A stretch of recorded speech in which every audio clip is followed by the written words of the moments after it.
Hey everyone, how's it going? So today I figured we could stream a game that I was actually really shocked I'd never streamed. This is Across the Obelisk, a really fun roguelike deck builder that I think is actually really unique.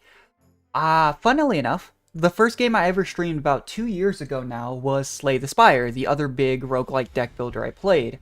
I think what sets Across the Obelisk apart, actually, is that unlike how in a lot of roguelike deck builders it's either just the player or one character that you're controlling, you have the ability to unlock different characters with their own strengths. However, you can even mold the characters to different roles. For example, just going back to some of the more unique characters, a lot of people use Wilbur for like lightning damage, as well as I have a friend that calls him the Energizer Dwarf because they'll use him for like energy for characters. But you can still mold them to do what other characters might do if you need it for the situation. Beyond that though, I've just played this game a whole lot. I'd actually consider doing a whole new save file on this game, just like Binding of Isaac, just because I enjoy it so much. I actually, funnily enough, have kind of a low win rate on this game because I spent all my time trying to unlock every single thing, actually. Over time, I've unlocked every single card, and part of the issue behind that was whenever a new DLC came out, because I did this on both the first and the second DLCs, actually, I think there were three separate ones, because Yager came out first, then it was the Sands, then it was this new character. A lot of times, though, people haven't quite figured out where everything is, so for example, this DLC with these two unlocked the new Sands map, and I spent forever resetting runs trying to figure out how to find a few things. But it's just so fun, because these games can be very, very unique between playthrough to playthrough, and it's still, like, kind of similar to Isaac, where because you level up characters, you unlock different talents, even, like, card backs and stuff, you unlock perks. The characters still give you some strength for having played, but it doesn't necessarily hurt you otherwise. But I thought today we could maybe just start out with like a really basic run. I actually haven't messed around with the higher difficulties because I only recently finished unlocking everything. But it has like Slay the Spire like, difficulty curve. I always refer to that game. I'm sure games have done this before. Arknight's IS3 more recently is a big one. I actually finally finished everything in IS3, beating every ending with every squad and all that stuff. It worked. It was tough though. But I thought what we could do is just do like a very vanilla run. And we could use my favorite comp. So there's lots of different statuses in this game. A lot of what makes this game work is you stack different like resistances and different basically just statuses. So this team is based around with these three, stacking the dark effect, which is once it hits a certain number of stacks, which can be adjusted by items. Essentially, it just does a huge chunk of damage. I use a pretty basic setup here. Let me see if, this is the upgraded one? Yeah. You can even do, like, these presets, which is super nice. And since this is the first run I've done in a while, I'll just use both my chests. You get chests based on, like, your previous runs. Kind of like, and also an extra starting bonus. What did I just click on? Oh, here we go. So I do a lot of, like, really simple starting decks. But like, for example, with Zek, I take out a card that gives himself darkness. Some people will play characters like Zek or the Pyromancer super like on the edge, giving themselves burn and dark as well as the enemies. I usually just go for a safe bet. That's really good this early. But the problem with this comp is late game. In this game, a lot of characters have extremely high dark resist for some reason. And it just doesn't go the best.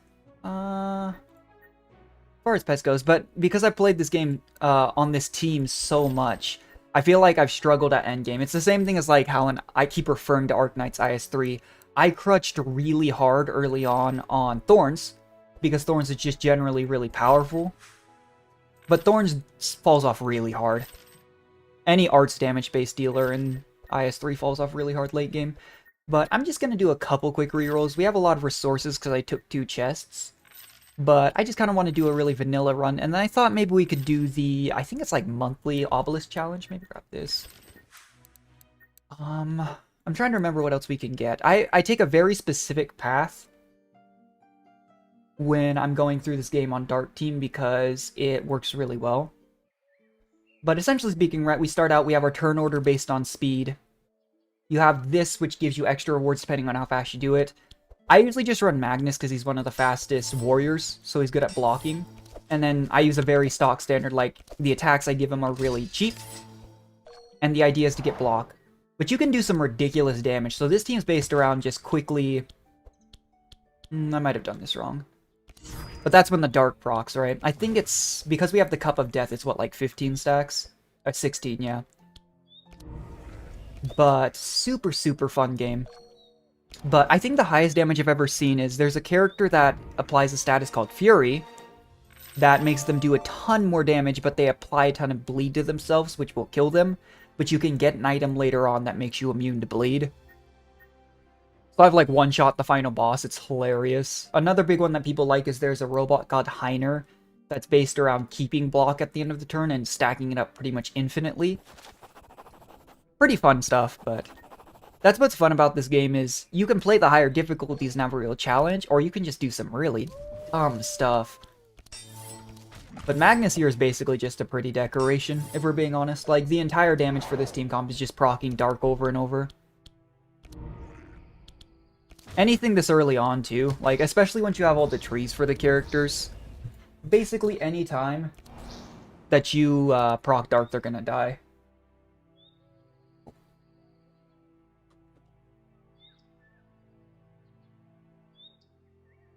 Sorry. Grabbing my water bottle. But you can definitely be more aggressive with their warrior. I've just found that when you're doing a really powerful backline core, sometimes it's best to protect people. Funnily enough, I think she's considered the worst healer in the game. I think Nezglect is usually really good for scaling healing, and a lot of people also use the other two. But she's definitely healer you go with in Dark Comp specifically, but I really do think that at a higher level, almost no one uses Dark Comp. Yeah, we could try and get the chest. These rolls are really important. They basically draw a random card from your deck, and we failed our first one. It wasn't even hard. It was a 79% chance. The highest chance I've ever failed in this with my Misfortune Crow luck is 94. But essentially it draws a random card for a skill check, which I think is really cool. Because it, unlike like a dice roll, it makes your choices and how you build your characters very different. For example, when I was unlocking characters, let me see. There are some forge weapons. If I can find them. I'm trying to even remember which ones they are. But there's some forge weapons that basically you have to roll higher or lower, so you would stock your deck full of high cost cards or low cost cards, run there, do the forge event, and then stop. But there's some other really cool stuff too, like one thing that takes literally the entire run to do, or I should say to get, but it's super rewarding when you get it because it's ridiculously powerful. Let's see if I can find it. I can't remember if it's an item or a armor maybe, but you can literally get Straw Hat Luffy from One Piece's hat. There it is. But the thing is, it requires you to have like a rare node on the first map, and it dictates where you go for the rest of the run. I don't even know if I remember how to do that one. I know what event it is you need. We didn't get it this time. But super, super cool stuff. The devs on this game work really, really hard. And what they do that I think is also really cool is a lot of the time, they don't make like the actual base content, you know, cost money. They usually make the characters cost money. It's like the last update with the Queen. I think you had to pay $5 or something like that for the Queen, but every other new item and stuff was free. Which I know rubs some people the wrong way, but I think it's a good way to do it. Let's see. Surely we don't fail. 62% chance after failing a high one. Oh, we almost did. That's the danger of using zero-cost cards. One reason I really like this character is I think she's actually my favorite character, although she also probably falls off later, is she benefits like from having lower HP. But later on you can get this ability here, and the Paladin also has this, where you can spam low-cost cards and then get a few high-cost cards, and it reduces the cost of your highest-cost warrior or mage card, because this character is a dual mage warrior, and then the Paladin's a dual healer warrior. Really cool stuff, though. Cool idea that, like, this works pretty well. We didn't bring in items. If you get a rope, you can tie up one of these pigs. There's like a way you can get a pet off of this downward tunnel. I usually just go here because it's a little bit extra XP.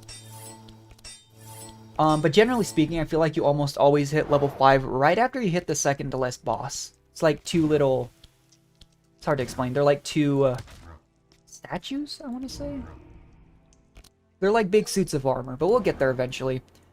I kind of skipped the start where they explain it, but the basic premise of this game is literally just...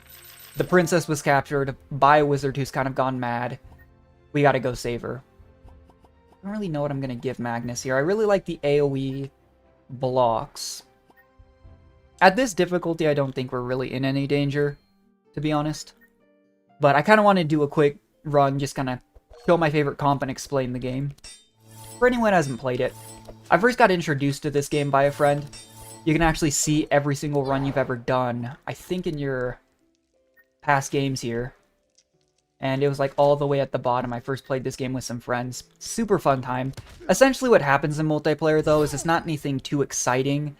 Each person just controls a certain number of characters. So like I did a run with a friend once where, because I was still very new and didn't have resources, he controlled 3 characters and I controlled 1. But you can literally do this with 4 players and just rock on as a full party. Super cool stuff. I do kind of wish they had something a little bit more, you know, like unique for multiplayer. But I still think at the end of the day, it's fine if they don't completely change things. I could go with the shield charge. I just don't know. I think the way people usually run Magnus is because he is so fast. That's the problem with Heiner. Is they'll do a bunch of block. They'll have him go first. They'll debuff enemies with slows and stuff. Which works pretty well. I'm pretty sure like the most commonly used from each class at the high difficulty is...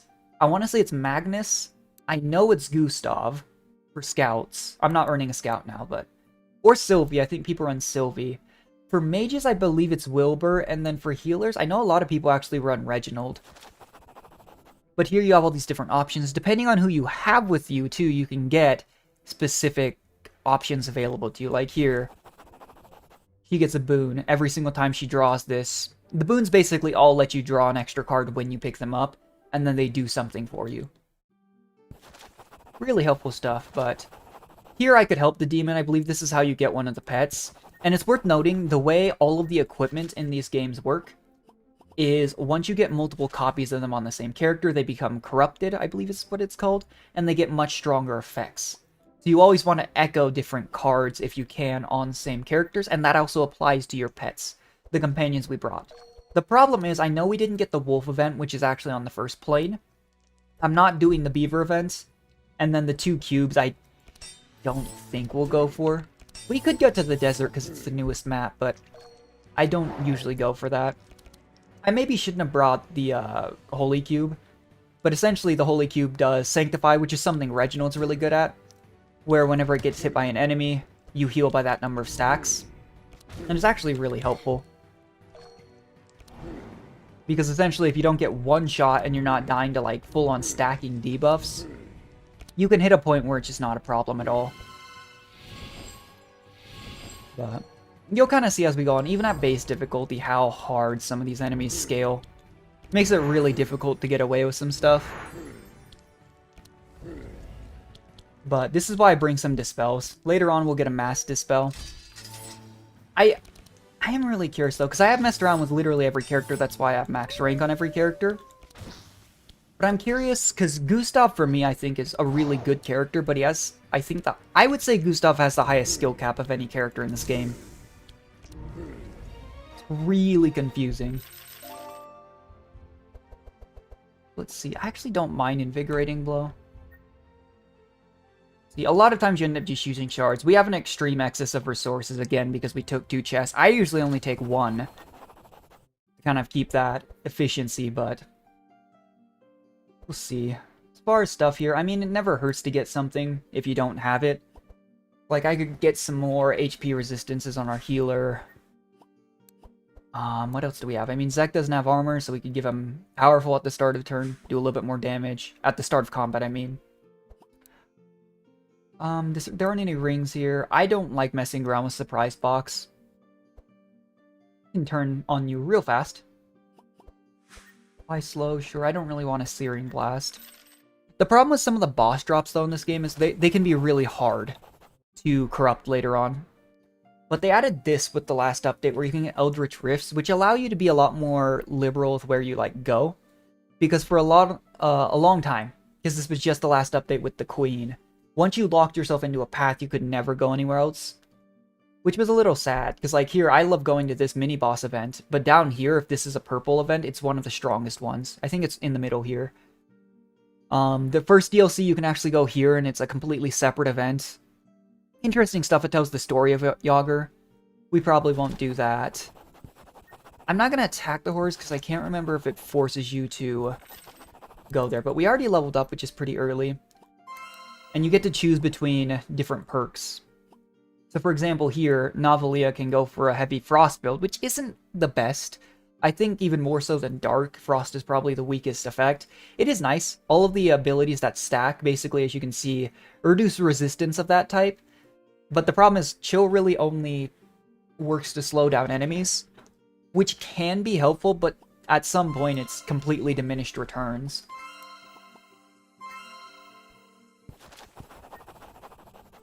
But this is one of the games I'm by far not an expert on. I basically did the achievement hunt version of this game. There are people who constantly, like, I've seen people who have beaten pretty much with every single combination, crazily enough, at the top Ascension, and it gets hard.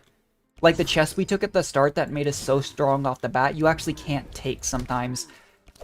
I can't remember at what point, but at certain Ascension levels, you can't take them. There's different modifiers, like random monsters leave a random champion every single fight, and those champions can be dangerous because they have an immunity. So if I run this team and they have a dark immunity, I'm in trouble. I think random encounters are really fun because it forces you to get into certain encounters, but it is dangerous. But Yager here is interesting because he was not a character. He was the first DLC, but he wasn't a character for a while. And let's just do this. And when he did become one, he's actually one of my friend's favorite characters because he focuses around stacking max HP. And then you can get cards that scale off max HP, and it's nasty. But I am curious to see what the Obelisk challenge is for now, too, because I haven't checked at all. I think I missed the Christmas one. But this is a game I come back to all the time and just to really enjoy it. Here we go. Let's see what we have here. Yager's Cleaver is usually pretty good. We're not running a bleed comp, but, you know, if we're not using anything else, applying bleed is still never bad. Let's see. This is one of those situations where if you're playing at a high difficulty, I'd have to imagine you want to take something for every character, but I don't really see anything here that I want, so we can take some gold. But it's not a huge amount of gold, and if you put yourself in a bad spot because you went for it, it's going to be rough. But here's our first boss. This is always the first boss no matter what. It's the tree. Essentially speaking, since we're still in the Kingdom of Senethia, this is kind of a guardian for the portal that we're about to go through. And it's kind of sad because when you go here with the Queen, different characters have different dialogue. The Queen pretty much says, "I'm sorry, I feel like if I had enough time to save you, I could. But the Queen's here to rescue her daughter. There's no time. Because the evil wizard's gonna basically sacrifice her to summon a demon." But I think that's what makes it fun, is as much as I like, you know, complicated stories that can be great, making it just simple and straightforward also allows you to really focus on other stuff. One thing I do a lot too that I probably shouldn't is use an excess of energy if I don't need it. Let's grab another Entrench. That's a good card. Noxious Eruption, huh? I don't know. I mean, that's still 7 dark application. We just aren't applying poison. We could try it. No reason not to. One of the problems I have found with this game, though, that makes it sometimes a little rough, is just because you often end up in a situation where, because you're looking for specific cards for each character, and the random card rewards can be any of the cards for that subclass. It's actually why Novalia and the Paladin get multiple options, because they're pulling from 2 different decks. Sometimes you just get messed over. Like, we found very few cards for Malika so far, and we're only really looking for curses for Zek. But here's the portals. Essentially, we can go to the Flame place, a place with heavy poison, a place with heavy frost, and a place with the new place, which is a little bit different. I always go to the blue portal first when I'm running Dark Comp, and there's a specific reason why. We go here, I don't remember. Oh, I think this is the new event for a pet that I've already unlocked. But let's see what's on shop. I actually think this is a really good armor piece. We'll go ahead and give it to Zek. It never hurts to have Zek go early. Let's see. I'm not sure what I'm looking for here, to be honest. Here we can corrupt the Brigand armor. So it goes from 10, 12% resistance and 1 speed to 17 max HP, 15% resistance, 2 speed. That may not last into the late game, but it's not bad. I think I'm going to save most of my money, though. Oh, that's nice. Because I would like to go late game and reroll for some of the prismatic items, just to kind of show them off. Because they're very expensive and they're very hard to find. But here we can go ahead and look at all our card options. There are also prismatic cards, but a lot of times you won't see them this early. Safeguard's not bad. With Novelia, that's why though I usually take like punches and stuff is the next level she'll get. I don't know if it's necessarily the best strategy, but I really like card spam because I think it's fun. I don't necessarily know if it's the best one. Actually, let's grab a push forward from Magnus. But it's kind of funny, that's where like Magnus really excels, is just from the base stats he has. Because I think the most fun warrior to play is Heiner, but Heiner gives a lot of opportunity to take damage back. Deep Darkness, you know, we'll try it. Curse of Torment's not bad. Curse of Weakness. We do need to save enough resources to upgrade cards, especially once we get in the future. Oh, wrong one. You can remove cards, though, which is nice because if you get a curse, you definitely don't want to keep that. A lot of times you'll see with upgrades like this too, and I have a town upgrade so I can transmute freely between the two options. A lot of times one will give you stronger stats, the other will give you the freedom to choose, or in this case that one made it more expensive. For example here, I can give, I think we'll go with this one, but the other option is still 2 cost, but it gives the caster specifically more speed. And it gives more block, but it's less speed to everyone else. But some of these curse cards are why people like to run the cards that have Zek give himself darkness, because it allows Zek to use some of the more aggressive styles of cards. I've just accidentally killed Zek multiple times, because if you proc dark, it's bad. This event is for certain items. But we're about to get, I think, the items that just set the dark comp up. Literally the reason why I always go here first, because it's just too powerful, I think. I did not realize I'd given Magnus a dark blow. Not a huge issue, but I just didn't realize I'd done that.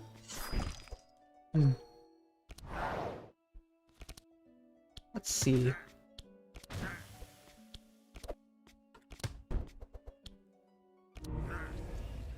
I don't think normally I feel like any of the enemies in this plane are super dangerous at this level, except for the boss. The boss is a little scary sometimes. It's a big old dragon. Alright, what do we got? No. No, we'll take another Curse of Shadows. Zek can use other dark-based spells from the mage class, but the curses work really well with this kit. Entrench.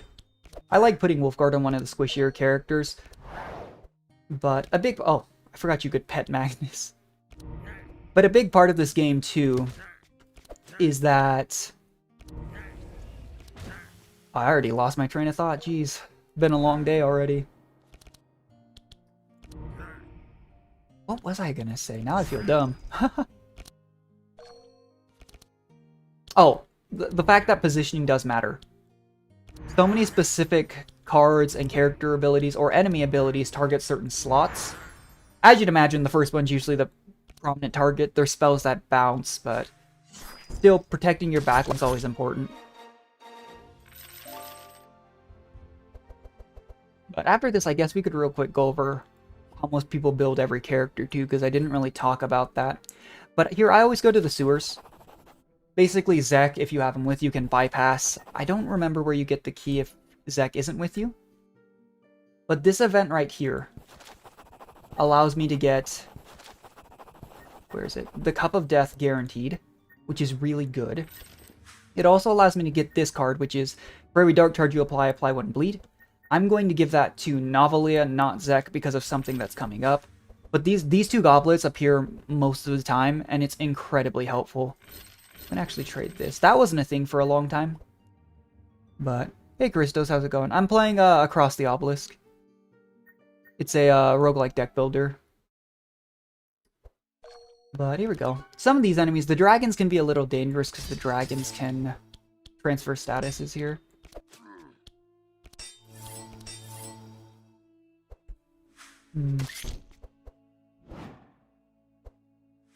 Let's see. This is part of the reason why I grab Dispels a lot, though. Is if you're in a bad spot, all my characters are being slowed down. And you can take a ton of damage eventually.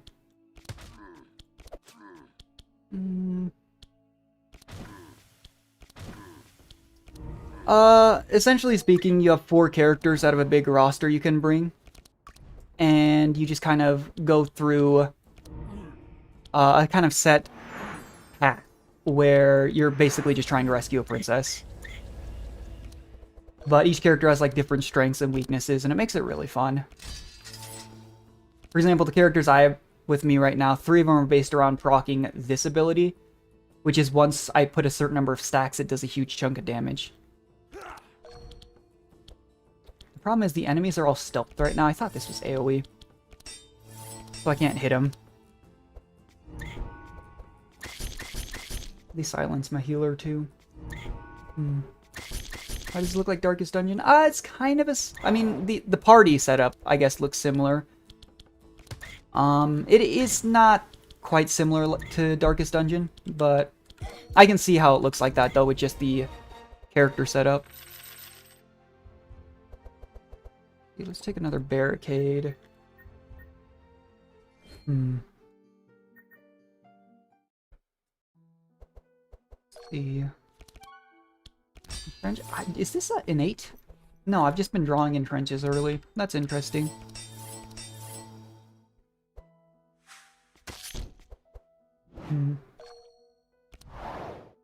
But there are some dangerous things that can happen in this game too. So how would you describe it? It just kind of, like I was saying, you have 4 characters. You bring them along on a journey. You go through different portals. Just kind of, it's got a pretty generic story. Let's see here. I'm hoping to level up pretty soon. I always forget where exactly it is the 3rd level up happens, but that's the important one for this comp.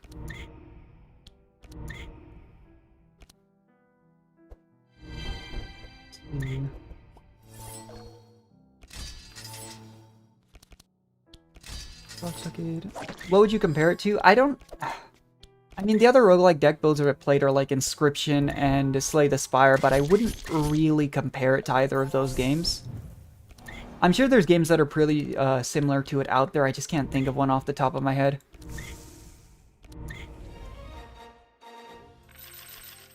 Let's see. Never hurts to save up crystals. We wasted a ton early. That. And we did level up right before this mini-boss. That's good. We'll go Defense Mastery. This is where I think Novalia really starts to take off. Dark Apply, Dark Apply.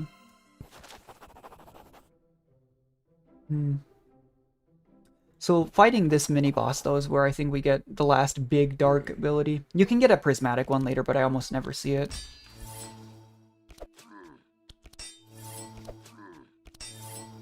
I mean, to beat a single run, it probably takes like 45 minutes to an hour, depending on what comp you're running and how high of a difficulty you're playing. But I spent hours and hours on this game because I've also unlocked everything. Like, there's a ton you can do in this game as far as unlocks go, and a lot of times you see only a fraction of these things because they take specific nodes. Let's see. I'll go ahead and use this. There we go. Yeah, to be honest, we're just playing on base difficulty, so with this comp, it doesn't scale well into higher difficulties, but everything's gonna go pretty fast. Another Curse of Shadows. I could probably stop getting Curse of Shadows for Zek, but I prefer dark cards on him over regular ones here. But Yeah, here it is.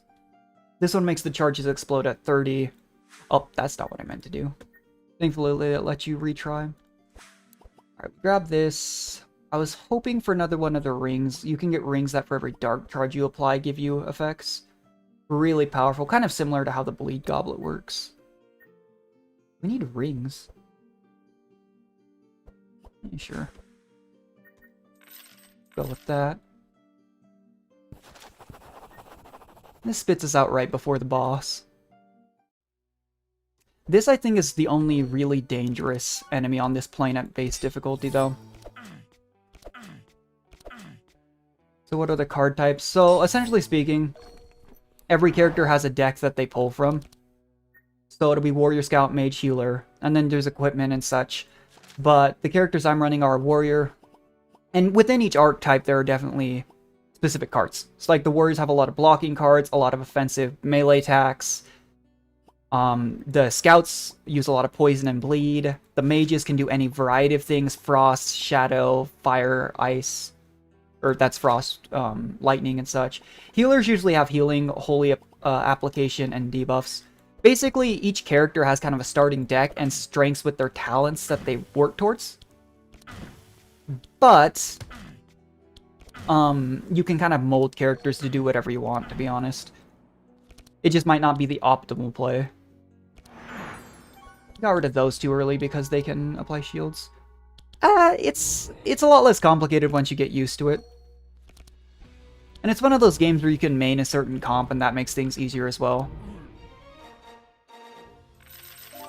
Just for example, this team almost entirely focuses on dark application, so I don't have to worry about all the other damage types. Alright, but here's our second plane boss, the dragon. Oh, I forgot how low HP this thing had at base difficulty, jeez. At the difficulties I usually play at, it has like 1200. But I don't think this is the worst boss in the game, but it's really bad about making one of your middle heroes lose turns. Don't think it's going to be a problem, though. It also has an ability that regenerates a ton of health, but we pretty much just one-shot it. Yeah. Let's see. Yeah, I mean, it's a unique art style.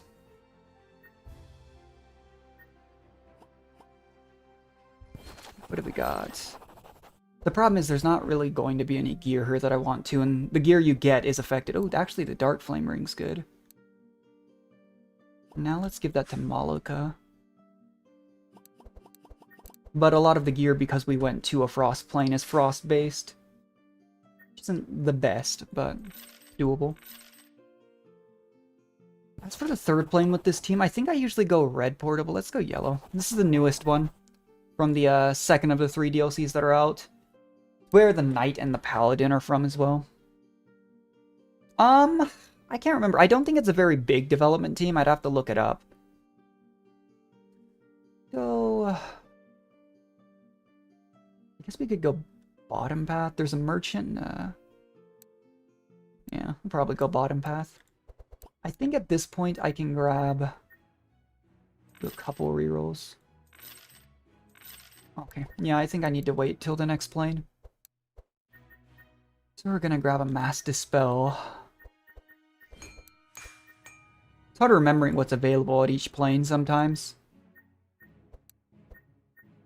But yeah, that's the problem with the Paladin, though, is she's one of 2 characters that have 2 decks she can pull from, so the amount of cards available to her is much larger. So instead of getting 3 cards at the end of battle, she gets 4 options.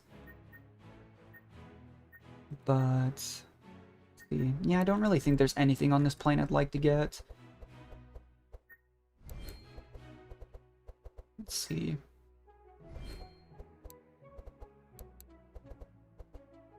Crisp Decay do. Yeah, that's probably worth it. Reading Mass Dispel makes it not go away. Let's head out. You can do these Obelisk corruption challenges. I just usually don't do them at a lower difficulty, but it'll give you something usually.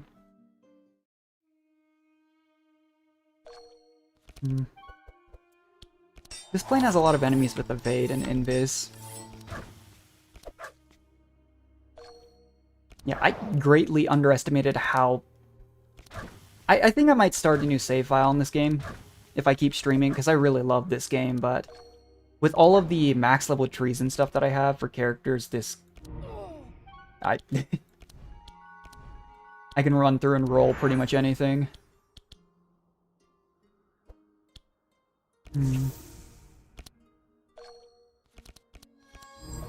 Let's do malediction. Yeah, not bad. We got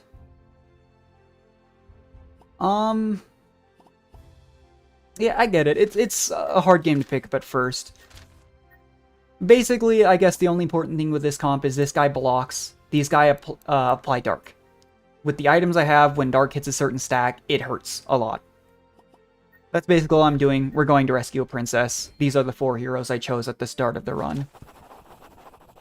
So basically the way this game works is... Oh, one sec, I need to focus on this. Okay, so basically you start on the castle plane, because you're kind of setting out from the castle to go rescue the princess, and then there's 4 portals, and you go through 2 of them as your second and third world. And then there's 2 more worlds, so you go through 5 planes, and at the very end you rescue the princess. So right now we're on our 3rd plane.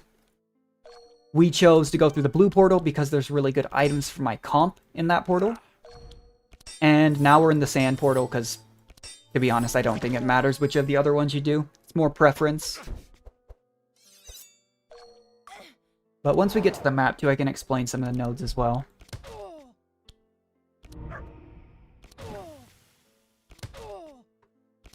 I maybe took too many punches. That's one thing with the preset I have for her that I don't think is the best. There's one shot.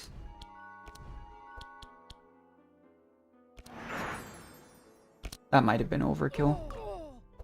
Yeah, these are the dark stacks I'm applying. I think it's usually like 24 stacks, but because we have an item that makes it pop at 30, it does a huge chunk of damage. But this is a very linear comp. A lot of times you have characters with different strengths.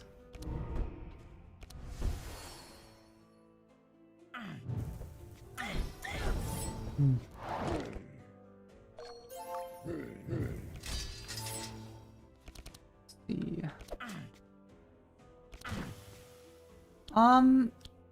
Yeah, sure. So the top left is always going to be your cost with your energy. Characters have a base 3 energy regen per turn.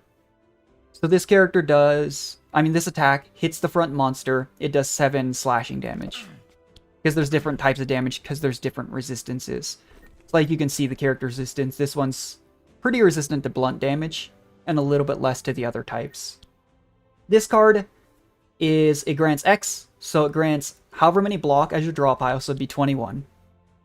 It grants 1 Inspire, which lets me draw an extra card at the start of next turn, and it applies 3 Fortify, which makes block stave till the next turn. This is just a normal hit. The reason I put low-cost cards into her deck is she has a talent that lowers mage card cost if she uses a warrior card, and warrior card vice versa. This card does 14 blunt damage, 14 shadow. It applies Crack, which decreases blunt damage resistance. Scourge, which makes dark do more damage, and it applies dark. If you ever have the chance to play this game, you can it'll tell you every single card once you hover over it as well, which is nice.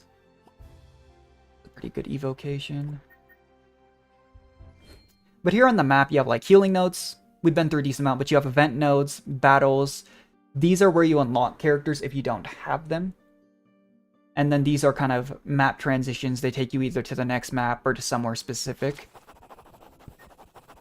And you kind of have dialogue options. Certain characters, depending on who you take, may have specific dialogue options that'll bypass it. Or you may have to do a skill check. It's just different types of damage. So, for example, blunt damage is just if you hit him with, like, say, a club instead of a sword or a bow. And then Crack reduces blunt damage resistance. They're just basically all different statuses. It's like here I have the dark charges for the explosion, and this guy has burn because of one of the items I have. So at the start of damage, you take 14 fire damage.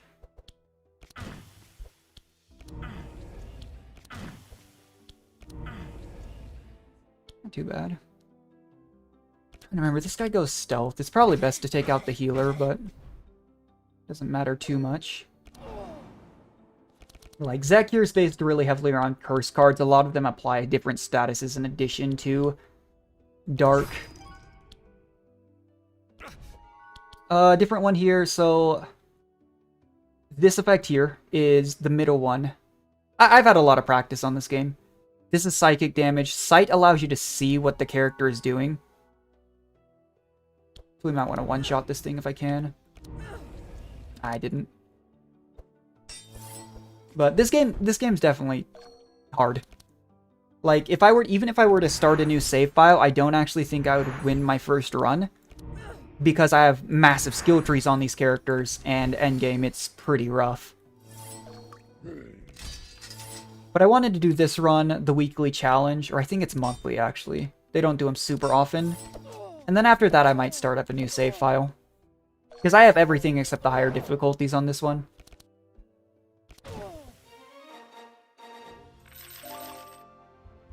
I don't know if I need an range for Magnus.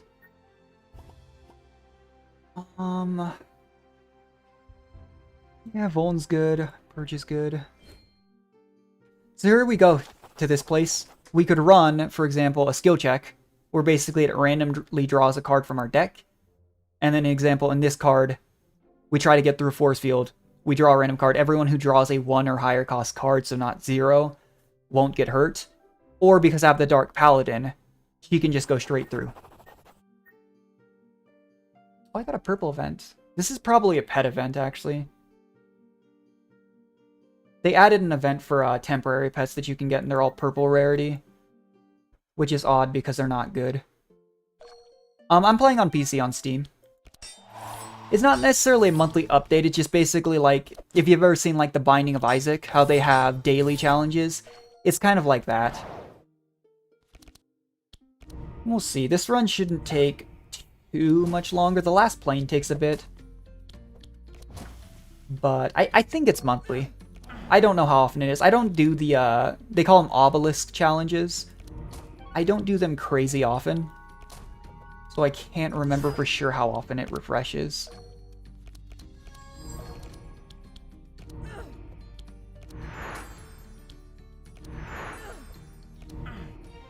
But that will probably be harder. There's actually a chance I fail that, to be honest. Because I just don't do them very often, and so there's a lot of characters I'm not familiar with. I guess we could do this. Don't really want to do that. I don't mess around with corrupting cards usually. At higher difficulty, I think it's good, but at lower, it's pretty bad.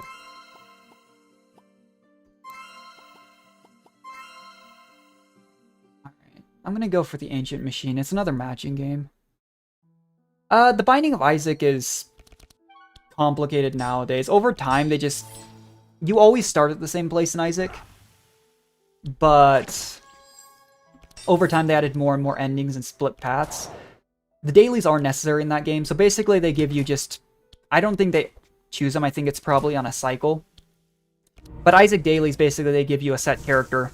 They say, do this, go to this place. And there's a couple achievements that you need for unlocks by doing a certain number of dailies in a row. But outside of a few items for those, you don't actually have to do dailies in Isaac. But people compete with each other on the dailies based on, like, score and time. But I almost never do dailies in Isaac. I don't mind another push forward. Any AoE block is probably good on Magnus. Alright, here we go. So here, I mainly want Bastet's Grace, and I don't want any of these. I can remove them in a second if I get them, but... Oh, I already lost track of it, jeez. That's unfortunate. Alright, there's a gold, there's Bastet's Grace. This is one of our graces. Oh, perfect. Ideally, could grab another one of them. As long as I keep track of one of the positive ones, though, I'm not going to get hit by... I maybe shouldn't have done... Okay. I think it's this one and this one, isn't it? No. Yeah, okay. We got all the plus ones. I did accidentally get one. So there's no PvP in this game, but you can do, like, the first time I ever played this game was with 3 friends, and each of us, like, you can actually see your full match history. Each of us just played a different character. It is a slime. I haven't seen the Holy Blob, though. That's interesting. We could do a card check here. I don't want to get rid of one of my stuff. See, we failed here, so we don't gain the trust of the slime. I wouldn't have taken it either way. Oh, I forgot about this one. Let's see. Architects imprison their Archon rulers in a magic gem. I don't remember. Basically, in online mode, you just play with up to 4 people, and everyone controls a different number of characters. I am going to shamelessly look this up, though, because I actually don't remember. It's the Obelisk. How many Archons were imprisoned? If I don't get this right, we basically just have to go through an extra fight. And at this point, this run's not super... Yeah. At this point, I'm just trying to get to the end, because this run, I thought it might be a little more difficult, but it is base difficulty. Tesseract. Doesn't really affect things either way. The fight gives you some XP.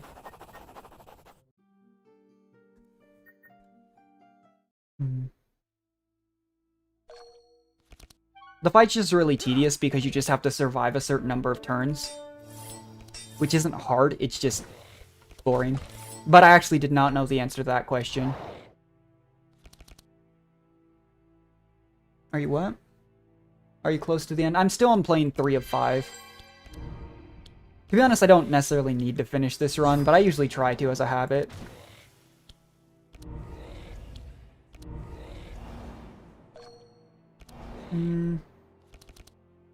Actually, I think these runs maybe take longer than I thought. I've been streaming for about 45 minutes.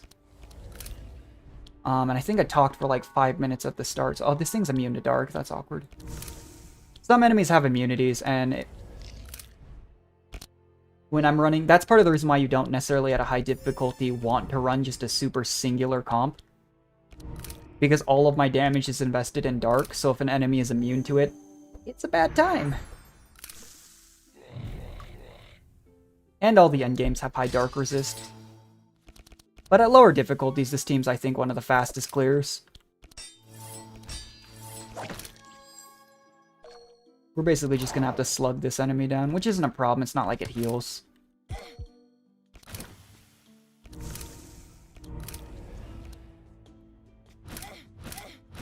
Right, there we go.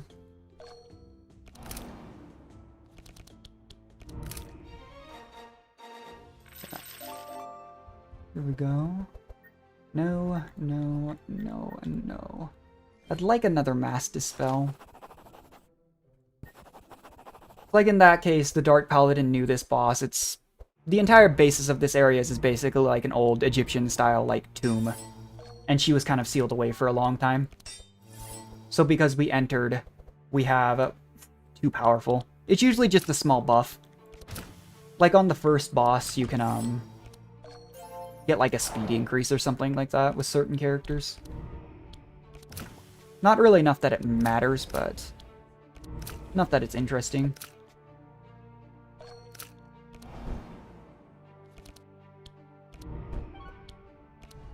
Oh, I miscounted, oops. But the bosses do also scale. That's part of the reason why the dragon was so low HP, actually. Is the bosses scale depending on what plane you're on. So because the second and third plane can be any combination or order of the 4, it's interesting. Yeah, I've streamed for like 2 years. It's pretty random stuff. Yeah, I guess Yu-Gi-Oh! Does have a lot of like Egyptian styles.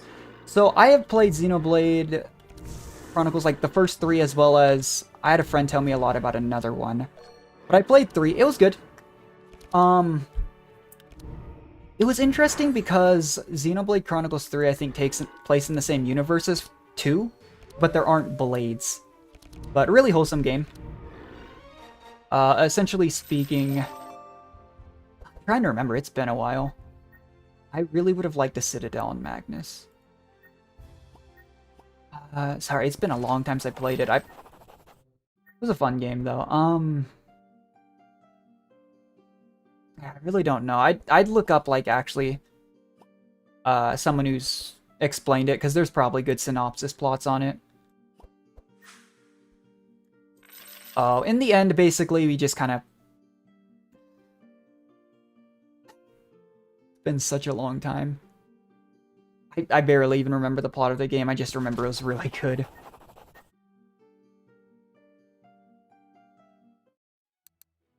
Let's see. Oh, we can corrupt Dark Flame Ring. That's good.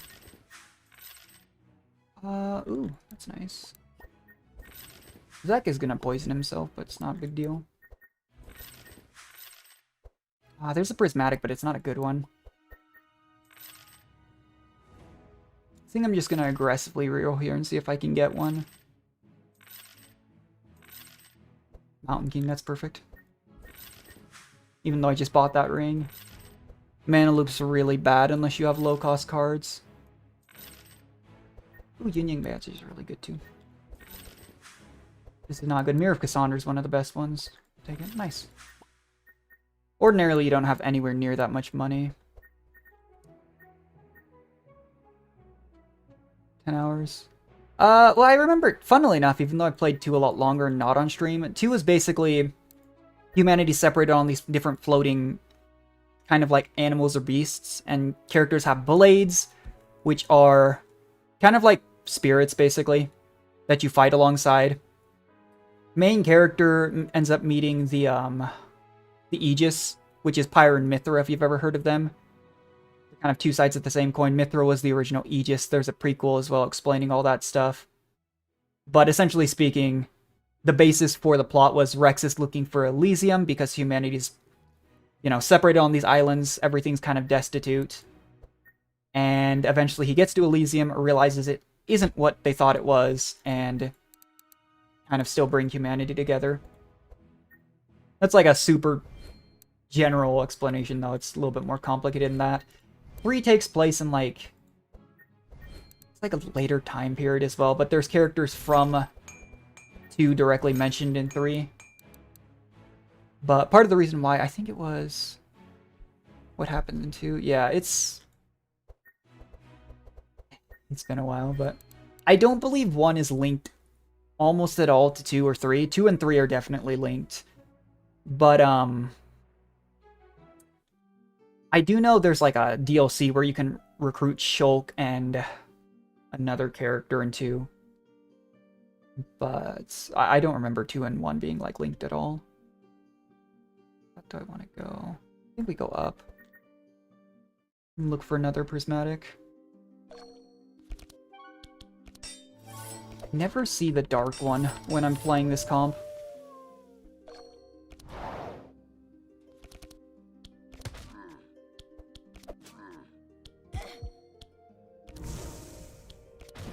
But yeah, genuinely, I just don't remember enough about the plots of those games. It's been a while. That was one of the earlier games I streamed.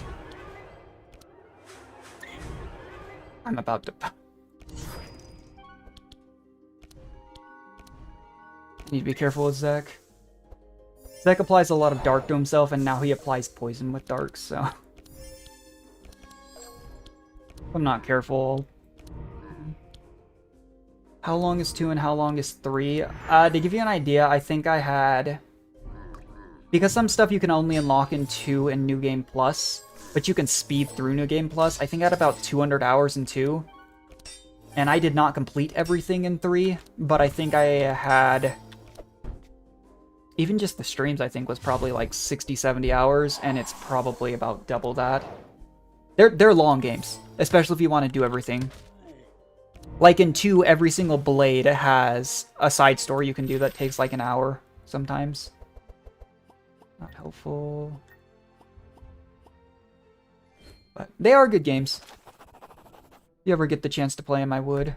This could give me the dark one. It could also not. We failed the roll.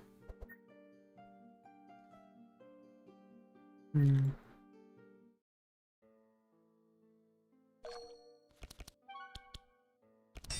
see, barricade, barricade. I should probably start protecting Zach. Part of the reason I should have looked for blackguard armor as well.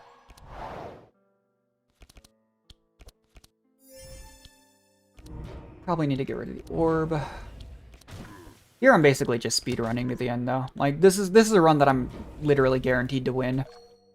Unless I decide I want to lose, I guess, but I always forget I have Mirror of Cassandra when I have it.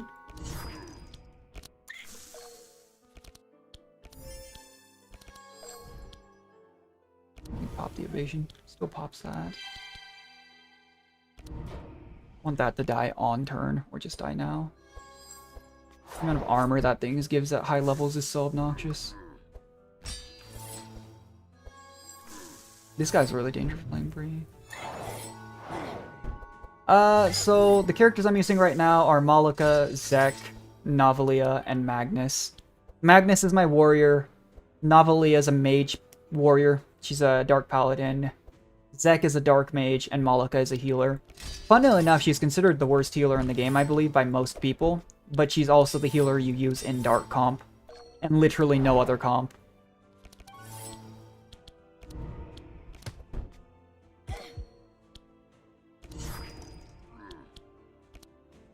Yeah, this is World 4. World 4 and 5 are pretty much linked, essentially, but they're still separate stages.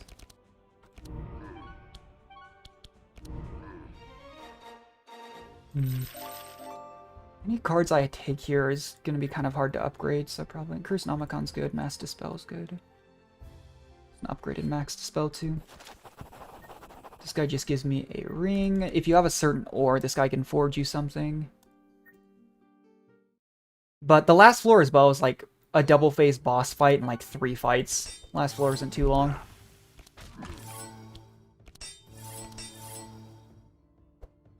Probably like maybe 20-30 minutes. Shouldn't be too long, but this is a lengthy game, even just for one run. Like an Isaac run, if you're not taking your sweet time, you can realistically beat an Isaac run in like 30 minutes. Because you have to take 30 minutes even just to get to Hush. Or you have to do it in under 30 minutes for Hush. Why did I play that twice? I always forget I have that. And it always backfires. But this game does take a chunk of time, for sure. The last boss fight especially just takes ages to beat.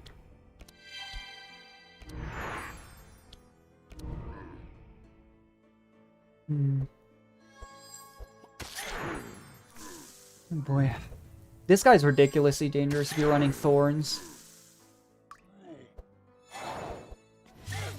We're taking more damage than I'd like. It's kind of the problem with running non-AoE block cards on Magnus like Fast Strike here, is it doesn't really provide any damage.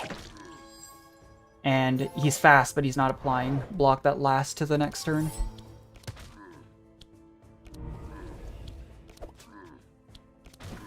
What I should actually do is pass turn into Malika and let her heal a little bit. Never mind.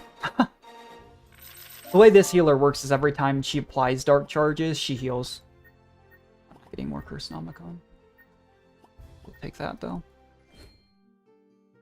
Library just gives me Curse Nomicon, I believe, for Zek. I'm gonna pass it.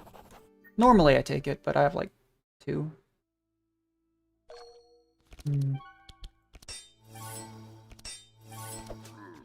So, I believe the last DLC came out like 2 years ago now. I don't know, it's not really super relevant. I watch a creator called Huts a lot, and he still does, like, he's one of the creators that made his living basically off Isaac. But it's one of the most popular roguelikes of all time. Slay the Spire is also pretty popular, but if people who don't play roguelikes know a roguelike, it's usually Isaac. Because that game you also have to consider was in development, essentially, for years. Like, I first started playing that game in like 2014, and they took a lot of time to finish that up. So please, I might explain it when we do the Obelisk run. I am just trying to rush to the end of this run. I don't like leaving runs undone, but I can talk about it a little bit. There you go, boss. I don't need to rest. There we go. I mean, this is AoE block. This applies Sight, Mark, which prevents stealth, and a little bit of Vulnerable, which is reduced resistances. The Sight just lets me see cards. I know what almost all of these characters do. Not a big deal. It's just what order they do it in. Oh, okay. No, I get you. I was like, huh. Hutts. He has, like hundreds and hundreds of Isaac videos.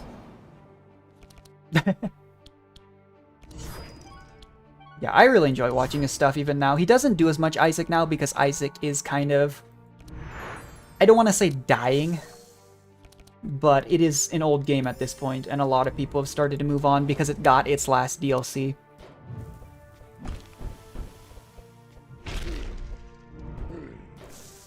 I was hoping to one-shot this thing before it did that, but... Not a huge deal.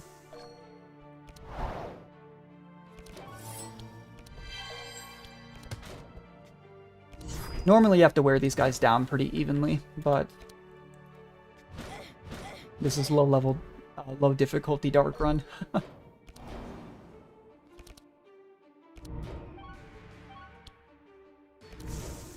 I meant to use this card. In 2015 at least. I mean, the last DLC came out, like... I'm trying to remember, I'd have to look it up one sec. The Binding of Isaac Repentance. The last DLC came out in... Where is it? March 31st, 2021. It's a little longer than 2 years ago now. But no, it has been around for a while. And that's part of the weird thing about like smaller development companies. That can be both good and bad, is it sometimes takes a little bit more time for them to finish everything, but a lot of times there's more specific detail. Like, if you've heard of Baldur's Gate 3, since it's been so popular nowadays, I played that game in like alpha a long time ago. Before it did the full release, it was in like development essentially for a long time.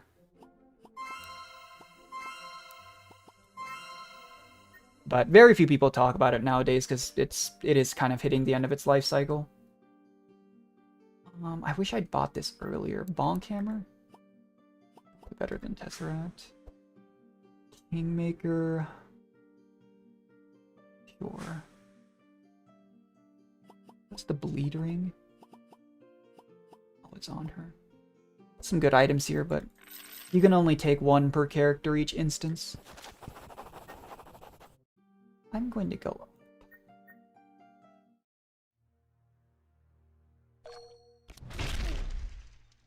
Game 3. What do you think should have won Game of the Year? I know a lot of people felt that God of War should have gotten it, but honestly, in my opinion, I actually do think Baldur's Gate 3 definitely deserved it. Because you also have to consider they did not have the resources a lot of the big game companies have, and it's a good game. The amount of detail in that game is actually kind of insane. I should not have done that, dang it. One day I will remember that I have Mirror of Cassandra. Genshin Impact I don't think was in the running. I know it won Game of the Year a couple years ago though, didn't it? I mean, Genshin's still incredibly relevant too. I think it will continue to stay relevant. I don't know if they have plans like with Honkai Impact 3rd to do a ton of stuff after we get through Snezhnaya. People predicted like an Abyss region, Onrya, a few other things, maybe Celestia. But at the very least, I do think Genshin will be relevant until we get through the 7 nations. Star Rail is also pretty relevant, but I think it was Asmongold that actually looked it up, and I was surprised. Star Rail is not nearly as popular as Genshin was on release. And Star Rail is a really good game, too. I actually enjoy the turn-based style of Star Rail more than I do the live action in Genshin. But I still play both a lot. No. Tabula Rasa is funny.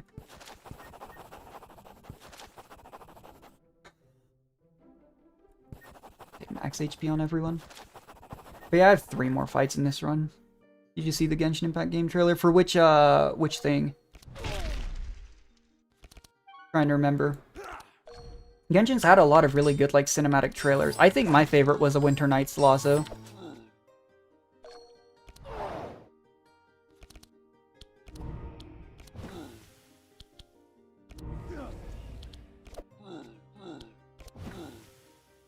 But that one, to be fair, is also the first time we saw most of the Harbingers, which definitely hyped people up.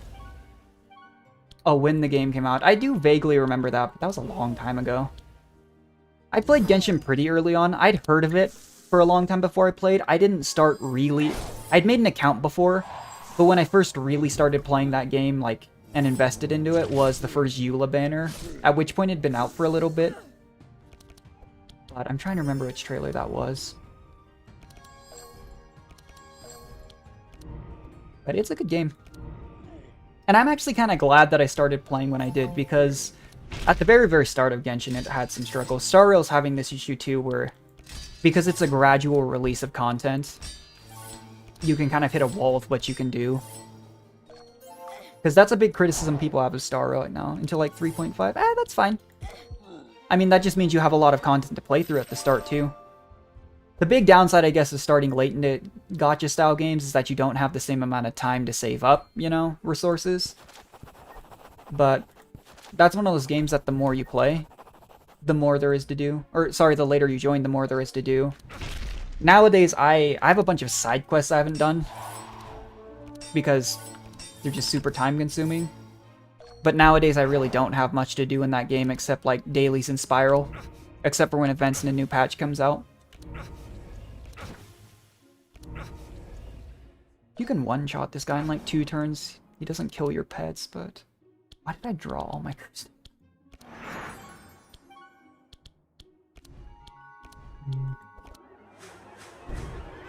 Yeah, Zek is... I need to be careful. He's not doing it this turn, though. I don't think he ever does it first turn. I think part of the reason that Star Rail has gotten a lot of praise is A, because like the grass is always greener, it's a new game. But also, Star Rail has a lot of quality of life changes that Genshin does not. Like, a lot. I'd have to, like, just going down some of them, and there's a lot more than this. They have an increased stamina limit. As they call it, Trailblaze Energy, but it's basically resin. They have the ability to, instead of separating your dailies and weeklies out, so you have to spend a certain amount of energy every day, which affects when you can do things, Star Rail just makes it so you get the same amount of XP towards pass, but it's just a certain amount per week, and they give you every, like, increment.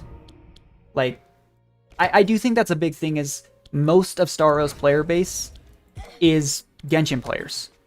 And so they see those changes, and it's really nice. A lot of people also think that Star Rail is significantly more generous than Genshin, which is... It's a bit hard to explain that one. Because I know people will actually calculate how many, like, Jades or Primo Gems you get per patch, and I believe it's actually pretty similar.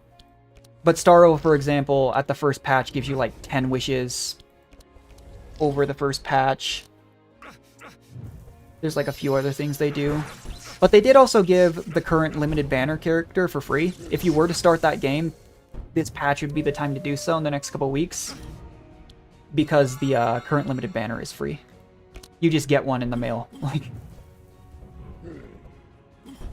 which was nice.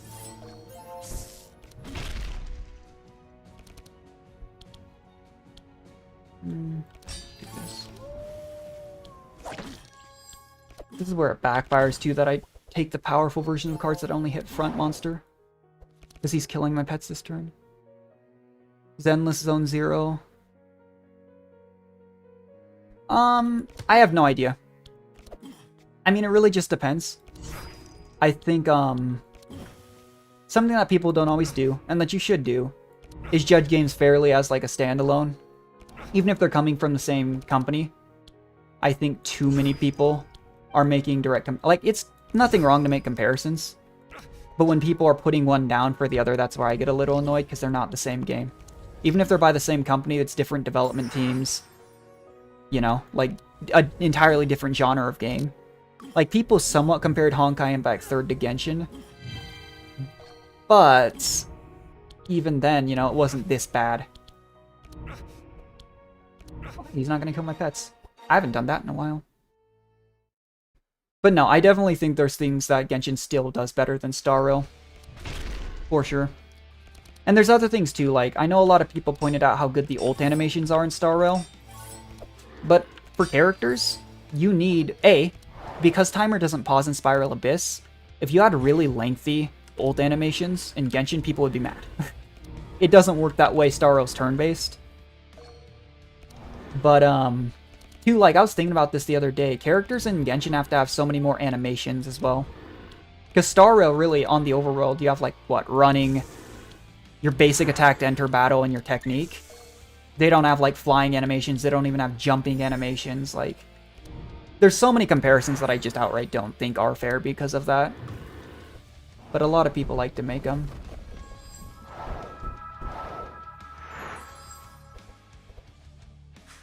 I should have saved energy for this guy. But this is always the final boss. A lot of people were hoping eventually, because we have 3 DLCs so far, we'd get an alternate final boss. But it hasn't happened yet. Basically, it puts the status, if it goes to 0, you die. Or the character dies. But you get cards that let you up that timer. I like how during no battle, it's just like, eh. Like, it just, even if they're by the same company, they are very different games. And I think that's a very big problem that people kind of choose not to recognize. And even on some of those things like the quality of life changes, like, it's kind of one of those things where, even if it's kind of cliche to say, Genshin walked on some of those things so Star Rail could run. A lot of those things people talk about, if Star Rail had come first, I think it would be the opposite. Like, there's a lot of issues. Like, I enjoy Honkai Impact 3rd. There are a lot of issues in that game that were solved in Genshin.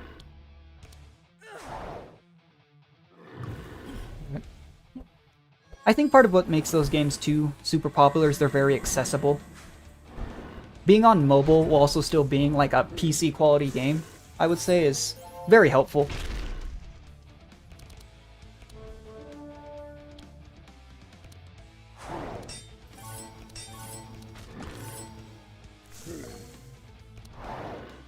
I'm curious. This run took longer than I thought it would, actually.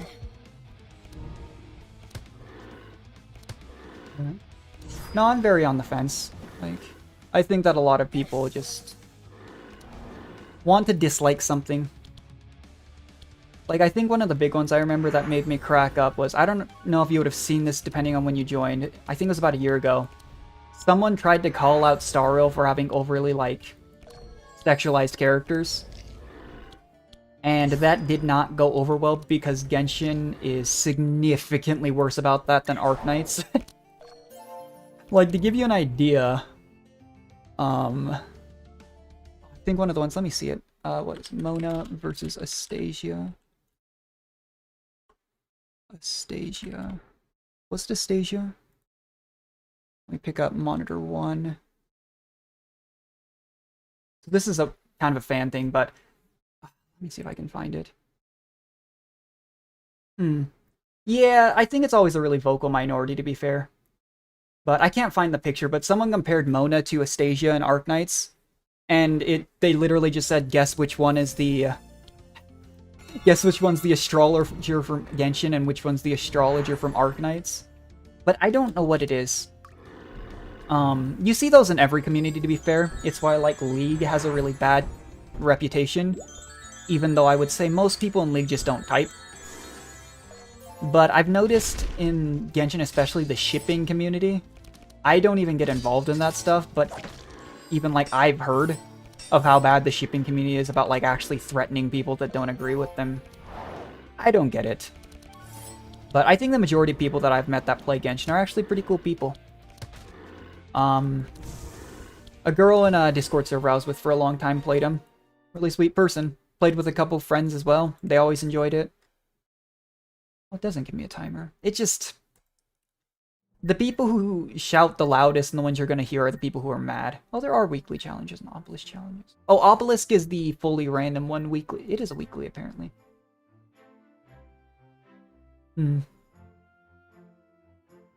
Yeah, exactly. Like, I think the vast majority of people aren't going to say anything, to be honest, like, because they don't really mind it, but people being very vocal about it ruins it for everyone.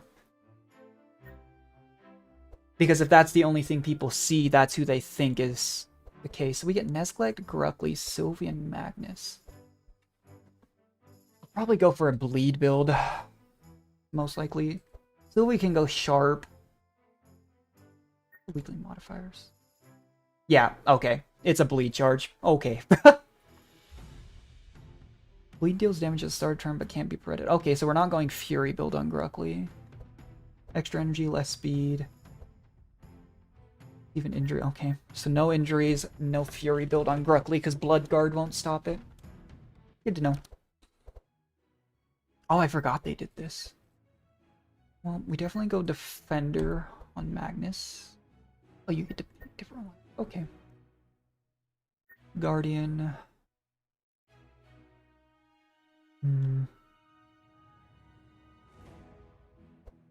Guess I could give him some bleed, but...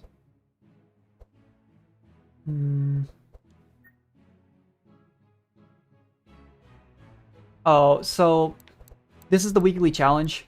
It has modifiers on it, and it has set characters.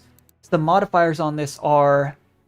There's extra bleed application, which is basically just a status where you apply, you lose for every bleed charge you have, you take damage.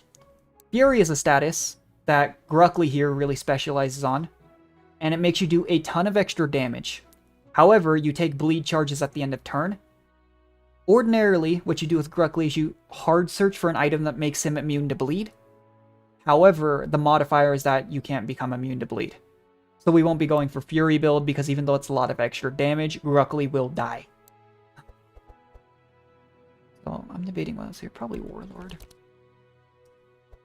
Oh, okay. Stockade here. And basically this is like, if you've ever played like...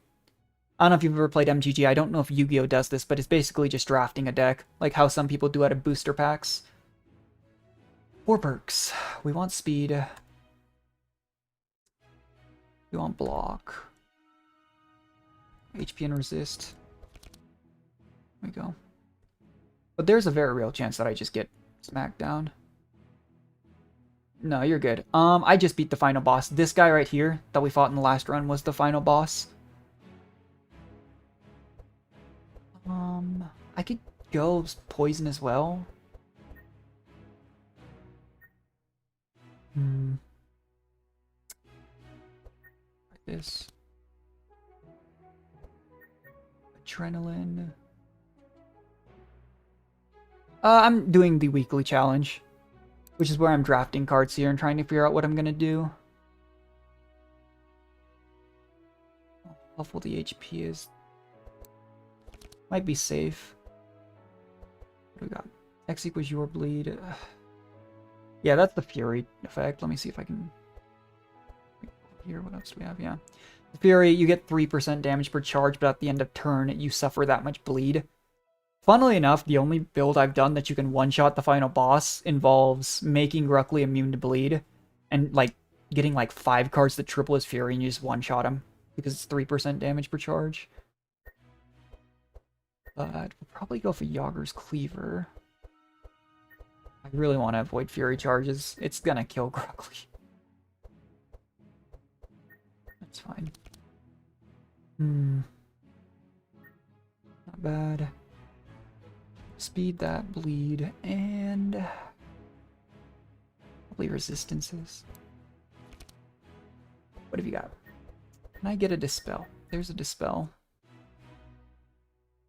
This guy heals in a really weird way. The sight charges that let you see enemies' turns, as well as the insane status here, he heals based on it. Well, it's not really an online mode. It technically compares you to other people, but the big online mode is just co-op. It's not like I'm playing against other players. It's just kind of comparing scores.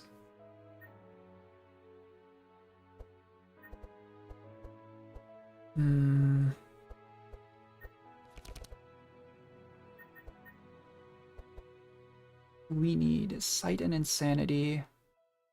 Grab Mind Damage and HP. He doesn't need speed. Alright, let's see how this goes. Could be interesting. Chance to Dispel is good for Gruckly. That, sure. This and this. Oh, we start here, okay. Well, it's not a daily, it's like a weekly challenge. But basically here, we're just They give me a set characters, set modifiers, and I'm just going for 3 bosses. This could go incredibly poorly. These glowing ones are elites that have immunities, so this one's immune to... Why would it be immune to water? What? It's weird too, because the nodes are completely different from what they are. I've done like 2 of these. I don't do them very often. I'm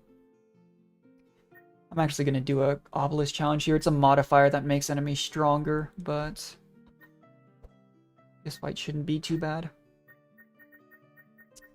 Risk it for that. Might have been the wrong decision though. The resources would have been good.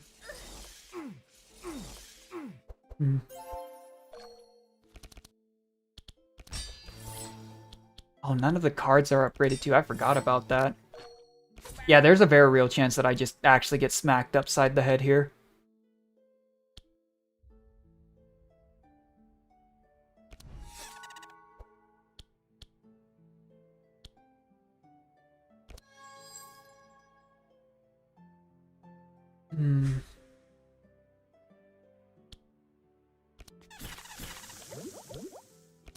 I want this thing dead before it applies a bunch of statuses. Thanks. I don't think it should be too bad, but I have messed these up really badly and lost.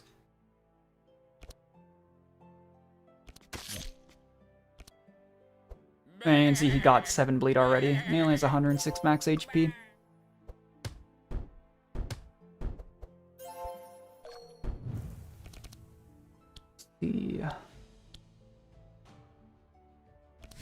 The way this guy heals is weird.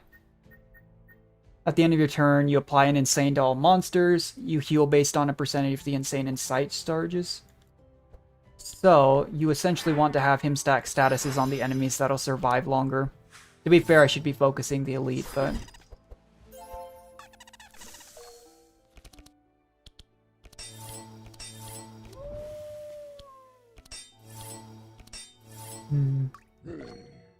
What do we got here?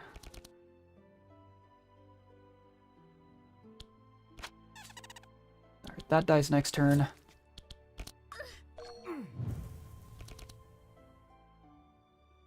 really wish I had more AoE available to me. And that wasn't the best.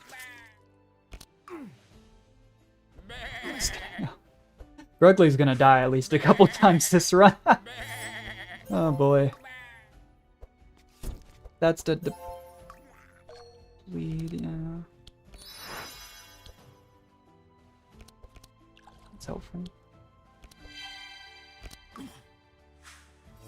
The problem with Nezglect is he heals more and more the longer in a fight you get, which is sometimes helpful and sometimes painful. Like at high difficulty early game, it's rough, but he scales really well. Alright, both monsters are dead.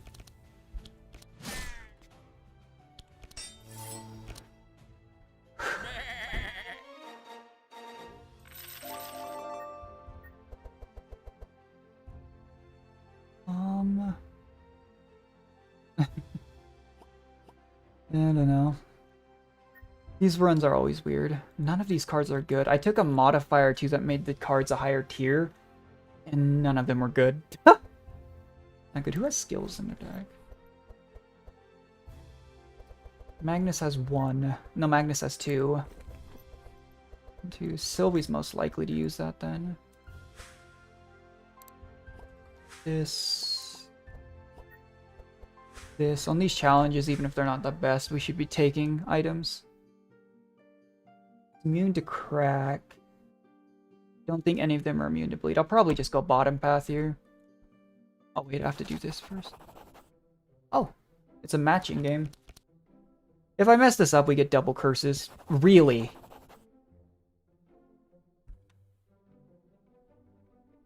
This game hates me.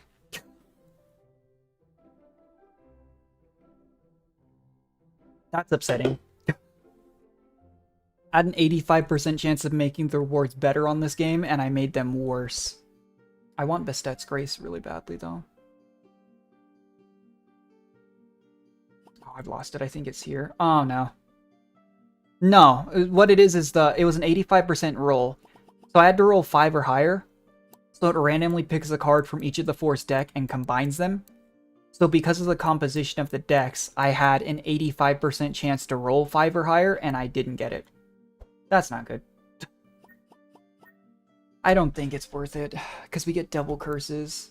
Yeah, that's bad. I did, however, mess up there, because I just cursed 2 of my characters twice, which was a big mistake. Dang. It would have been less dangerous, too, if I hadn't... The worst skill check I've ever messed, because the probability it gives you is what chance you have, basically combined, of getting a certain score. So, we'll see. Hopefully, I think I have an altar coming up that I can remove the curses. I didn't want to risk more for a Bastet's Grace. It's a really good buff. We had it last run, but... would have been pretty bad.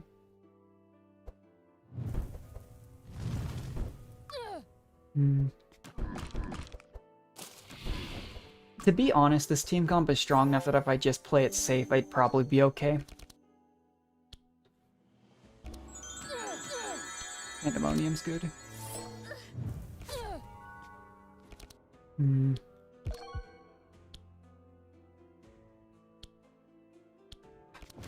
have to waste... I'm just gonna save...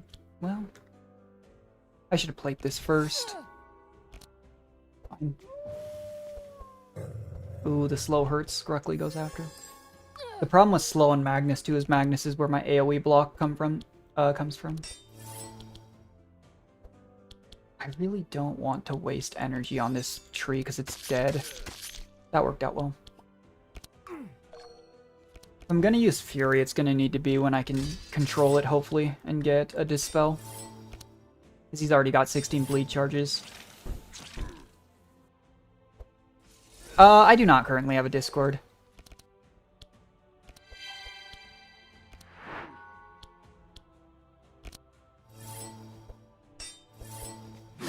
I stream like super casually. Nowadays, it used to be like, honestly, 3-4 times a week, but nowadays it's like...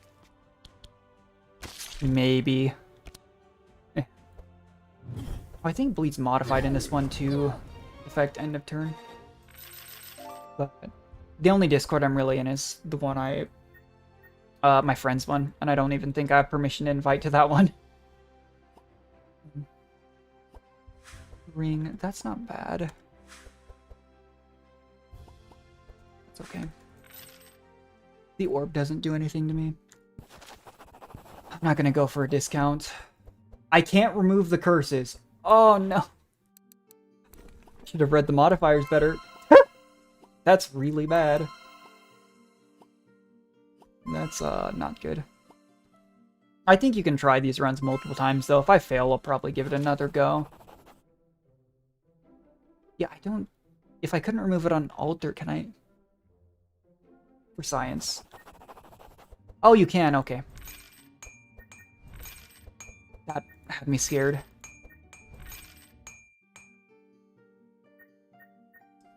I really want that Dispel. All heroes suffer disarm every other round. Ooh.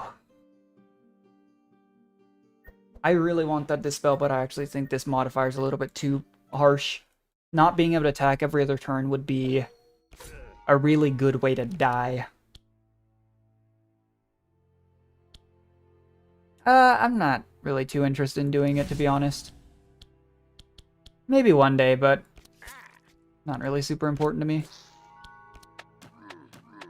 I don't even jump in like the group Discord super often, to be honest.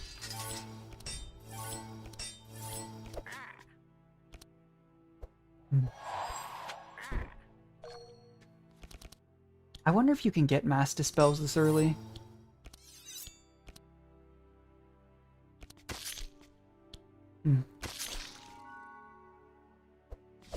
Yeah, okay. I can't believe it took me this long to realize. Bleed usually affects at the start of turn, but I think with this modifier it counts like poison, which is at the end. I need more mind affecting cards for Nezglek too. We just haven't had a whole lot of chances to check so far.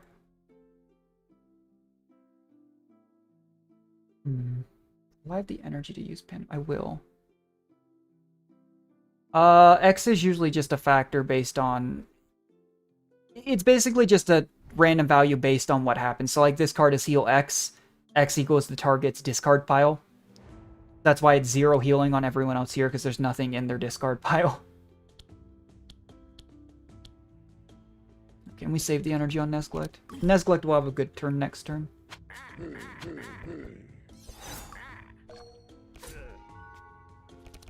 But there's different factors, like number of cards in your hand. You know, like number of... What's another example?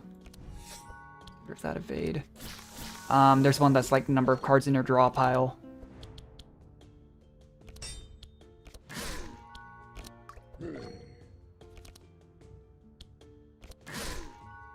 The problem is Nesglect goes last, and I would prefer to have Nesglect go again, if possible, to get some healing off. The problem is the way Nesglect's healing works is based on the number of charges here at the end of the turn. So if they die like that, it's not much healing. A little bit, but not enough to be super meaningful. He came out of this fight, I think, positive in health, which is good.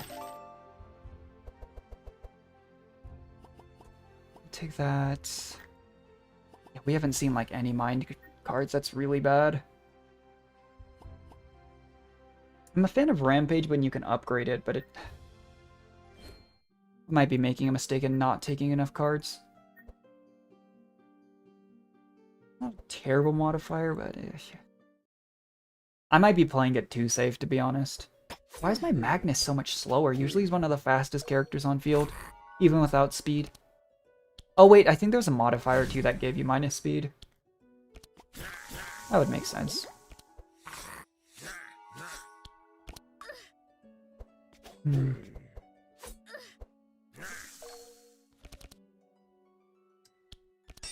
can...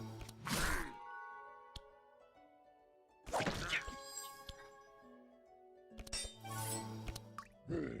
have we got here? Oh boy. Well, this is why the Dispel would have been good.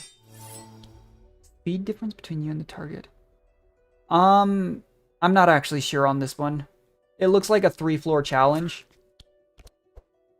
But that's entirely different from the normal game. And sometimes these weekly challenges also vary.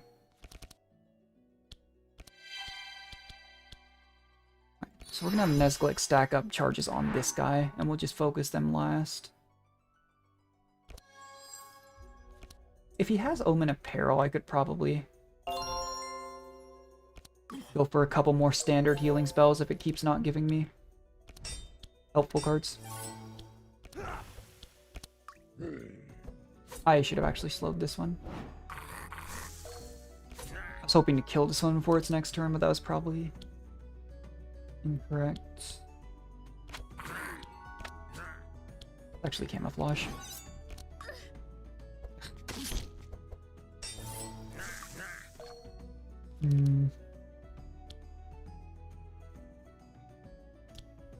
Like the sharpen, but we probably just cleave and then...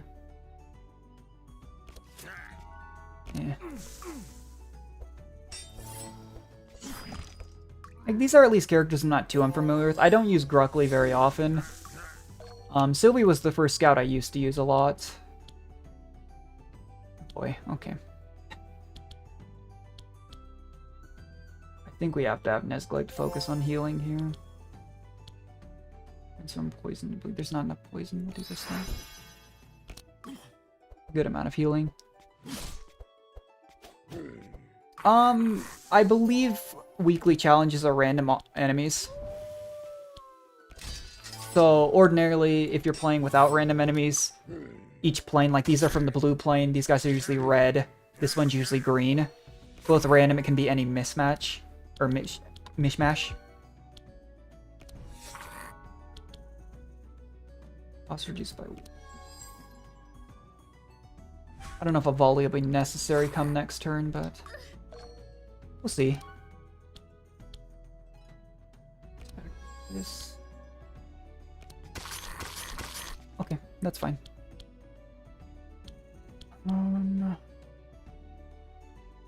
Sharpen blood for blood this guy.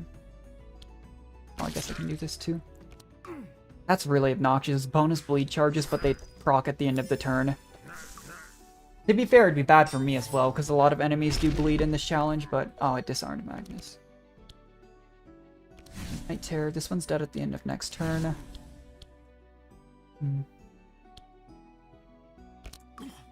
Part of the issue, too, is you have to consider on the first run I did, I took a bunch of extra stuff at the start of the run that I normally wouldn't have. That gave me a really big head start. So when I was running the Dark Run on base difficulty, I was able to just one-shot almost everything. Whereas this is a random characters with basic stats. They're not super strong. None of these are good. I will take an AoE at this point. Oh, we finally got a card here. Do I want a card upgrade? How much health am I? Let's be greedy. What do we upgrade? Is it free or do I have to spend shards? I do have to spend shards. Okay. Upgrade barricade then.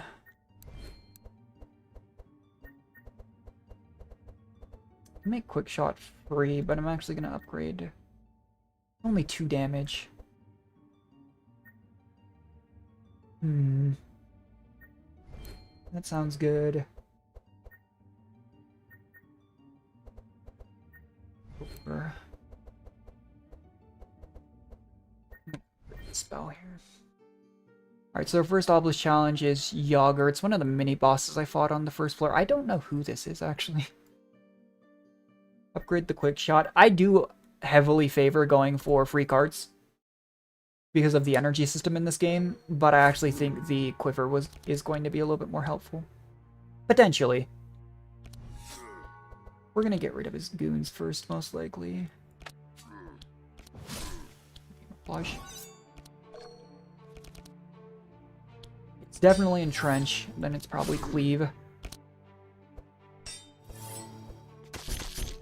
See, like, this guy I killed in like 2 turns last run because he was in the first plane. But this is a stronger version of that boss for the weekly challenge, and I am significantly weaker. I want to give Fury this early. I think it's fine. Do spin. Wish I had better bleed application, to be honest. Nezglek absolutely needs to just start stacking on... Well, there's a very good chance I lose this run. I don't do these runs very often.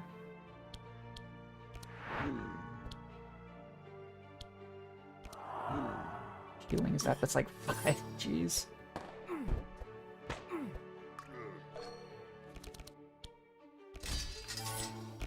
To be honest, if I failed this one, I was considering trying again, but I might just start up the second save file. I've wanted to do that for a little bit.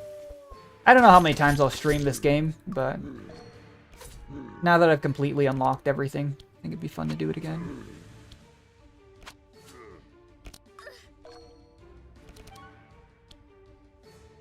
I just don't have great damage, and I don't have great sustain this early. Save energy. Night Terror is good for Yager.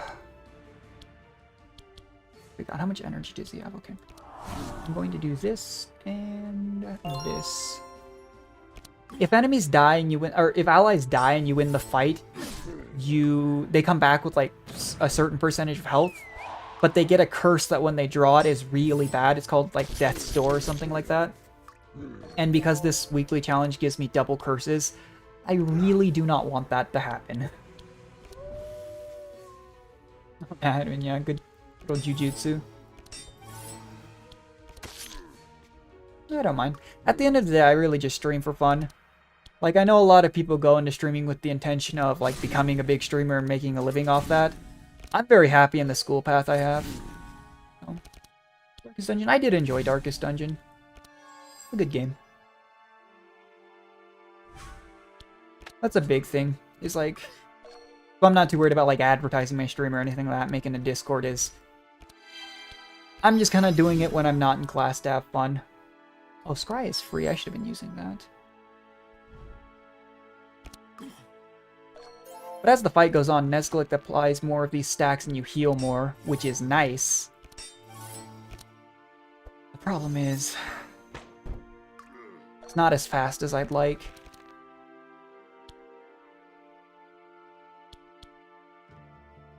Well, this applies more bleed, actually.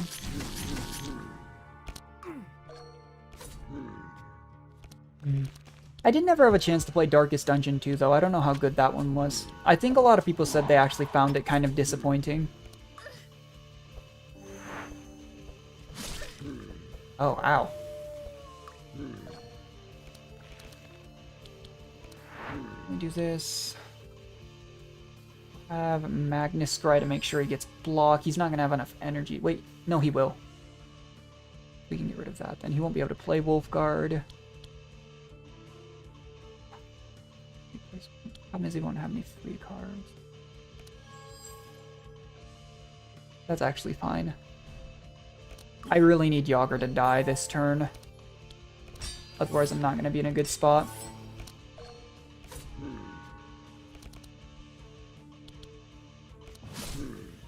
Okay, we should be good. Oh, yeah, that's what I was afraid of. I think he dies if the boss dies. Twitter? Oh, I don't mess around on Twitter at all. I don't even have one. Well, no, I think I made one at one point to log into certain games. But, yeah, I don't mess around with Twitter. Oh, that's good. I really don't. Like, that's a... I'd rather just have the bleed application here. I'm actually down to put that on Sylvie, I think. Base skill. That's fine. This won't do anything, so we'll take the money. But I was really looking forward to Darkest Dungeon 2. I just never got around to doing it, and then I heard it was bad, and I was kind of sad. Ow! I want to improve.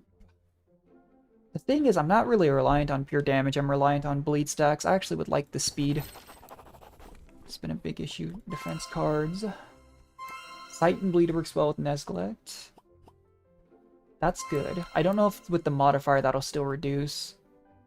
Mental Leech is activated twice at the end of your turn. Hopefully. Both of those two for Nesglik are pretty good. What have we got? Immune to Sight. That's also immune to bleed. I'm not going bottom path. Poorly. I don't even know what goes on TikTok. I know it's popular nowadays, but I've never messed around with Twitter because I just don't enjoy seeing people argue, to be honest. Go on here, mental visions. I need more base application of insanity. Just upgrade the mind blasts. Oh, that just does more mind damage. Oh boy, okay. Could make that cheaper, which actually I'm fine with. UX dispel. I do not want to dispel sight. That's how I die. For Gruckly, can I make them free? No, I can't.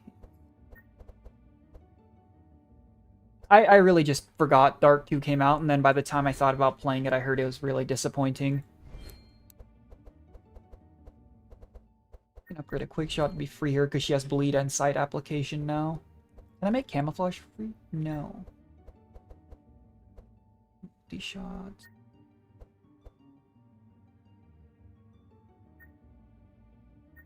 I'm just not one to be putting higher cost cards in my deck because of the way energy works in this game. Could upgrade Intercept for 2 more block. Make Fast Strike free, but I'm not really worried about his damage. Huh. Can Entrench be cheaper? 2 block on that. I'm actually just going to upgrade the Intercepts then. We have immune to that. I won't go through as many Obelisk challenges. I would like a shop, but I really do not want to fight this challenge. I'm 99% certain that robot is immune to bleed, which would be really bad. I could go top path and not fight any Obelisk challenge. We'll take the safe path, I guess. I don't think it's necessary, but go for that. This guy can transfer statuses to me. That's really not good. Going to do it at first. He's not doing it first turn. The problem is because bleed in this mode stacks at the end of turn, he's gonna... Oh. I'm not sure what I'm gonna do about that, actually. Yeah, no, there's something to be said. I already committed to it, but something to be said for going for a harder path, for sure. But this challenge is going so roughly already, and I haven't been taking the Obelisk challenges anyways, that I just decided against it. He's, I think, transferring curses next turn, which is not going to be good. And there's my dispel. That's really bad. The saving grace for that would have been if he'd been able to draw that next turn. I'm going to do this.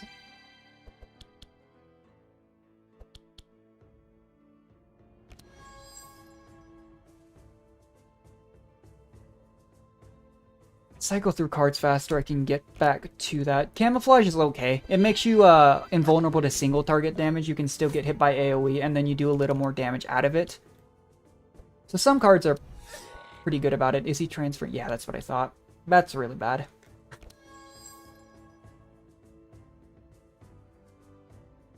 I don't feel very strong on this run. That's ultimately what it comes down to, and I have to fight the final boss on the 3rd floor. That's what I was worried about. That's really bad.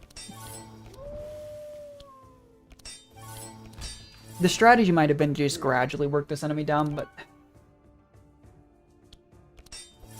That's not who I meant to give that to. Still, we might be taking a Death's Door this turn.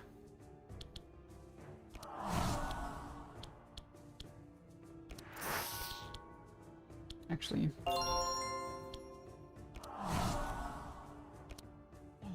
Yeah, this dragon, I think it's every other turn will transfer curses.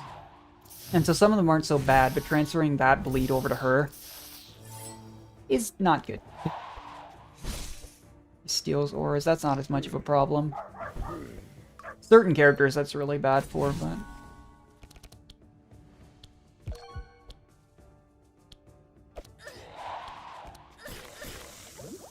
This guy needs to die, like right now.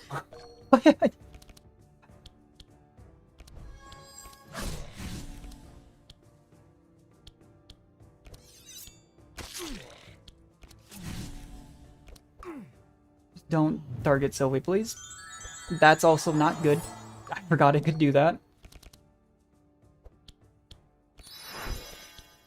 White literally just needs to die right now before he transfers bleed again.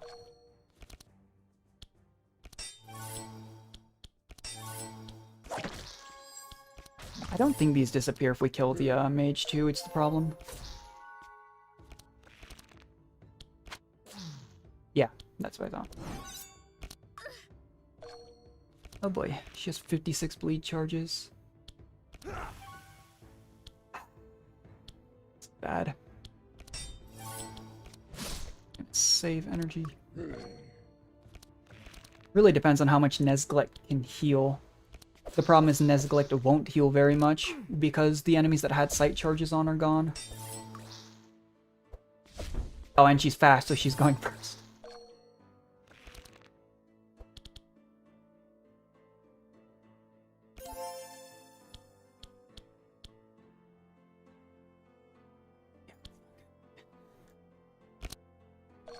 She's barely okay, as long as she doesn't get hit again.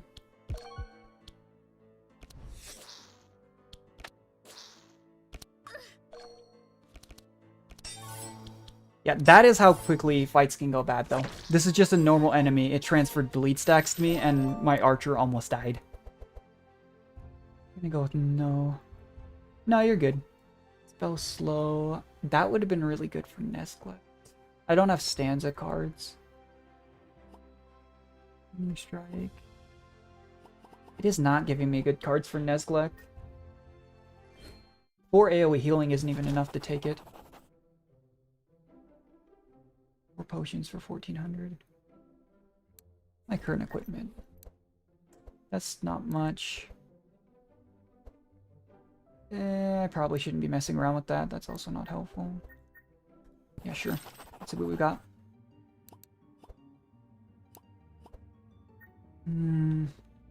I don't want the Berserk potion.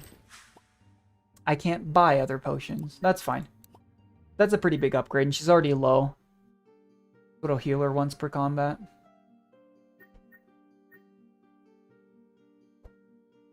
Gain resistance every 2 rounds suffered. I don't want to do a disarm Obelisk challenge. The only one who'll be able to act on disarm term is Nezglek.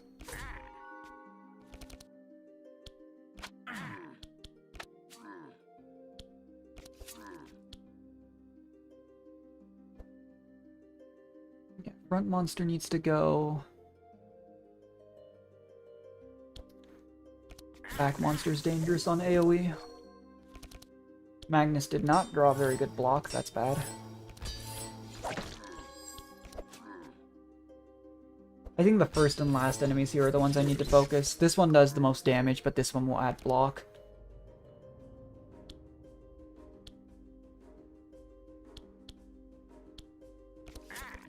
This do not much. He has no bleed. That's convenient. I'm gonna hold that.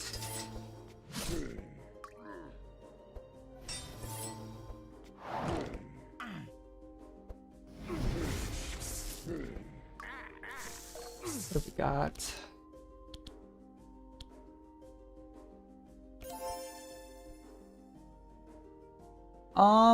There are evasion charges on enemies. I don't know how long I'm gonna stream today, to be honest. I just kind of go live randomly and go until I don't feel like streaming anymore. That's good. I think the armor's more valuable here. Oh, I can do both. We'll save energy. Usually I stream for like 3-4 hours, but like when I was streaming Xenoblade, I would stream for like 6. Like, it's really not too much of a thing. Like, one of those things where like, I could stream literally every day with my current class schedule and stuff, but I'm just not going to. That sounds miserable.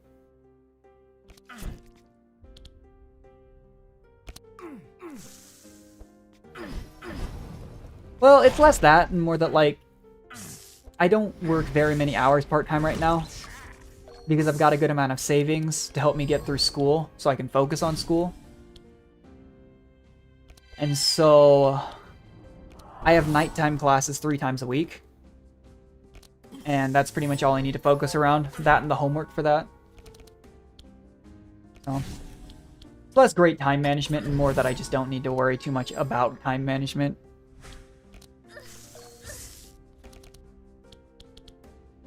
This, slow them down.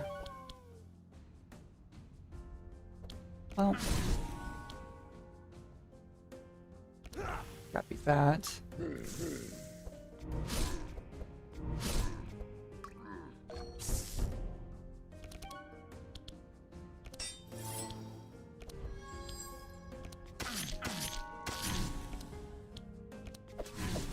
Use this.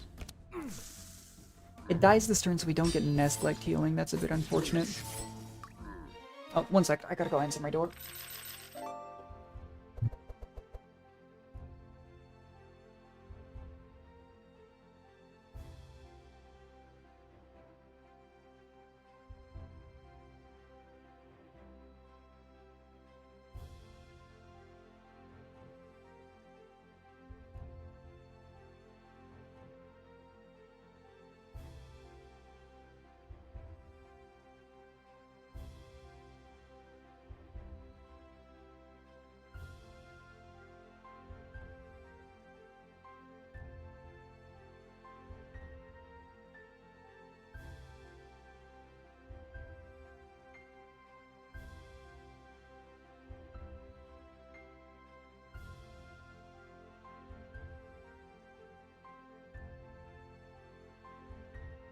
Okay.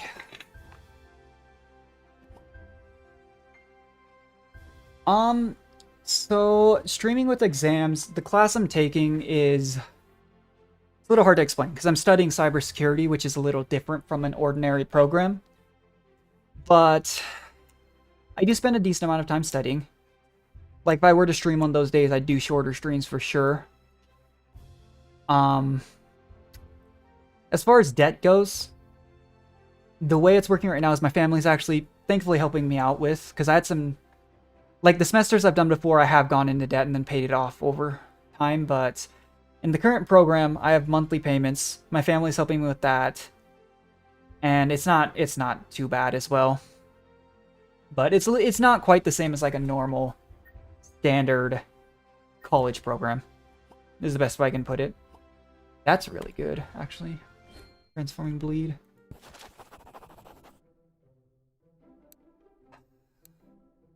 Don't think it's worth that. You get levels at weird spots here. That for sure.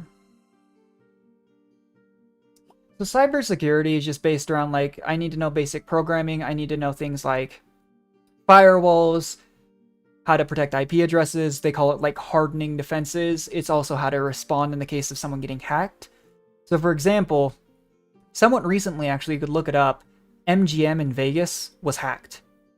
And they were shut down for like 3 days. A lot of times cyber criminals they'll basically encrypt your own data if they can get into it using like phishing and whatnot. And then they will hold it for ransom. They call it ransomware, and it's bad, shall we say. So bad. Kind of. A lot of people with computer science go into cybersecurity. For sure. I think computer science is a little bit more heavy on the programming. I need to know basic things like, on a computer, for example, you can like double click your file explorer and go into a file or something like that. What I learned how to do is do stuff like that on what's called the command line, which is just basically directly on the computer's code, is the best way I could put it. So, okay. So, it is similar though, for sure. How much does it pay? It's actually a really well-paying field, which is part of the reason I'm getting into it. A lot of it is because, even though some people with computer science do it, it goes through certain certifications rather than an ordinary college degree a lot of the time. So right now what I'm studying for is called the CompTIA Security Plus exam, which is just like a basic cybersecurity kind of Linux-based program. But I think the average at like lower rank is probably like 60 to 80k a year. And on the higher end, people get paid like a few $100,000 if you get high enough up. Like my teacher for the program actually worked for NATO for a few years, working on some of their like unmanned drones and stuff, because if those get taken over, it's a huge issue. So it really depends, but it is a very high peak cost field depending on how far you go. And there's a lot of jobs. It's like one thing a lot of people want to do. It's not really the direction I'm going, but they call it pen testing. And it's literally getting paid to try and hack into people's systems so that you can find vulnerabilities. Basically just simulating like a hacker attack. It's interesting stuff. But part of what makes it so cool is there's so many different, I guess, niches, you could say, within the field. But it's super necessary, especially with a lot of things getting automated. I don't know why I didn't play that first. NATO is like an international, I don't remember what it stands for. But it's an international... the North Atlantic Treaty Organization, 31 member states, European and North American. Essentially speaking, it's just like a... I don't know how to explain. I've never had to explain NATO, sorry. But... It's not a crime, though. It's basically just a grouping of a lot of prominent countries. But, guys are really cool. Like, I actually really like my teacher. You can make an ad. That's not really what I'm focused on. AI is more of a computer science-based thing, to be honest. But in our field, we do actually use things like ironically chat GPT and stuff like that, because the cyber field is changing constantly. Like, one thing they teach us is when you see like a stupid Google Chrome or like an iOS update and it seems like it's really frequent, a lot of times those are actually really important. Sometimes they'll do what's called zero-day patches because they find out something that was a vulnerability and it needs to go immediately. I shouldn't have killed that then. Oops.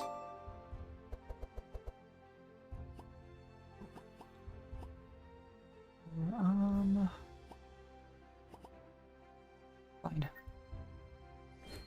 Feel bad turning down cards at this point because I'm struggling. Prop up to 1 mythic card. Okay.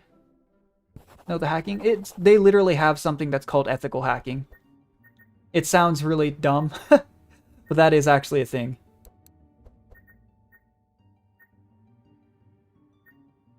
I think I can craft 1 card per person.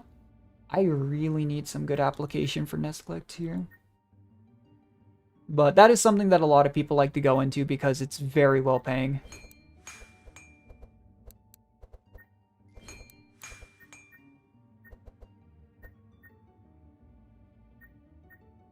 But, yeah, that's interesting. Double target bleed, I probably should have. Can I get a dispel actually for Gruckly? Where is it? Shake it off, I think. Well, that would have been good too, but that's really expensive.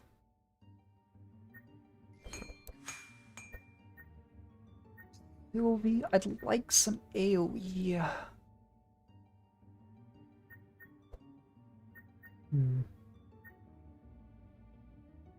Could just take free bleed application. Is there not a dispel in the ranger deck? I thought there was.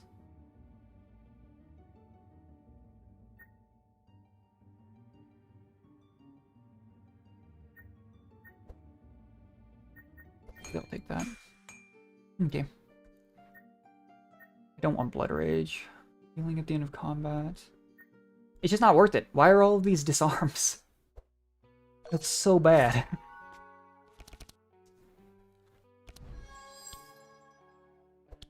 Well, Sylvie focus on the back. Her applying sight's really good because it makes an Nestlect heal more too.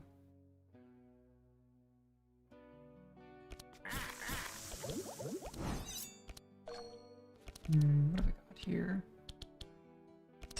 This guy will shield everyone, but I'm more concerned about this one, and bleed goes through shielding anyways. Liking your teacher in 2024. No, there's nothing to be ashamed of with having anxiety. I have really bad clinical anxiety and depression as well. It's something I've struggled with my entire life, and to be honest, it's why I didn't start streaming for a long time. I was so nervous about like figuring everything out and getting started, but something I've noticed with anxiety, and this might not be the case for everyone, but with me, is occupying yourself helps a lot. It's part of the reason why I enjoy streaming, is if I'm focused on that, I'm not as focused on other things that could be going on. But no, mental health is genuinely something you should pay attention to.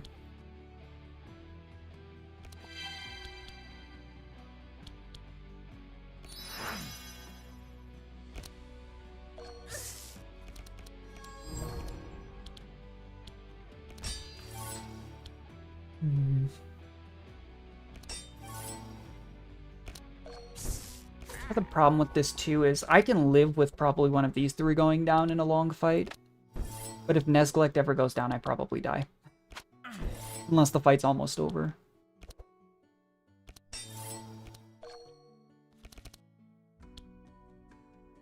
I mean, nowadays the entertainment industry involves a crazy amount of stuff, to be honest. For a long time, it was what, like, maybe sports counted as entertainment, plus music. Then it extended to so many other things. Like, for a long time, I've always been really involved in music. The first semester I went to college out of high school was I went into a actually really high-rated vocal music program. And I also just realized, at least in the US, it's a lot of debt for a degree that I might not even get to use. And that's what kind of led me to doing what I do today. But I'll still play like the guitar and the flute and piano and stuff nowadays. This is again another thing to kind of enjoy. What's life if you can't have some hobbies, you know? But yeah, I mean, nowadays too, even like entertainment includes YouTubing and stuff. It's funny. And you were saying last week you were thinking about trying to do voice acting, right? That definitely is included too. Like, I'm not really looking to do voice acting, but like, voice acting a character in Genshin would be sick. Like, believe it or not, if you haven't played Star Rail, a lot of streamers and prominent people voice characters in Star Rail. In Genshin Impact, I believe Sayu was voiced by... Oh! That's not good. In Genshin Impact, I believe Sayu is voiced by Lily Pichu in English. And I might die here. I know there's a couple other pretty prominent examples, though. Yeah, I was not expecting that.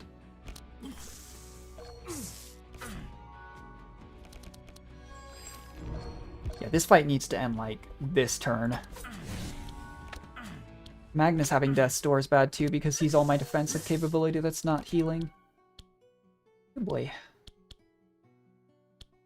This, we do this. Oh, it's a random discard, I didn't even know that. These two are dead at end of turn. That's the problem with this game, is a lot of times we're based around doing... Like, I want to put down statuses to resist resistances and do a big hit. Enemies do the same thing. Like... That's really bad. And that's right before the boss fight. Nice. Oh, I have a pretty good memory, thankfully. But yeah, the entertainment industry is full of all sorts of different options. Can I remove... I almost feel like I just need to eat the Magnus Double Death's Door and heal. Probably the way to go. That's so bad. Yeah, what enemy is this? Is this from the DLC? I don't remember seeing this in the main path. Oh boy. And it's one of the transfer workers. I think this is actually where I die. I'm genuinely not very good at this game. I know a decent amount about it, but I spend so much time achievement hunting and unlocking everything that I really don't know, like, higher tier strategies, which is important for weeklies. I think we just need to do controlled bleed on this guy. Seeing as how I don't want 1 billion bleed charges transferred.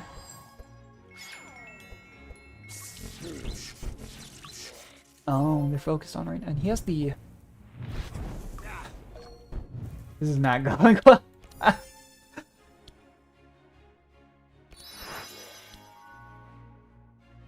thought, yeah. Maybe I should have dispelled Gruckly. No, I'm pretty glad I dispelled Magnus if that's what's gonna happen. Jeez.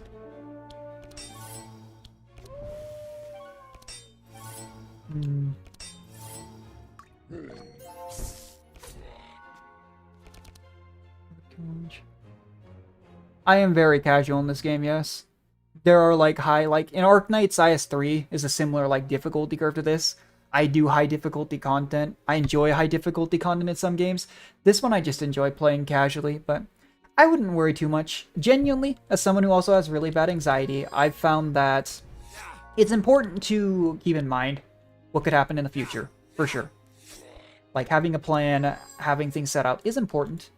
But if you spend all your time worrying that you're not going to succeed, a lot of times that'll stop you from even trying. And I say that as someone who, like I said, I wanted to stream for years. Even just casually, and I never did, because I told myself, oh, it won't be fun, I won't be able to do it well. It's really easy to get in your own head. And I know that's easier said than done, to kind of work around it, but I'm sure you'll do well. I think that things in this world have a very good way a lot of times at working out for the better. Even if it doesn't feel like it at the time.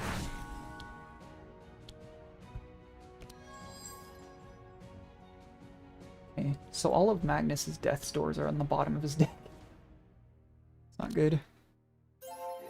But yeah, like I said, I went out of high school into college with the intention of being a musician. I auditioned into a really hard program to get into, actually, and then did 1 semester. It changed. My sister's a very happy nurse right now. One of my sisters. And she started college to be an occupational therapist. Like, part of life is the highs and the lows and figure out what it is you really want out of life.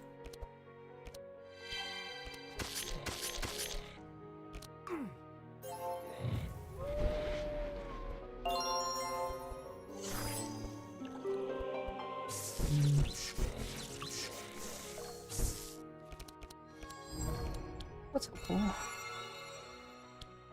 Glad I saved energy from last turn. I missed. Crazy? That's bad. I should have used the other card. Nesglet can do a surprising amount of damage. Now that we've stacked so many charges on this boss, he heals a ton, which is nice.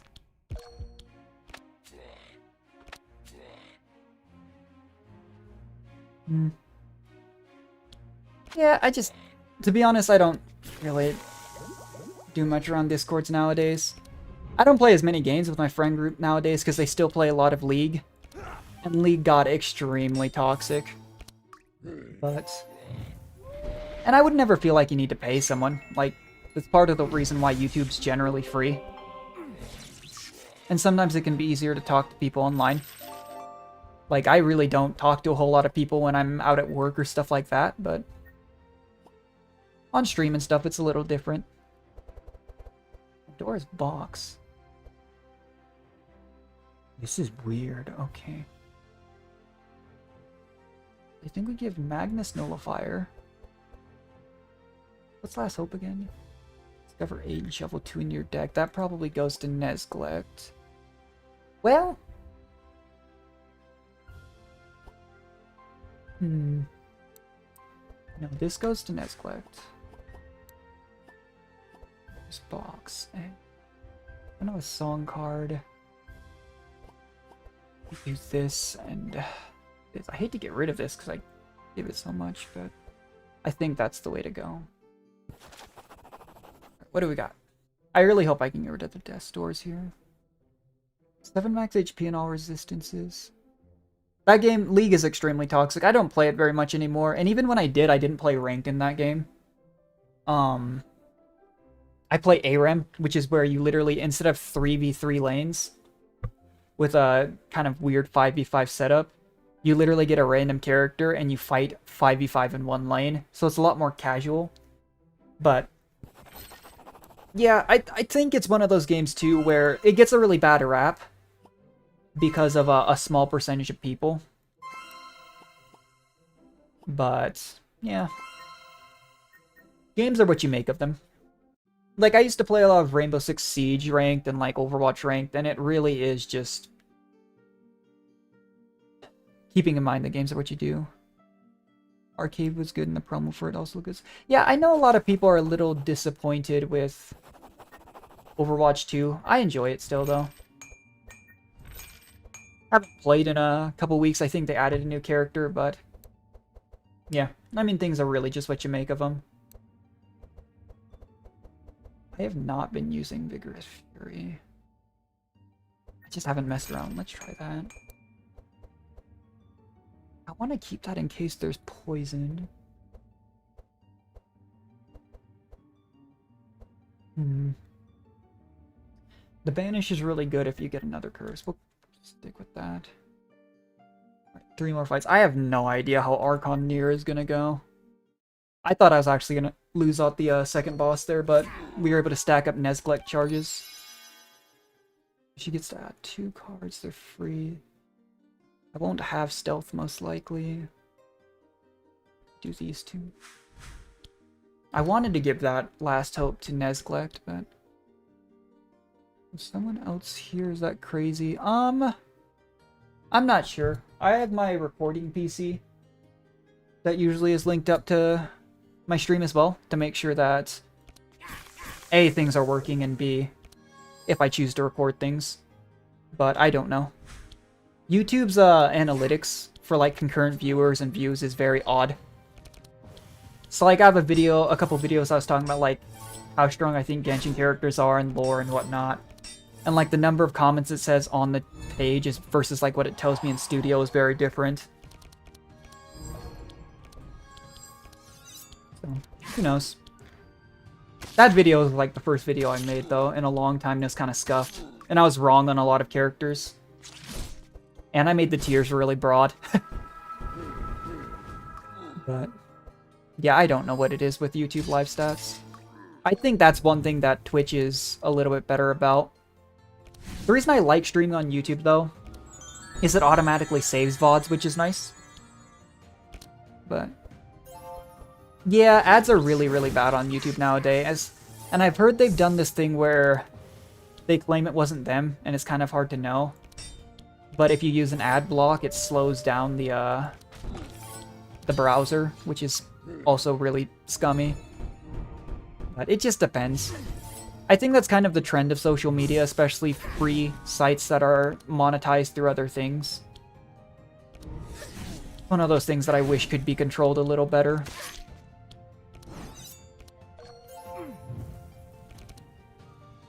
Yeah, Twitch immediately... I remember seeing the, we're going to allow adult content, and they immediately backpedaled on that because that was a terrible idea. But there's a lot of stuff that rubs me the wrong way on Twitch. You could argue this is the case for any big platform, but they don't enforce a lot of things that they probably should. For example, if you look at the VTuber category on Twitch, some of the biggest streamers you will see on there pretty consistently they don't stream with the model, they're just actual normal streamers. I can't remember names, and I don't like calling people out, but that's something that they should probably be not allowed to do, especially people who are the face of the platform. But, can't really control what other people do sometimes. But I don't mess with Twitch. I don't mind streaming, like dual streaming, and that's where I started streaming, but I don't even remember specific names as part of it. But, I remember that. Like, the last, 5 times I've looked, I've gone on Twitch's homepage and browsed, like, just the category, because sometimes I like seeing what's going on in the community. I'm not, big into the VTuber community. I watch a few people from Hollow and Niji. But yeah, I don't know. And part of it's that the entire, entertainment industry, right, is tough to break in. Streaming's hard to break into. So, just kind of the way things sometimes go.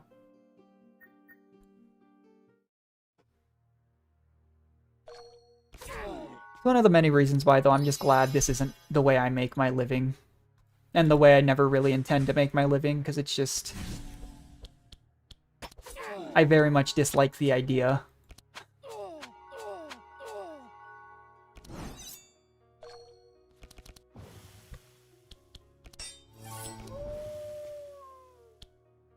Yeah. Well, so the reason I made a VTuber model was... I like having the idea of having something like represent yourself, right? Not just streaming with nothing. But I am absolutely not going to put my face out there. Especially as I study cybersecurity, I'm realizing that's a bad idea. But it just kind of worked out. It's funny, because I knew about, VTubers from a long time. I'd heard of Hollow Japan back in, 2018, when they were first starting out. But the first time I really got into that kind of stuff was actually... If you know Nanashi Mume from Hollow... I think they're called Hollow Promise now, but it was Council. I used to do a lot of cover songs and look into a lot of cover songs like Mike Tompkins and Peter Hollins. And so I stumbled across a cover she did, and I was like, what is this? And that's just kind of how things turned out. Kind of a weird story. But I'm overall happy with how it worked out.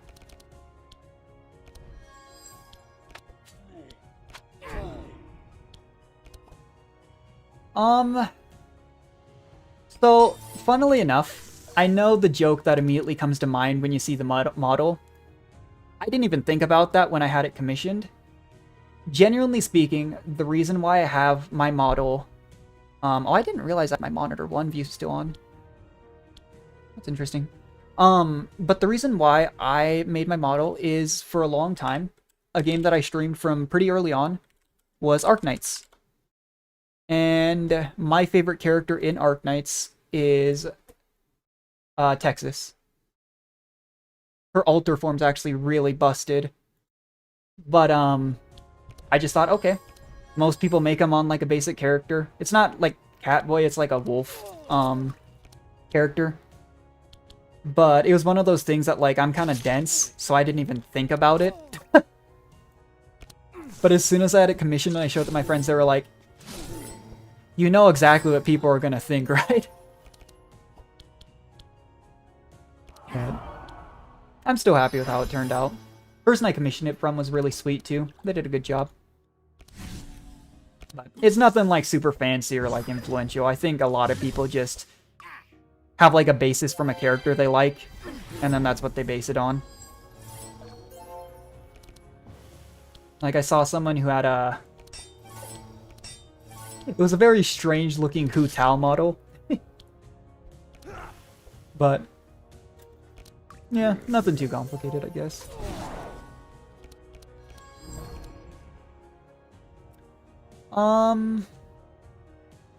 There are male protagonists in Arknights, yeah.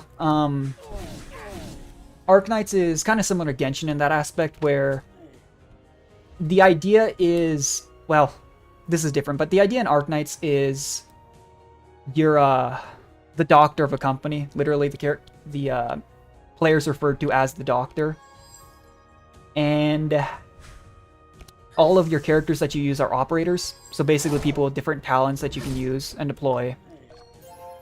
And so there are a lot of like both male and female characters. I really enjoyed it. It's a pretty distinct game. The joke though is I didn't even think about this, but my friend took one look at that and was like, I know you're not a furry, but that's exactly what people are gonna think. And some of my first chat messages like 2 years ago were people asking that. But no, that's not it. Nothing wrong with what different people like, but it was just me kind of being dumb.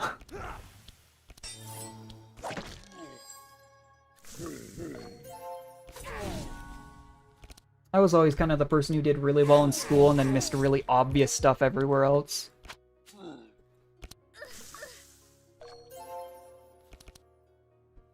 At this point, I just need to try and keep up as much HP as I can. But... No, I mean, I didn't think about it either, but that's exactly what my friend said, and I was like, oh, no, I can see it. Yeah, the doctor is actually in the anime. It's represented. They purposely made a character with like a voice and such that it's interesting. Like it's hard to tell because it could represent a guy or a girl or anything else. But they're in the anime. Some animes don't. Like I don't really play Azure Lane anymore, but I know they made an Azure Lane anime that didn't do very well. Where the whatever player character isn't actually in. Just depends. When it comes to game-based animes, they do things very differently. Because like when the Genshin anime finally comes out, I think it's probably going to be Aether as the main protagonist. That's usually who they go with. But that's an actual playable character. The Doctor in Arknights isn't a playable character. So, kind of affects things. Alright, what have we got? I will take a Stockade on Gruckly. Enervate's good. I need to heal. Otherwise Sylvie's gonna die early on. I wonder if this puts me right into the Archon Near fight, or... Why would I take an Obelisk challenge on the final fight? Oh, we made it to the final fight. If I can stack up sight charges and not get one-shot, this should be doable.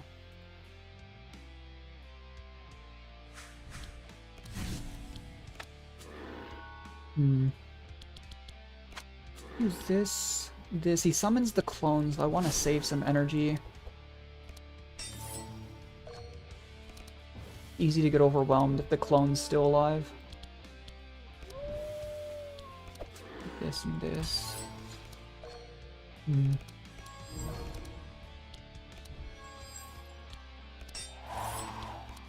Or who's that? Not on the casting list, on the anime list. Or, oh, is it? I haven't seen much on the Genshin anime so far. I just know the animation studio that they chose is really good. So I'm pretty excited for it. The casting list for the Arknights anime, I'm not sure. But there is a... Like, I watch anime on VRV. Yeah, I'd have to look. Arknights anime VA. Because there is a voice actor for it.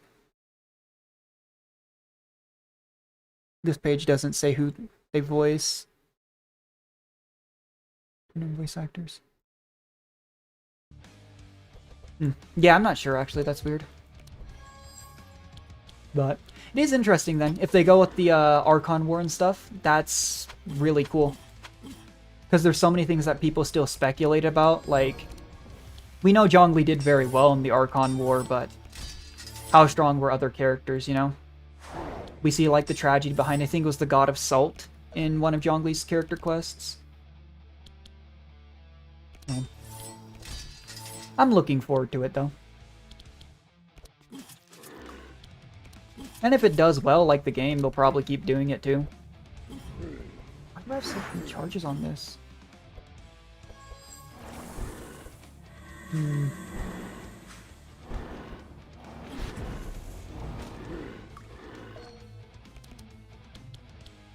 Hear this. Do I Sacred Ceremony this early? That feels bad. Need to Martyrdom abruptly. Magnus came.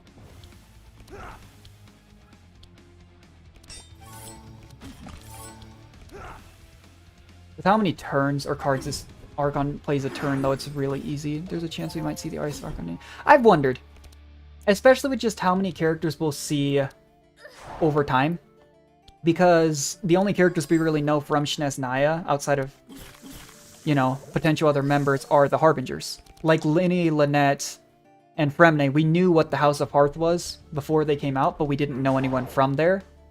As far as the Tsaritsa goes, the prediction right now, and it could be wrong, is that the Tsaritsa will be a Bronya XP. And the Hyrule Archon is named Murata, so most people think it will be a Himeko XP from their other games. Some people very much think that won't be the case, but I do think it's probably pretty likely.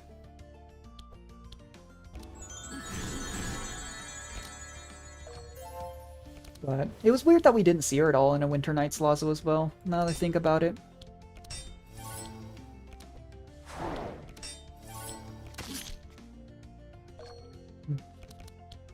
I'm wondering when we'll see Dane again. I feel like we haven't seen him in forever at this point. Same with the Abyss sibling.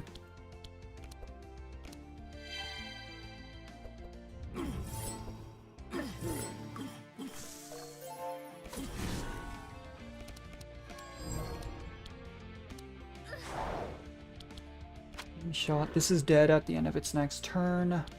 I don't think I can kill it before it takes a turn.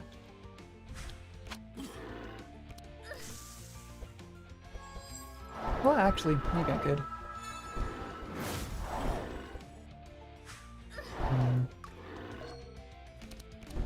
Done pretty well so far. Would have liked to have dispelled there, but... Try Magnus to make sure he has... That's fine. Speculator lore. Dane shows up every year. That's fair. I don't know entirely. Like, there's so many things that... There's so much to know in Genshin. It's hard to tell. I'm looking forward to Lantern Rite. I don't know if I'm going to poll on a Cloud Retainer. I'm not sure what her niche is meant to be, but... Let's see. Speculating her lore, though. I mean, the assumption is something tragic that happened to her, I think, in the Archon War. We know she doesn't treat her people very well at this point. Like... I don't know too much about it. There's a lot of speculation around, especially because the Pyro Archon's name is Murata, which is Himeko's last name in most of the games, Himeko Murata, that she might be dead.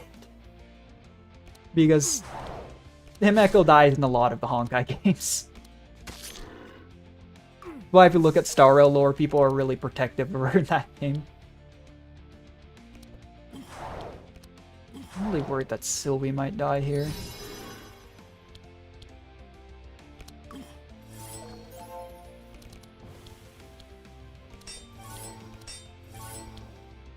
We can pass on that actually. Well, let's pass on it.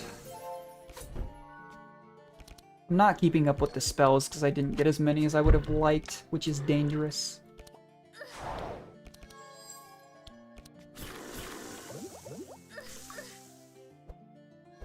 Don't hit Sylvie, please. Oh, that was a lucky bounce. Okay. Cloud gives everyone double jump. Yeah, that's the interesting thing. And with what happened with Focalors, that's why a lot of people think with like the whole rebirth theories and stuff like that, maybe that's what'll happen. Double jump is interesting. I don't have Zhao. So I'll have to see with my other characters what I'll play with. Because I had heard she was pretty niche. I still stubbornly play Raiden Eula a lot. Lately I've been playing my Navia team. I think Navia is really fun to play. But, maybe I won't pull on her then. We'll have to see.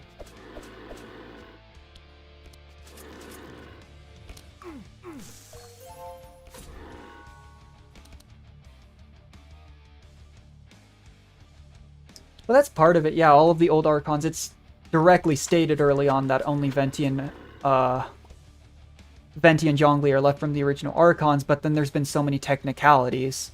You know, we know Focalors wasn't even the first Hydra Archon. She inherited basically a ruined nation.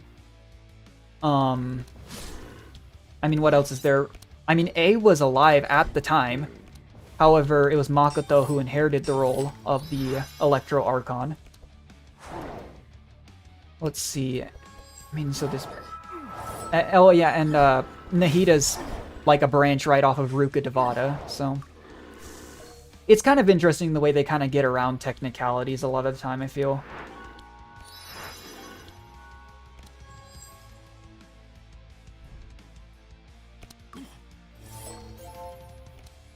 The regen I got off that last artifact is coming in clutch. I don't think I need to be using that anymore. But yeah, there's so many things that I'm wondering what they'll do. Because at this point they've showed that's not what I wanted to discard. They'll do twists that it's like, oh, why didn't I think about that? But who knows, really? How does this inheritance thing works? In Genshin? What do you mean? Or are you talking about the martyrdom?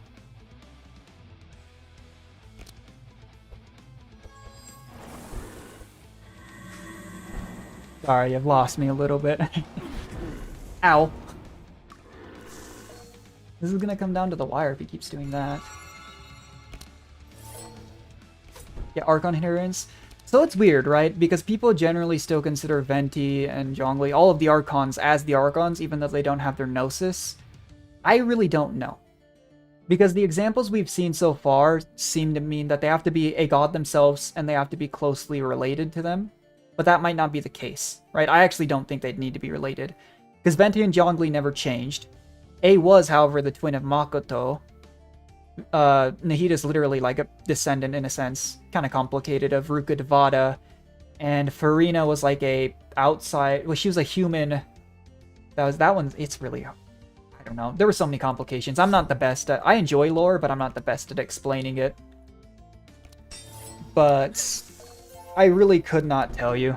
Because that's one of those things that people can speculate, but I don't feel like they've given us enough like exact specifications to know what counts for certain.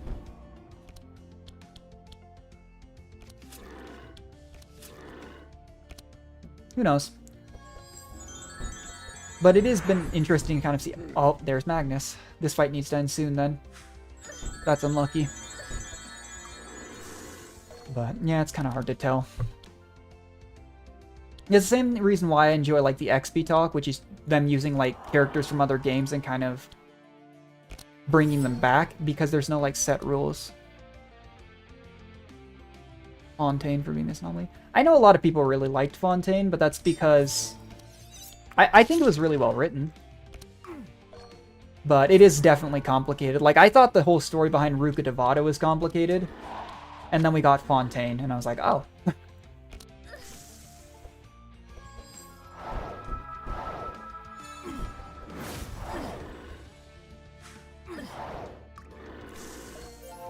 Okay. As long as not everybody dies, I think I win this fight by the wire.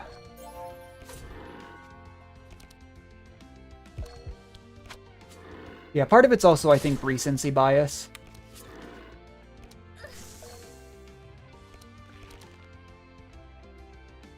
Because a lot of people are like, Farina's their favorite Archon, and I think the story's well written, but... You know, it's easy to like the character that you've been seeing the most recently.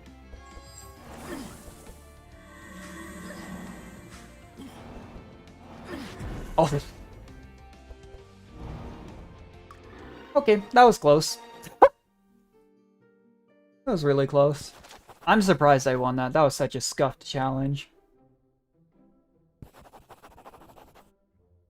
Took an hour and 20 to get through 3 floors. Jeez.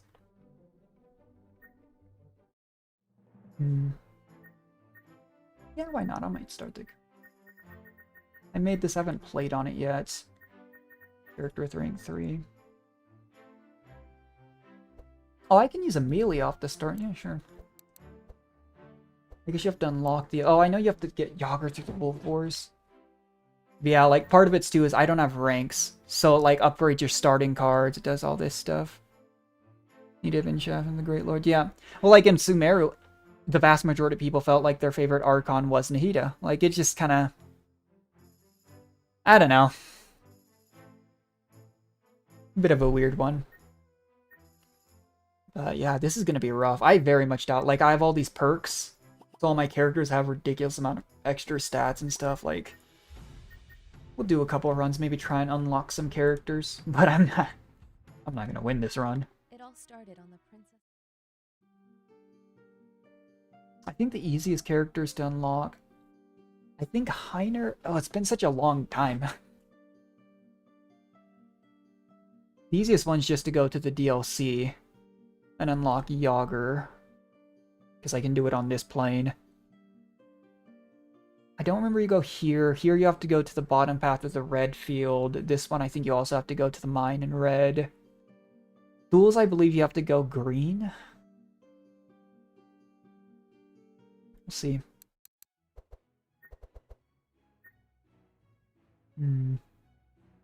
That's actually why it helped me when my first couple runs were with a friend group, because they had cards that were really good. Or characters that were high-leveled. Voice acting? I didn't even know there was voice acting on the front, actually, but it's the same thing that plays at the start of every run. So I just kind of out of habit skip it, to be honest.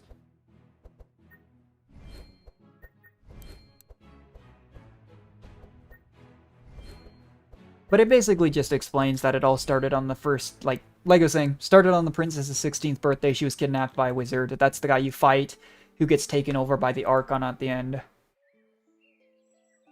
But yeah, this is gonna be... You would think with the experience I could figure out how to win a first run, but like my first solo run, because you still get experience if you play online with friends. My first solo run, I had like 20 levels or something like that on most of my characters, and I still lost on the first plane. It, doesn't tend to go very well. Maybe I shouldn't have. Maybe I should have taken Evelyn over the Queen. The Queen's focused her on Frost, which isn't exactly the strongest niche.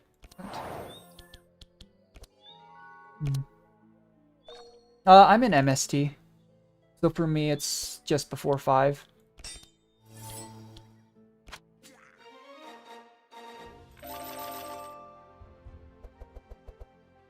feel like I should go more aggressive with Magnus because it's so...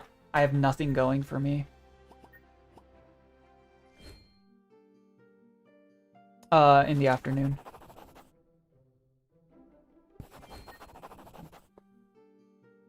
I'm not going to fight the mini-boss, that will end poorly. And I'm not going to do any Obelisk corruptions. I don't think either will end very well. How about for you, Christos? You said you were in Greece, right?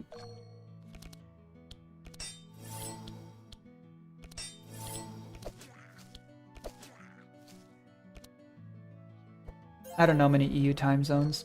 I had a friend who was on deployment in the military in EU for a long time, but I cannot for the life of me remember what the difference was. I think the Queen's base damage might work out pretty well.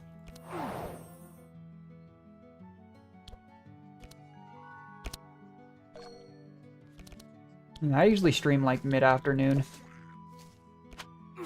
Because I take nighttime classes, I don't even get up until afternoon usually. Nice. Well, now I'm here. In Greece, I'm in Nigeria. Oh, that's interesting. It's always cool to go abroad. Yeah, have a good night. Get some sleep. You gotta take care of yourself for sure.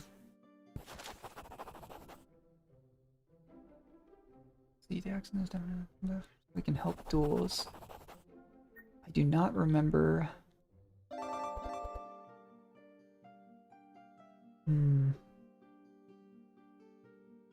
I feel like I should take just some stuff here just to not die. Compared to other healers, I don't think it's as bad for Reginald to have speed because he does a lot of bless. Do I have the money to just pay for it? That's fine. Where does tools have you go? In Aquafall, you do have to go green. I hate the swamp. Not that bad if you have dispels, but... Masters will give him a message. That's also green. I don't know if you can do both. Wow, it's very daunting to start from the beginning again because I don't remember where anything is. Actually. Why would I... Don't get money though because it's a free event. Alright, let's see how Yager goes. It's funny because he gets really mad at Magnus's voice, or line, but he's actually terrified of the Queen. I haven't been using Expert Tracker, I should. Well, it's fine. I'm not really bad about using scrying cards because I'm so used to playing low difficulty for achievement runs where it doesn't matter. You can just brute force everything.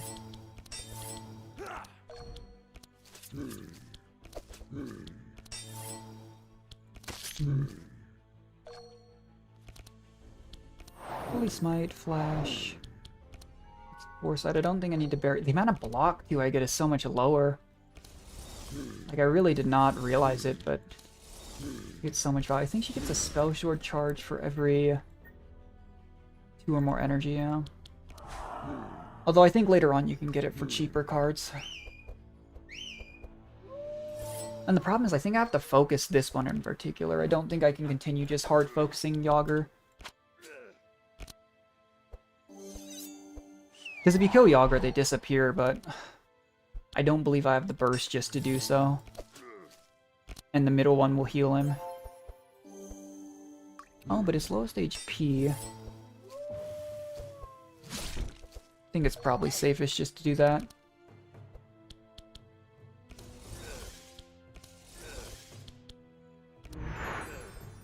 Trying to remember how you unlock Neglect. Like, some of the characters, even just singular items, take an entire run to invest to do it, which is the worst. Well, it's fun.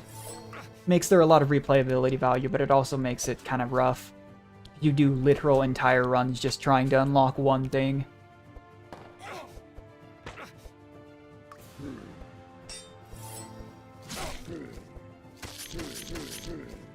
Taking so much damage, and we don't have much healing. I mean, it's nice that if I can get Blessed Stacks. Blessed Stacks on Reginald make him scale really well as a healer, but...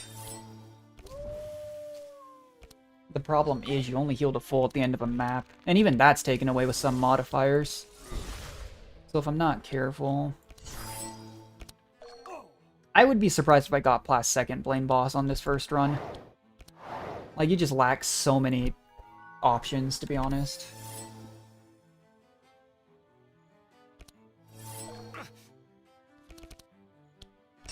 Deflecting is good. Monster, Rupture. I should have marked, maybe.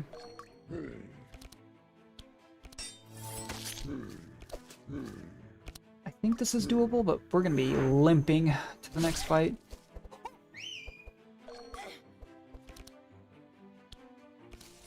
Do I Frost Barrier? He didn't summon... Yeah, I have Frost Barrier. He didn't summon a... Friendo here. How much energy does he have? We flash and then we heal her. It's only 9 HP. Oh! That hurts so bad. Oh, I remembered it being bad at the start. I did not remember it being this bad. We have nothing going for us. And I don't even have any treasure chests, so I can't really start out with extra things. And I think you can only sell town supplies for resources once you've maxed out your town. Stop that, Yager. Okay. Wish I'd had better AO. Oh, nice. Okay, we win. That was too close. So, Barricade. I was planning on relying more on Bleed, but probably take Yager's Cleaver. I need more healing spells in Reginald. Andrin definitely... Oh yeah, and we're going to be unlocking everything. Andrin gets that. Brigandar, I'm actually going to give that to the Queen. She has such low HP. You can go Alarm Bell, that's not a big deal. We don't have any... Yeah, we don't have any pets! I can't even start with pets, jeez. We can go read Yager's Diary. It unlocks a couple things. Doing a couple of these different paths unlocks some of the skins like the one I was using. But it basically just describes Yager and Magnus's original journey, and you have 2 random... I think this might actually technically be the ones Yager summons, but they're not named in-game. But you do these a few times. It's a blessing and a curse, because if you have good characters leveled up, it's going to be much weaker than what you have available, but with a starting thing, these are stronger characters, probably. And they are balanced, I feel like, to beat this mode, as long as you don't make a horrible mistake. Can they summon another wolf? I have no idea what these things do anymore. What we'll do is we'll do this. I'm sorry, doggy. I really hope they can't summon more of them. That would be extremely unfortunate. I maybe should have done double Rampage instead, but... Do I need to dispel? We'll dispel Magnus is slow. Lightning's nice because it does damage to the sides as well, similar to the scatter shot. I don't even think you can get this guy's cards. Don't believe I've ever seen them. Whereas a lot of these cards are from different characters. Like, this looks like a mage, but it's a healer. And Yager, for some reason, is in the back. Even though, you know, Yager does a lot of damage and doesn't need to be in the back.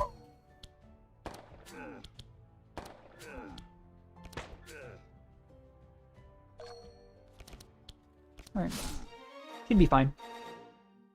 First time I did this, it was with a 4-man, but... Why would we eat it? Is this where we get... Oh, we switched out a healer for Otis. I forgot that happened. I think the last few times I've done this event, I've switched out to... I've done other past unlock skins, but Otis is going to be a stronger healer, most likely. And it's like the Wolf Civil War. It's so weird. That's one thing that's cool and a little odd about this game, is there's not as much lore that's like readily available. You see all these people calling them traitors. I don't know, I didn't mark. Save the energy. You see these people calling them traitors. You're fighting for the like Kingdom of Synethia, but we didn't see a whole lot of the backstory as to what truly is going on here. But it's kind of sad too, like, this is the original Magnus. He gets injured by Yager betraying him, and Yager doesn't even really get like the whole reward of being like prominent in the Wolves, because he ends up being just like a random bandit by the time we see him in game. And anytime you go that way, Yager bites the bullet. Let's see. I'm still just really surprised you have access to the queen immediately. Because you have to do this for the other characters and then the sands. I would really like to unlock Dark Comp early. Just because it's such an easy comp to farm. Like, again, I don't think it's good at high difficulty. But, because it would allow me to greedily farm, like, supplies for camp and get all my upgrades really easily, I think it'd be good. Don't think I need to Blood Rage for extra energy next turn. Use that one off. Will this be lethal? Oh, I can't use it. Oh, this has a really small health pool in this, though. Which is a little unfortunate. I believe there's only one map for this, too, if I remember correctly. Concussive Shock this guy. Deflects are always a nice card, though. Like, they're not as powerful because they're free, but I really like free cards. They just feel great.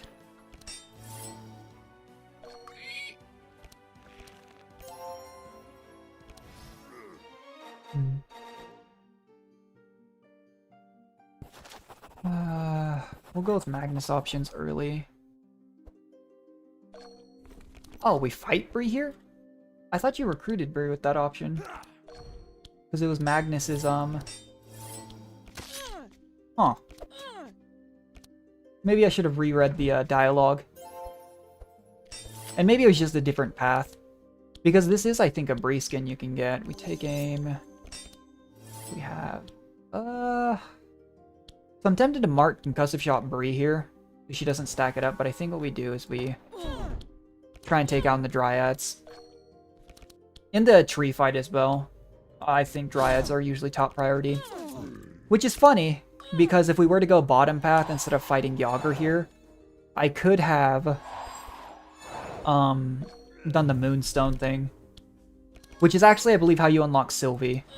I believe you have to bring the Moonstone to her. But you can use the Moonstone to, like, lure away a Dryad. Which isn't an issue if I had more invested characters, but I don't. But Bree's a weird character. She's one of my friends' like... My friend group doesn't use Magnus very often because he's kind of boring. They usually run Heiner or Bree. Because Heiner's whole shtick is he gets Fortify, which makes his block last in the following turns. And then he has a lot of things like shield charge that does damage based on block. So they basically just sit there and build a wall for about 20 turns, and then they do it. Bree is based around giving herself Thorns, which is the reflect damage, which does hurt quite a bit, but I'm not going to have the energy to use those other ones. But the problem with Bree is there's one enemy, the Knight with the Lance, that does damage. I believe it's based on your Thorns. So if you don't kill that thing immediately and you're running Bree strat, especially since her last talent level makes it so that she doesn't gain block, she just gets Thorns instead, that is a really fast way to kill your entire team. But that's really the only issue I feel like with that comp. Otherwise, it's not a huge problem. Oh, I don't have Otis anymore, what? I really should have read the dialogue. Fine. It's your fault the piggy deserted. Don't expect us to take pity on you. We let her go. If I've stuck with Magnus choices, I'm gonna stick with Magnus choices. Am I wrong, though? I really thought we would unlock...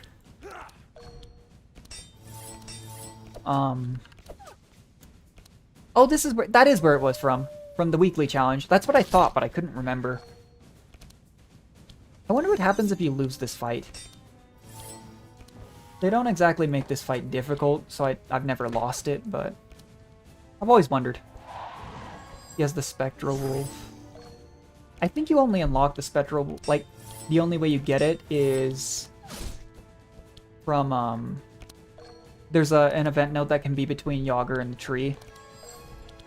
And to my knowledge, that's the only way you get it. Nervate our Gunner. I think the Gunner's... Pretty good. I don't know if we'll use Yager. I think, to be honest, we'll use Magnus for some time. And then the issue is if I'm gonna unlock Malakazek and Novelli on this save file, it's going to take some time.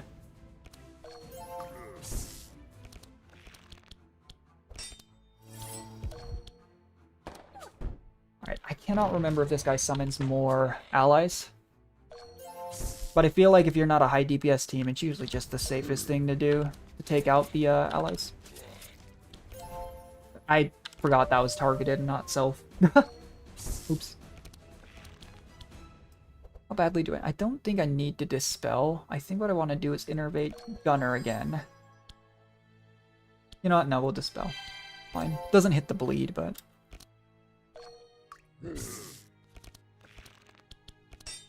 Part of the problem with this team in the DLC is it's very much like a slugger-based team. It doesn't apply bleed. Which, to be fair, Magnus isn't really bleed-oriented, and Yager's based around giving himself a ton of max HP and then bonking you. Should have marked, maybe. But, to be honest, I really don't think you have to play super well in this fight. Actually, we got some bleed there. Maybe I'm just dumb.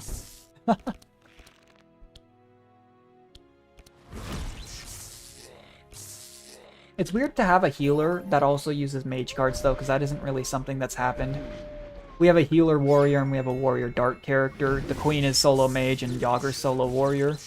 I hope we get, if they keep adding characters this game, though, and more maps, I really do hope that we get more dual type characters. I think they're fun, and it's a good solution to give them 4 card options instead of 3.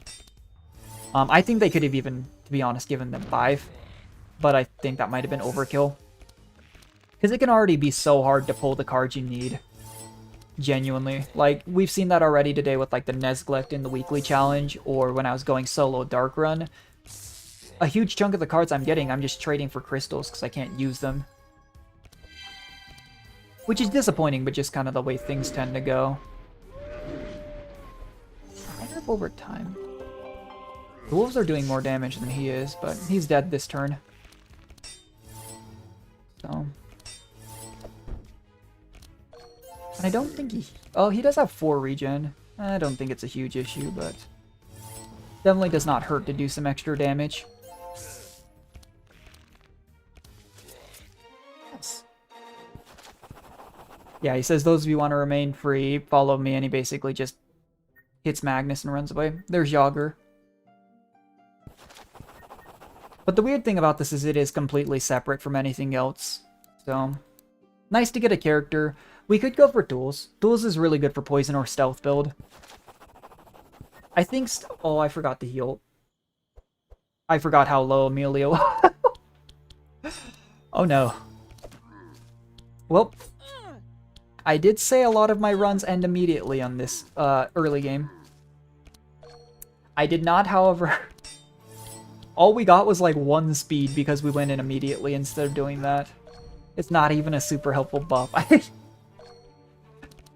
Reginald is going to have to put in some OT. I think Dryad's usually first priority for the healing. I mean, in an ideal world, you could always just rush down the boss, but that's not really what's going to happen. But I think, like, a lot of the healers tend to scale well, right? Like, Malika only heals through Dark application, usually, because a lot of them don't want just pure healing spells. Which is why I think she falls off late game, especially with Dark Resist being high late game. But Nesglect is... I think Nesglect... it depends. Reginald with Bless scales really well. But I forgot how weak characters were on the new save file. This is gonna be so bad. Even if I make it past, Yilmer here, I don't know how to pronounce it. I think I'll die on second plane. Because I forgot, you have all the town supplies, you have, you know, everything else. But if I'm lucky, Reginald can keep up healing just long enough. I don't think I have an AoE healing spell yet.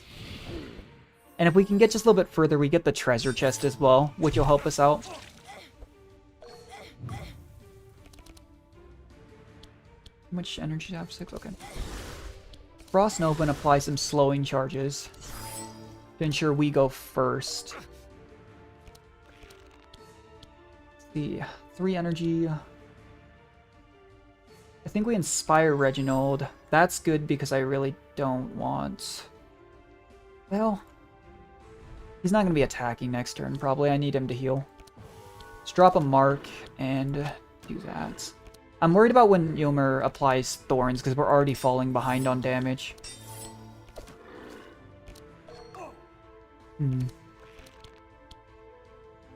3 energy, dispel 1. I think we do this. It does also affect Yomer. Luckily, we're not doing a fire damage build. I think we smite, and then we need to keep Amelia alive, but Magnus is already starting to get hurt too. Part of the problem too with the early game build too is I don't really have any synergies. Like with the dark build, you have everyone just solely focusing on it, but Yomer's also immune to bleed because it's a tree, which is where the Yager's Cleaver would have been nice. How many thorns do I have? 6. I'm gonna do 1 more. This is turning out to be pretty sketchy. 4 thorns. Okay, 3, 2, 1. I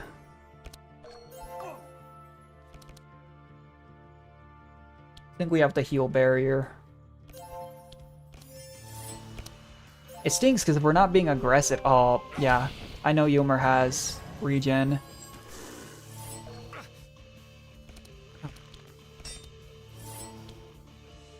It's so easy to forget on like roguelikes how much progress you make on the ones that do save extra bonuses like that. Like Gungeon and whatnot, right? Completely reset you at the beginning of a run, although you can unlock like guns and stuff. But like you forget how much those unlocks really affect things. I mean, we're on round 5 on Ilmer. I think the other 2 times we fought him today, or I guess once, didn't we? We took a collective like 3 turns. Maybe I should have Frost Nova'd. Alright, I'll take it. But I really do think it could be fun to complete this next save file on him. Ooh. It's tempting. Let's take shards. But I really love this game. I think it could be so fun to completely do this next save file. I think we take Christos. Oh. How's it? I don't even remember what my Discord name is. Yeah, sure, let me pull up my Discord. It's just the same. It's Misfortune Crow. Why is it not pulling up here? Oh, I have stream mode enabled, that's why. I don't remember what the ending is to it is the problem. Let me... Because I know they give you the digits. I'm gonna have to disable streamer mode. It is... I mean, it's just Misfortune Crow. It's the same profile picture as my... I thought it gave you 4 digits. Yeah. I really don't use Discord much, though, to be honest, nowadays. But, no, I totally get not having sleep. With anxiety, too, like, that gets me as well a lot, but... For sure, make sure you get some rest. Even if it's the weekend, I don't know if you have classes on the weekend. Take care of yourself.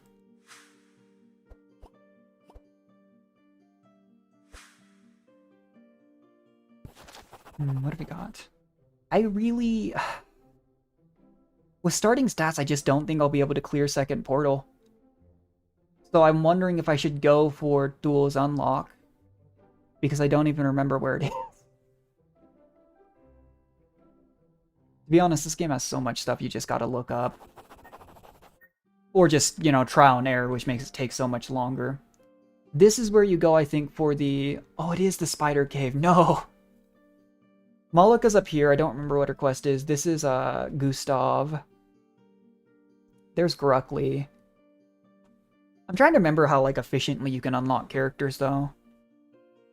The Cracked Ball is when we told the, person up by Yager that we had see their master. That's up here. I'm Probably gotta go for it. We don't have to get a boat if we go this way too, which is nice. I'd have liked to unlock some pets. Pets make a big difference early on.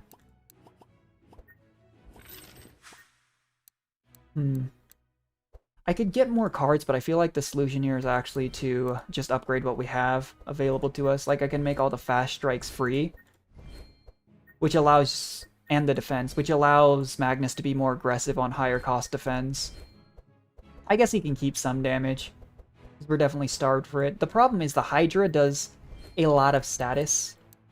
So if anything, I should have Reginald grab... I can't... The number of cards available to you is lower? I didn't know that. You get these supplies that upgrade the town services. Normally you can get dispels on the start. That's really bad. Oh no. I guess we make the flashes free. Making cards lower cost allows you to, like I was saying, just take more aggressive, high cost cards later. I'm already out of crystals. I don't know if I can beat the Spider Queen with one dispel. Oh boy. I do think Duels is a little more reliable for poison build though than Anduin is. Anduin's very... All 4 of the first, like, available characters for each class are very stock standard. Like, kind of jack of all trades, usually versions of the rest of the cards. Or, sorry, the rest of the characters for the class. Which in Magnus's case, like I was saying earlier, the reason he's good is because he's a high-speed character that can AoE block. Like, which is funny, because it's not even because of what he does, it's just because of a stat check. Do the AoE here. Mosquito's dead before it can do anything. I don't think I need to Ice Barrier. I will Barrier, however. I like Reginald, though. A really fun comp that's kind of safe to do is Reginald Otis. Reginald stacks Bless, Otis stacks Sanctify, and you just have a ton of scaling damage and healing. Sanctify's build is what the Paladin, the counterpart to what's her name, Navalia is good at. You just stack it on enemies, and then every time you hit them, you heal that much. But the goal here is for this run is probably just to unlock duels through the cave. I'd be very happy if we could beat Spider Queen.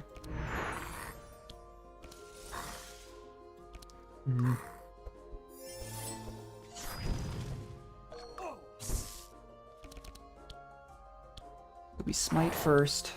The smite gives you extra damage on flash. Oh, it's... Maybe I'm crazy. Still said it did 9. To be fair, I think I just also don't use the potential of characters I'm not familiar with very well. Like, even the potential of Magnus, I'm not really using him for any purpose other than to be a fast shield bot. Alright, what have we got? I'm just not gonna... I'm gonna go for defensive cards here. Where were these when I was playing Malika? Take some poison darts. I remember this note in particular is really important for some item unlocks. Reginald helps him.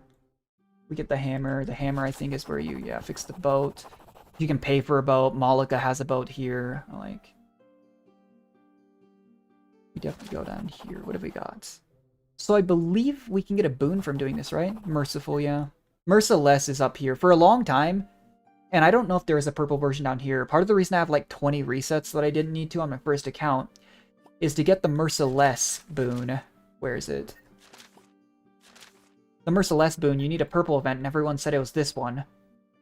But I got it off of this one. And I kept resetting without realizing that's what it was, because that's where I thought it was bottom path.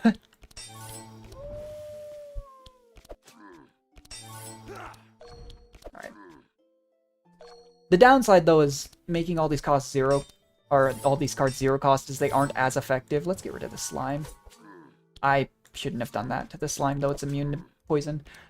The downside is, though, we don't get, like, as heavy treasure chests as if you complete a run, but it's still extra resources.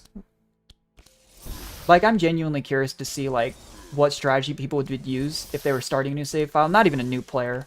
As a new player, I just don't think it happened. But how, like, someone who's, like, trying to speedrun a new save file, what they would choose to do. Especially now that you don't have to be stuck with, like, I don't think Evelyn's a bad character. I might have even gone double mage if I thought about it. But what strategy they would use? Do you go bleed Anduin? Do you go more aggressive Magnus? I'm definitely going more aggressive with Reginald here, because if he stacks up enough Bless charges, he only needs like 2 heal spells. I wonder if you have to go like Cocoon or something to get... It's strange because it's been so long. And I remember the first run I ever did, because it was a 4-player multiplayer, I think we actually unlocked Heiner. And I still lost my first like 3 or 4 runs. Frost Nova, then we Eldritch Discharge. I think maybe I am being a little too conservative in the use of my damage and card use. Like, we need some heavy hitting cards here, because we're just not going to have the scaling. Because part of the character trees when they rank up is the ability to get more Bless charge, to get more Bleed charge, all of this stuff that we just don't have available to us now. Which is dangerous. Alright, let's Wolfguard. I think Magnus actually just Wolfguards himself here.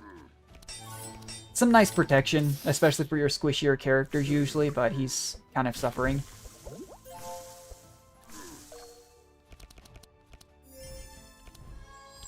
I think we can just... Close. I was hoping with the cold resist it'd be... Fine. We can Healing Rain for some regen. Oh, I thought I upgraded it to not be global. That's fine. The problem with stealth, though, is it just causes some characters to just miss their turn because it doesn't do anything. Somewhat obnoxious.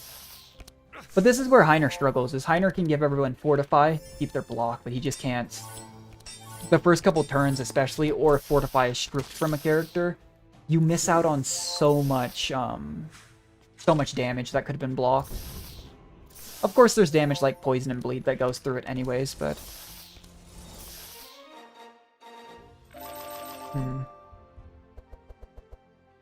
No. I will take a Rupture. I guess we're investing Anduin and Bleed. Librarian could be really cool, but... Yeah, you know what? Sure. And I'll take Holy Ripple. It's kind of that opportunity cost if I feel like I have to get something. Oh, I might not pass this. It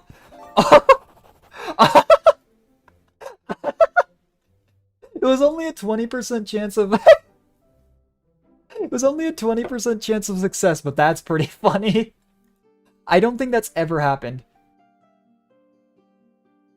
Yeah, it looks like I have to beat the Spider Queen for duels. I just don't think that will happen.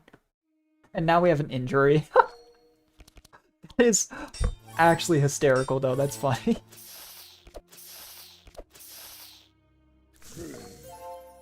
It's not the worst injury, though. It was, what, just slightly less resistances. I think this one can summon. So maybe we should have Anduin. I should do maybe Hunter's Mark. We have Anduin and the Queen. What's her name? Amelia. Focus the summoner and then do this, but...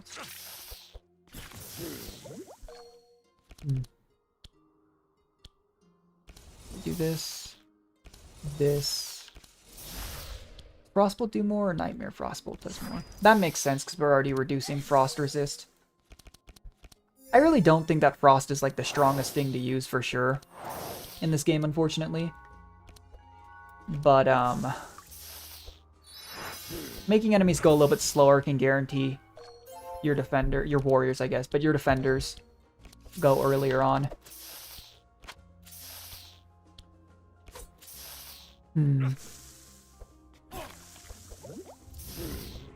Okay, well, that's unfortunate. Magnus is dead. Even if that didn't happen, because he goes before my healer.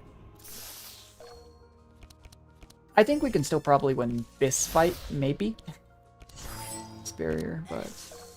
Those are some chonky health bars for what we have available to us. We need to heal. I could have barriered here, but with the Bless charges, Reginald actually probably does the most damage of the people alive here. Even if it's only 5 Bless charges.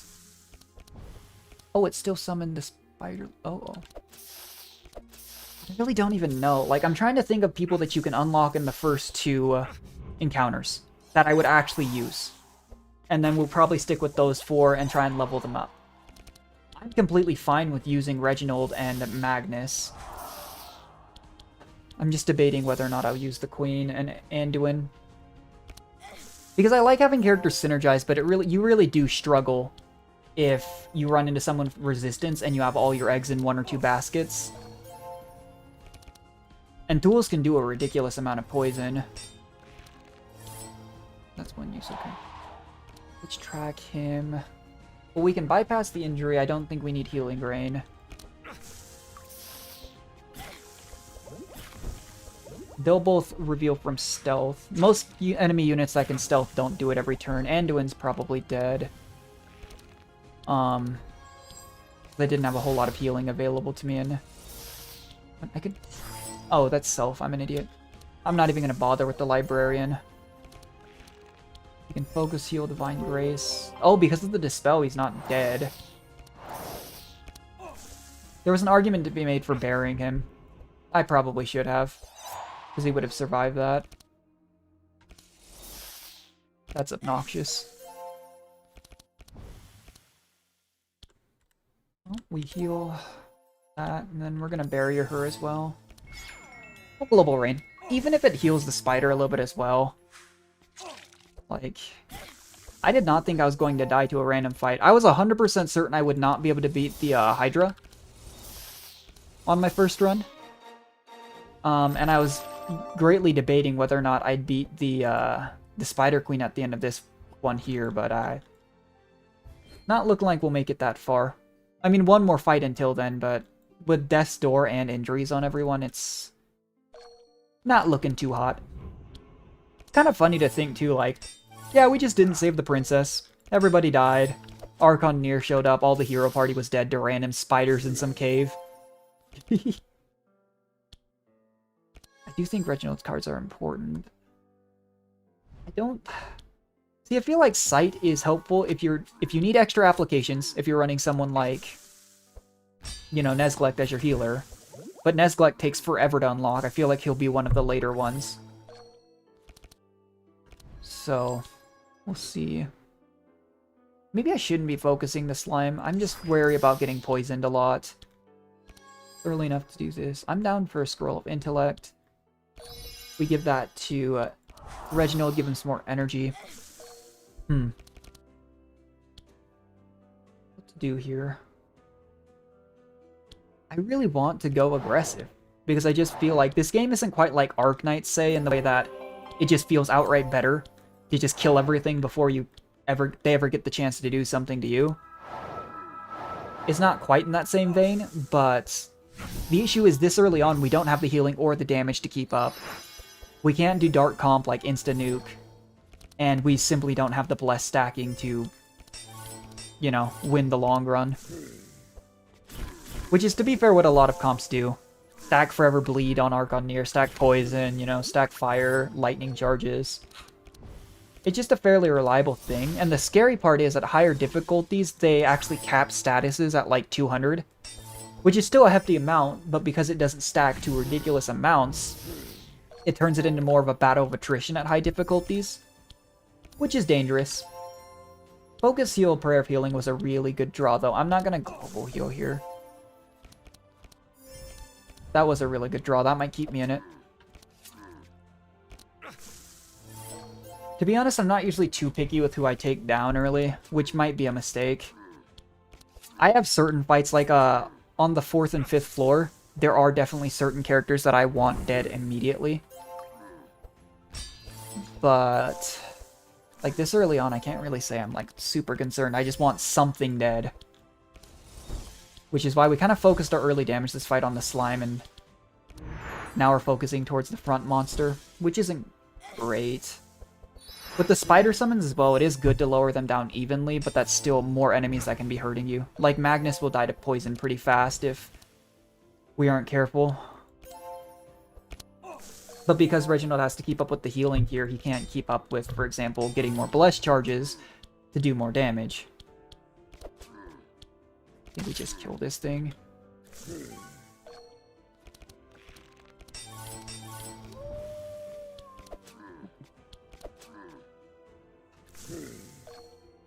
This is rough. We scroll of intellect. I think you always scroll of intellect healer this early. Like, you just... The amount of value you'll get out of, like, maybe bleed or something isn't quite as high as... You know, Reginald. We can't save Magnus. Unless we drew Dispel here. That's unfortunate. I think we Holy Smite for some Blessed charges. Yeah, it won't do anywhere near enough. And then we just prep up the other guys to 3v3. Do I even have a Dispel? I thought I did. I don't. Never mind, I'm crazy. It's why I think Dispels are so important in this game, though. It is just too easy to just get it jammed right up your pooper. If you don't have the ability to Dispel enemy status. Especially with enemies being able to transfer status to you. It's not a good time.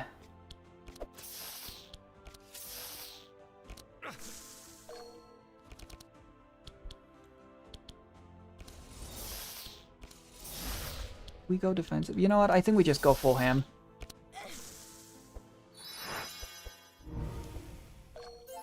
I'd even consider if we fail this run here, just continuing to brute force, try and get Duels, because Duels is a really strong character, I think, early on. He was a character, at least, that I used very early on. Just poison stack and hope you can sustain it up. I would even do early in, like, my last account's life cycle. I would... Actually, I should have finished this one off. I would early just focus really on, like, poison stack, and I would Evelyn stack burn stacks. Those were the 2 damage I'd focus on. And then I'd go beyond that. Another thing I did was focus really heavily on, like, Heiner shield stacking. Or double healing with Otis is always a pretty good economical solution. It really just depends, because I feel like you always want to have some dedicated defensive characters, other than your healer. I will take an intercept. Song cards feel like such a waste. You can use them if you're not Gustav, but it just feels kind of bad. Upgraded Curse of Elements, that's an upgraded barrier. I do not remember which of these do which. Because we fell in with the injury, there's a path you can go up here that wasn't available to us because we started here, not here. Are you going to eat the egg? Okay, I didn't know that's what that did. Whoops. I think we'll go Spell Sword. I think we take Holy Smite. Oh, we have to take a fight because of that. Anduin! Why? How could you do this to me, Anduin?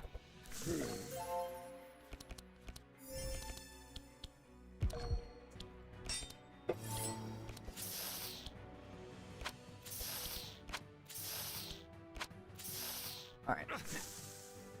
The interesting thing about Anduin, too, is even beyond, like, bleed or poison or regular, like, ranger status or even stealth, he has the ability to focus really hard on either ranged or melee attacks.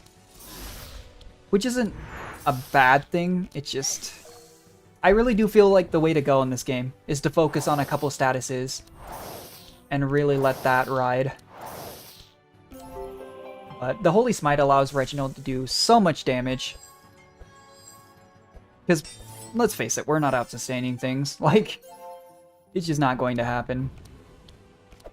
We have a couple Death's Door at this point, too. Like, it's been rough. I don't want the barriers. Merciful is good to draw. We have we even drawn that? It's a powerful status. To be honest, any of the statuses are nice, though. The boons, sorry, not the injuries. Of course, but the boons just basically... They let you draw another card, and then they just give you some kind of buff.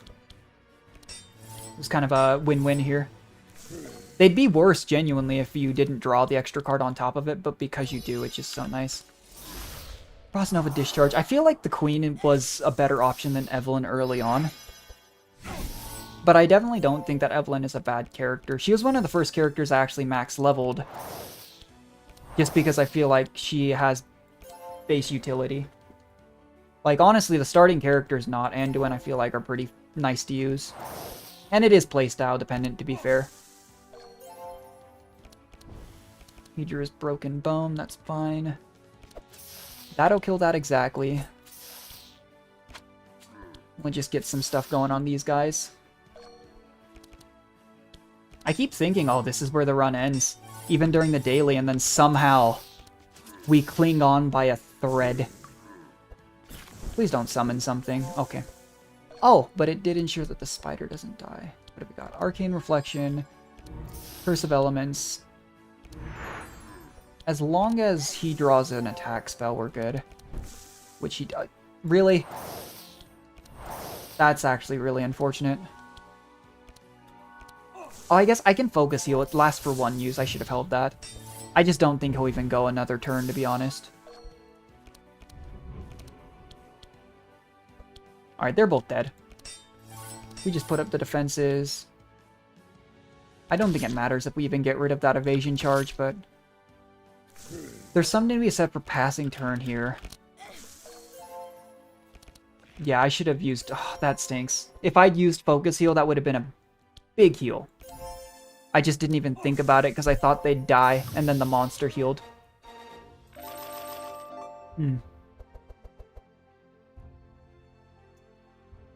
Spike shield any...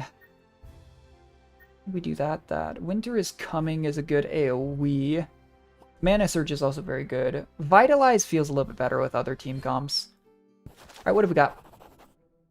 Charge and... we have so many injuries. There's not even a guarantee that we win the rest, and I really don't want to run the risk of that. So let's just go ham. 437. It's... I can't remember how many enemies this boss can summon. Because if it's not too many, this might be doable. But if we get continual summons... because I just genuinely think if you don't have the ability to one-shot boss, you need to focus up on the other adds. Same thing with Ilmer, like... and any other early game boss. I just don't think we have the resources to ignore it. Use 1 Ice Barrier. I'd actually love to do Sands early on and get Leia and Novalia early on this save file. I just don't think we can get away with it. I actually think that the final boss on the Sands of Ulamin would be really hard for a new save file. But more likely than not, this is where the run ends.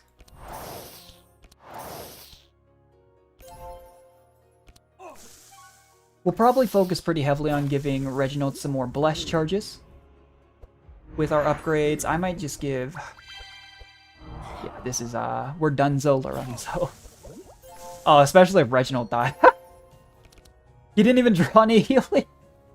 I was about to say, maybe if he draws healing, he did not.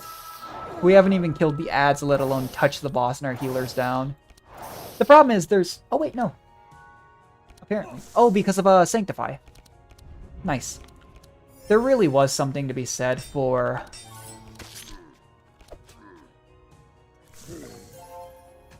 resting before this fight. I just really... I didn't want to run the risk. We've lost so many rolls today that we shouldn't have lost. Like, the 85% roll kills my soul a little bit.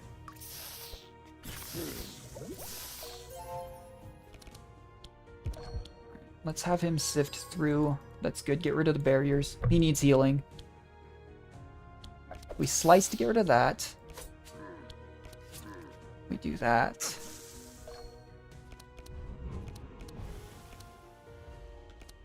Rampage. Right now we can use everything. I don't even know why I was thinking about that. There's Magnus down.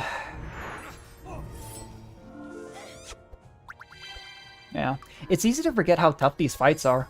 Like I said, when you come with a fully kitted character. But I really do not enjoy the swamp. I am not much of a swamp enjoyer, shall we say.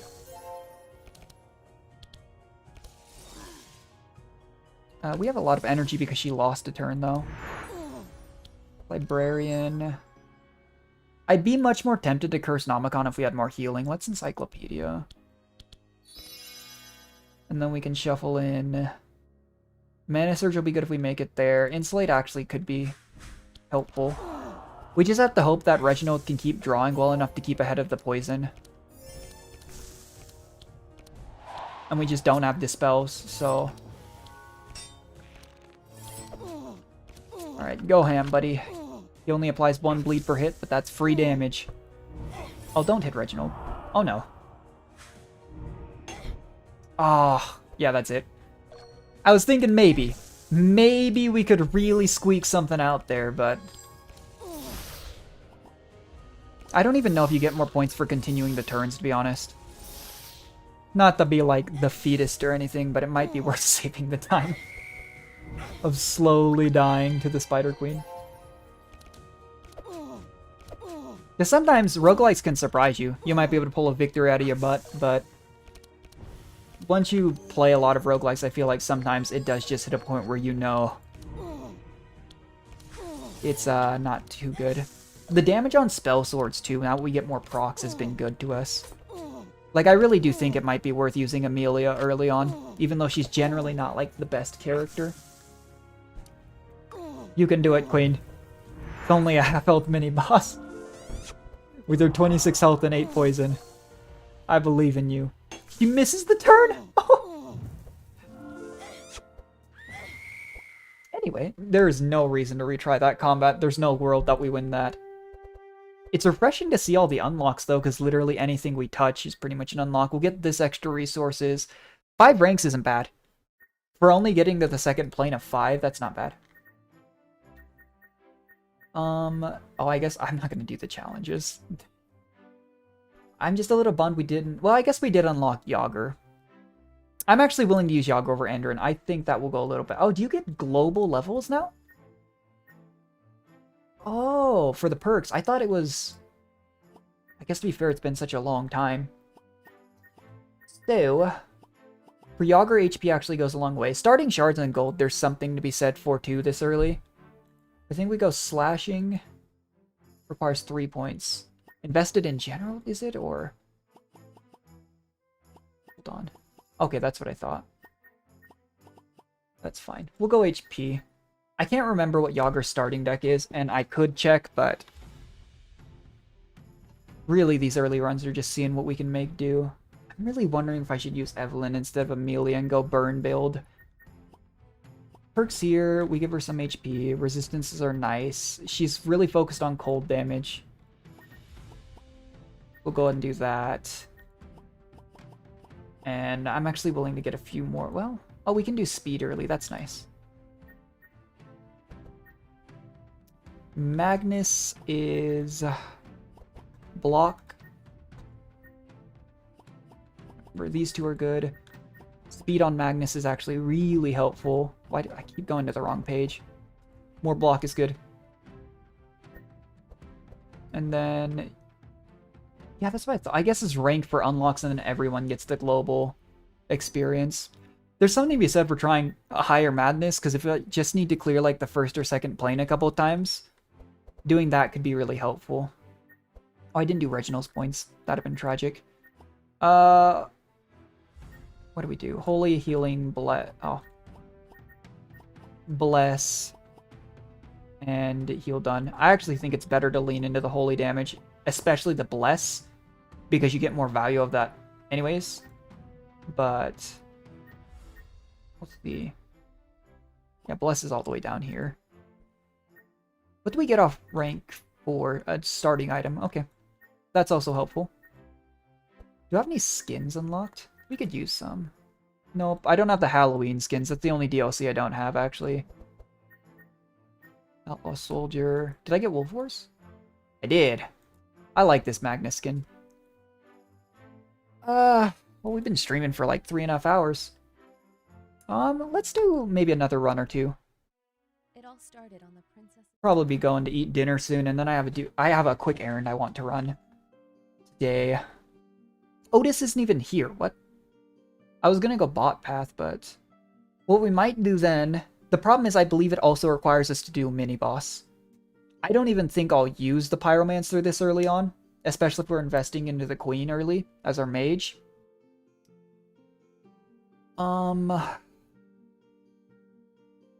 Just trying to remember where you unlock everyone else.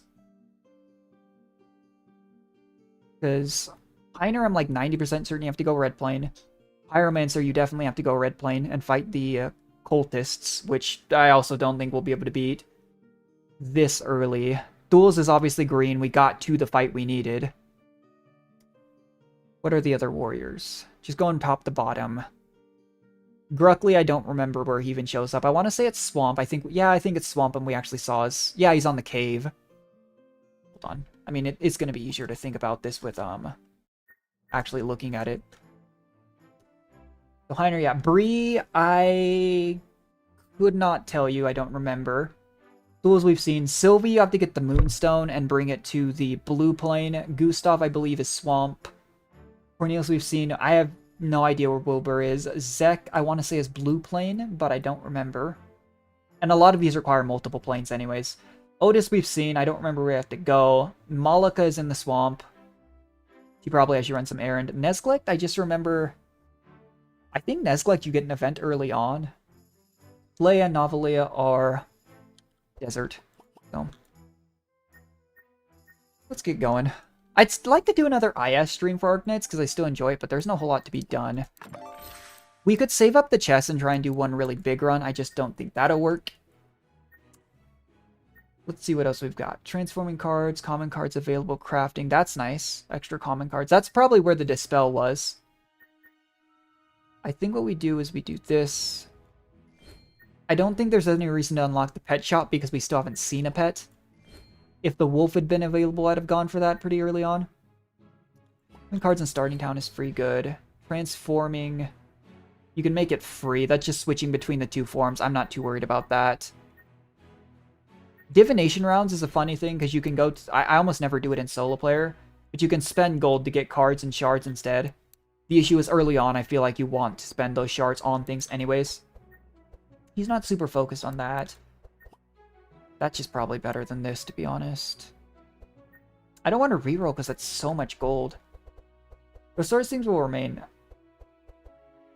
Oh, you can't remove cards if it's below 15 too. That's worth noting. I still don't have the ability to get a Dispel. We'll grab a couple Holy Smites. We'll grab an AoE heal. There's something to be said for flashes, because I do think we go Holy Crusader build on him early on. Grab some more blocks, even the free ones for Magnus. This is Yager. That's really awkward. That's really awkward. I just wasted resources. It's fine. I want Yager to be a bleed DPS, so I definitely don't want to overstock his cards. Ah, I've done that so many times. I'm going to actually remove intercepts. What a waste of cards, though. That was real dumb. I don't think anything here is too bad on Yager, though, for the starting deck. I'm going to remove a Nightmare. There are higher damage, I think, on Nightmares than some of the Frost builds, but if she's investing in that, I'm not a big fan of the barriers. Or on Foresights. Once you know what enemies do, I feel like Foresight is still helpful. Just not as much, so I'm not going to upgrade these. I think a high priority is to give flashes free cost. Frost Nova upgrade can be nice. Icicles I don't think can be free. Frost Nova I think is high value. And we said for the free intercepts, of course. Alright, I guess we'll just reroll. We need to buy something, surely. Oh, he didn't find... Guess we take extras. Oh, but he has that. I wonder if the, are the early shops also affected by what's available to you? That would make sense. Because you can get some good items. Like, if you aggressively reel for Dark Team, you can get Cup of Death at the start, which is nuts. Like, it makes the early game on Dark Team even easier than it already is. Like, Cup of Death early game is nuts. Like, it's dumb. Because it makes the Dark Charges explode earlier. Which you might not think would be, like, crazy. It's nuts. It's really gross. Yager has a really high base HP pool. We're not even running a scout this early. Once I get Sylvie or Duels, I might use one of them. But, for now, I think double warrior or even double healer. I was actually gonna go for Otis this run, and Otis just didn't show up. Which is odd. Maybe you just have to fight Yager. I remember Otis specifically says he's afraid of Yager in his voice line. Because if you choose not to help him, he goes, "Oh no, I'm dead meat," or something like that. If it's just defeating Yager, Otis is really easy to unlock. It's just one of those stupid, like, I don't remember. And it's bugging me that I don't remember all this stuff, but it makes sense because I didn't have to do any of this stuff for a long time. Because once you unlock characters on a save file, that's it. You don't have to do anything else. I think you can redo their quests if you don't have them in your party, but like, why would you? Take a shield bash. I'm really focused on giving Yager bleed. I'm not super focused on Sanctify for Reginald, but if it's an upgraded one already, some Sanctify charges don't hurt.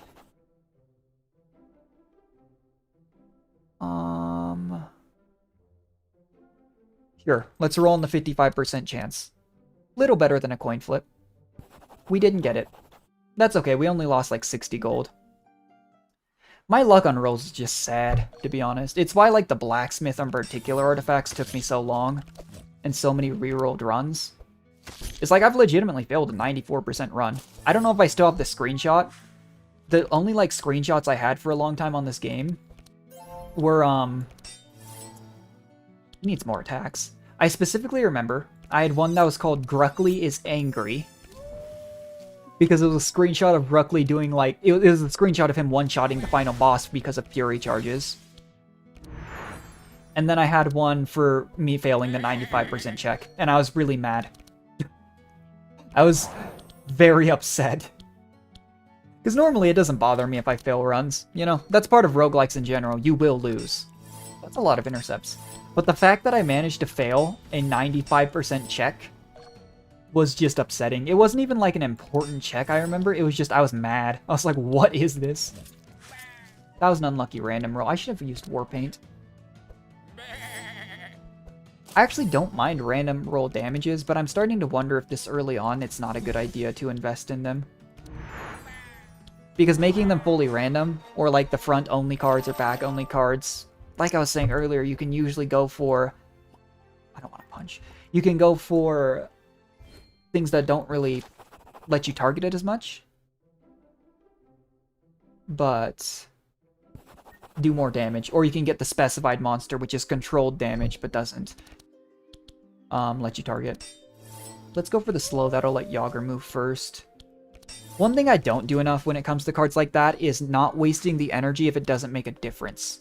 Another big tech with that is the Archon Nearfight. When you use the whatever it's called to extend the deaths, like Doomsday charges, it makes them slower. So if you're not paying attention, that can really affect your next turn. I'm really bad about that as well too. When I play with a group of friends, they definitely get on me for that because it makes a big difference. But this run's already going better. Like, you can already see we have slightly more max health. We have slightly more resources available to us. Not too bad. Okay, that's fine. We definitely want to keep in mind the residual damage. Like, that starting health is just sad. Mages and healers are made to be more squishy because they're in the back, right? But... just sad. Why is it giving the cards I want for Magnus to Yager and vice versa? That's really unfortunate. Shining Force. I'm gonna pass. Oh, can I not recruit? Maybe I can't recruit Otis if I have Yager in the party. I think we just scared him off. That would make sense. That would genuinely make sense, and that would be bad. I guess we'll just take that. I mean, sure. And it's free resistances. I'm dumb. I didn't even think about this. This is a really good event, though. This will give me a really good buff.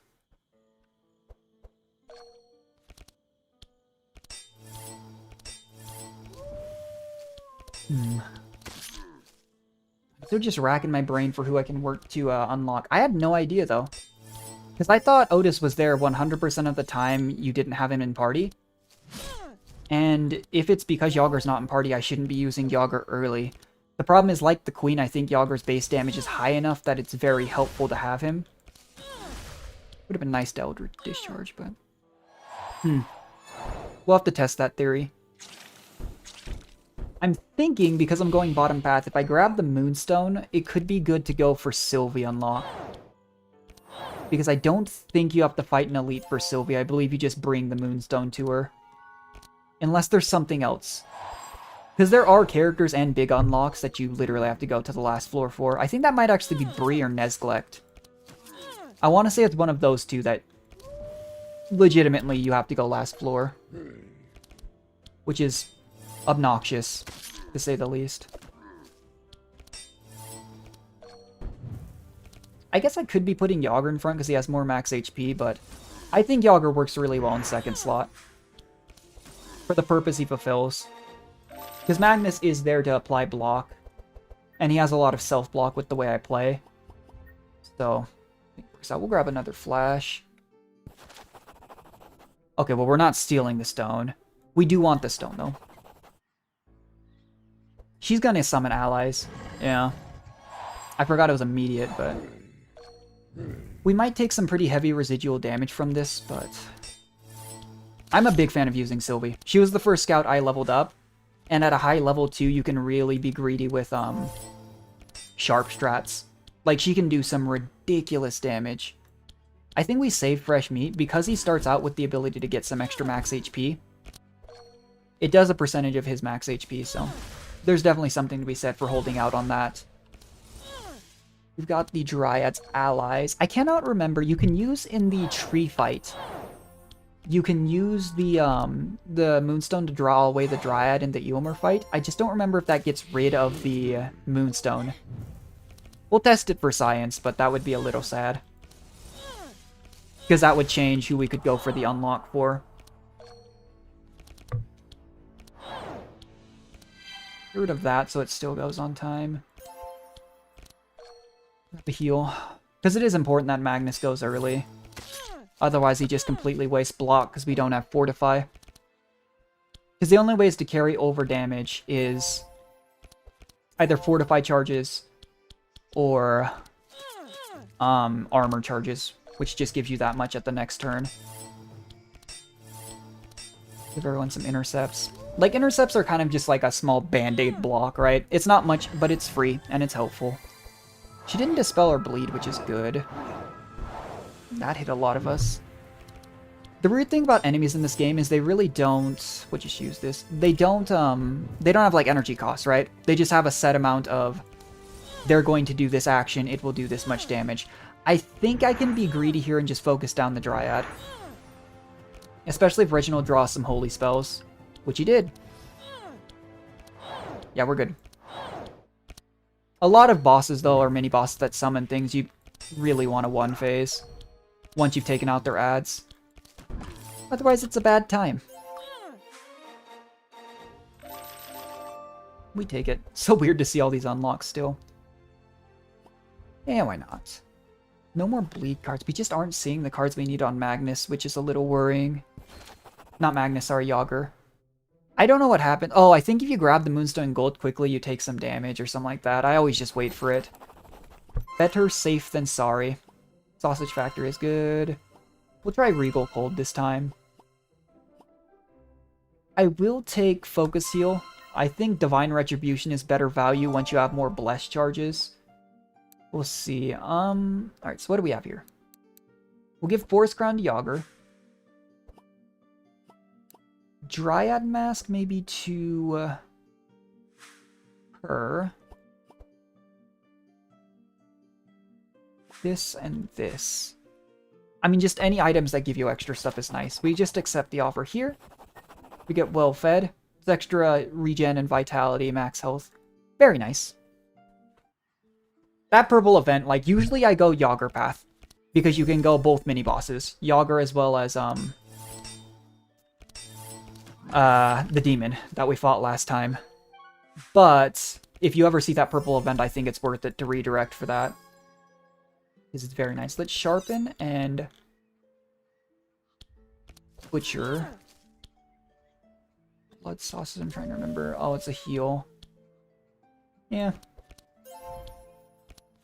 There's something to be said, too, for giving other characters extra stats, but especially later on once you get the, I think it's called, like, what's it called? Feed the Rich here. You put Gorge into your hand, does a bunch of damage. Like, you can really get Yager to a ridiculous part where he just has so much max HP that he's unkillable. And then he does attacks based on his max HP, which really hurt. Of course, that is susceptible to enemies stealing auras, susceptible to them removing auras, but it's still a fairly fun strategy. That's why I have a friend that, like, he mains Yager when we play groups. That friend likes playing Bree and Yager. I play healer or mage a lot. Just depends. It depends, too, because I have, like, 5 or 6 people that like playing it. One guy really likes playing mage. He plays Zek and Energizer Dwarf. What's his name? Not Wilbur. I can't remember his name. Or maybe it is Wilbur. It's just once a character gets a funny group name, that's all I think of him. Let's see. He likes playing... I have one friend that really likes playing Scout. To be honest, I just kind of fail. A lot of times I end up playing healer. So I'm familiar with Nezglect, Reginald. I'm honestly familiar with all 4 healers, to be honest. I keep forgetting Focus Heal lasts until use, so anytime you see it, it's free. You should play it. Because it's not like you're super likely to overcap on heal a lot of the time. We've got a lot of free Ice Lances for the Queen, which isn't great because then she's not building up her Spell Sword charges. It's not bad. Let's lure the Dryad, and I really hope that means I don't lose the Moonstone. You'd think after all this time I remember, but there's so much to be, like, known in this game. And so much that, like, I play other games. I play a lot of Arknights and a lot of Genshin Star Rail. Like, I can't always keep it straight in my head. This thing being immune to bleed, though, is really bad for a lot of early game strats with characters you get early. Because Yager and Anduin both are not bleed reliant, but I do feel like bleed and poison are very reliable early strats. Because early roguelikes are almost always about maximizing the resources you have while working towards unlocks. And then using those unlocks to progress further. No reason to dispel. I guess we could use Sight. In all honesty, unless you're running Nezglect, I'm really not worried about Sight charges. Just because even if it's not always like the exact same action, I know what the monsters generally do. So rather than wasting card space and energy on revealing what exactly it is, I'd rather have a card with impact. General Sharp and Rampage. I really did mess up giving Yager block cards. That was kind of stupid. Because even if he hasn't gotten more like good bleed cards since, it's still very much worth getting just more rotations on your damage cards. Especially since I intended him to be one of my stronger DPSs. No reason to dispel. But the nice thing about this team comp is everyone does damage of a different style except Magnus, who does do damage, but he's focused around blocking.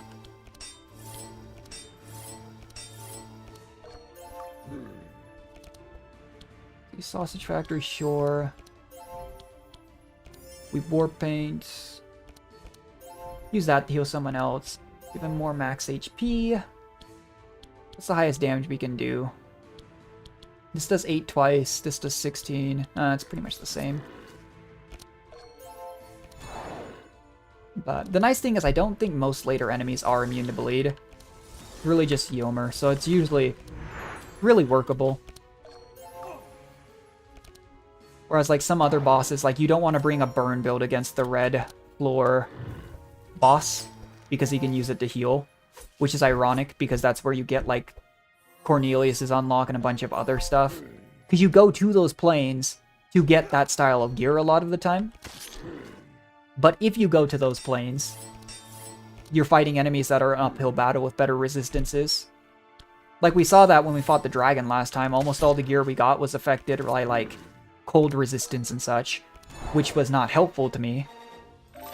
But, you know, not bad. Best have them bleed. Do that. Yeah. I have a hard time turning down upgraded cards that have decent value. We could corrupt this card. Doesn't do much, but we could corrupt it. Actually, I take that back, though. I want to give him Shield of Thorns. Give him some speed. Sure, that's probably more helpful. We'll give her this. Alright, so we're going blue. We do still have the Moonstone. That's good. Let's see if we can get Sylvie, and then we'll probably replace Yager with Sylvie to make sure we can get her. It's right here. Yeah, that's doable. We can get a good... Oh, I could have corrupted that piece too if I'd known. Yager bleed charges. I think if you go to the Yager node with him in your party, he just gives you the rewards for that fight. Because it's his stuff. Behold. His stuff. Tesseract isn't super helpful because he already has that.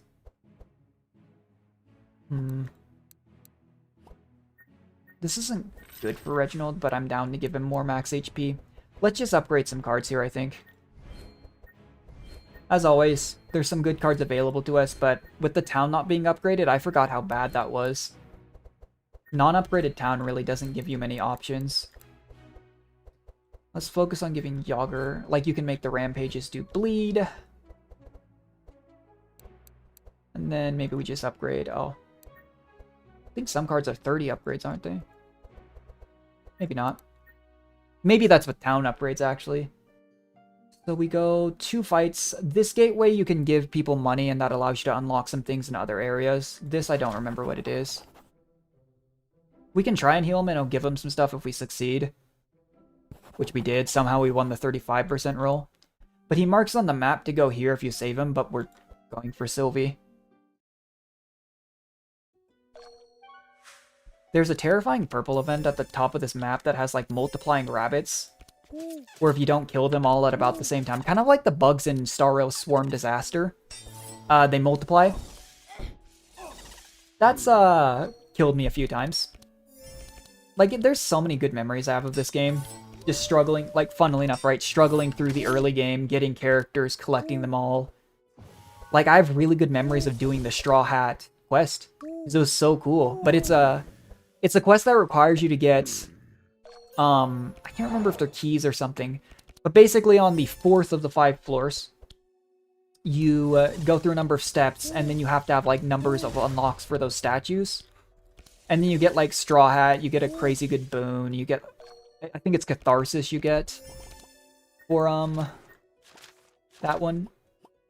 Looking at it. Yeah, I'm 100% certain it's Catharsis. Like, it's one of those things where whether you're unlocking it or just grabbing it, you have to dedicate the entire run to it. Your entire path is based on it, but it's like a run-winning thing. Those blessings are nuts.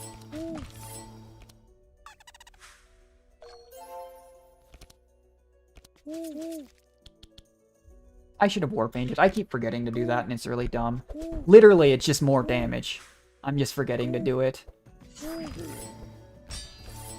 I think one thing I like about this game, too, we kind of talked about the one guy in the Wolf Wars DLC. I think it's really cool that you get, like, enemies that you don't get the cards for. There's no need for that to be the case. Let them be unique, you know? But there's other things you can get. Like, when I was talking about how the red zone heat boss will absorb heating, I believe it's called heat assimilation. You can get a piece of gear from that fight that allows your unit to have heat assimilation, which unfortunately isn't as useful beyond that, but there's still something to be said for it, you know? We're just gonna amp up Yager. We give him all the max HP, and then we just hope this, well, it's only 12. Actually, we do this. I changed my mind. It's the basic premise for Yager. But as with other characters, getting more resources makes things easier eventually.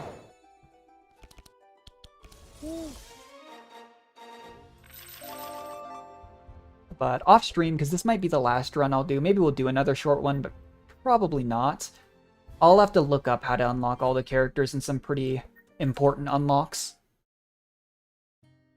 Like pets. To be honest, once we get a couple characters, we should be doing pet runs. Because some of those pets make a world of a difference. As soon as I think I'm ready to beat Bastet, I will probably do some Sans runs. Because I really, really like doing full Dark or full Holy. Like, if you go with Leia, you can do basically a blocker, or you can have her be the main blocker. That's not who I should have put that on. I'm kind of autopiloting right now. But you can do Otis, Reginald, and Leia, and go triple Sanctify and just get a ton of healing on hits. Or you can go the Dark Team comp we did on the first run this stream, which is super aggressive, The problem with that is we'd have to unlock Zek, and we'd have to unlock Malika, and I don't remember how to get either. Let's just go for a lethal kill here. The funny thing is, even though these runs are going much shorter, they still take a length of time. Like, we did one of the fastest base speed comps in Dark, and it took like over an hour to win. But each of these mini runs is still going to take like 20-30 minutes probably, because it takes us so long to get through regular combats. I mean, these are combats we were finishing in like 1 turn or 2 turns easily, and in 2 turns here we've only killed 1 enemy. We do need to focus the healers now. I just wanted that one dead. This guy does a lot of blocking. They're kind of gonna turtle up, I think, from this point. Actually, I should... What am I doing? I'm wasting the energy into the shield that'll go... Well, no, he has Fortify. Either way, I probably shouldn't have done that. But Yager's gonna hurt. We can draw some AoE, it'd be good. She has 1 spell short charge. Okay. I love how the enemies and all the allies make like little sounds too. I don't turn my game volume up too high when I'm playing games.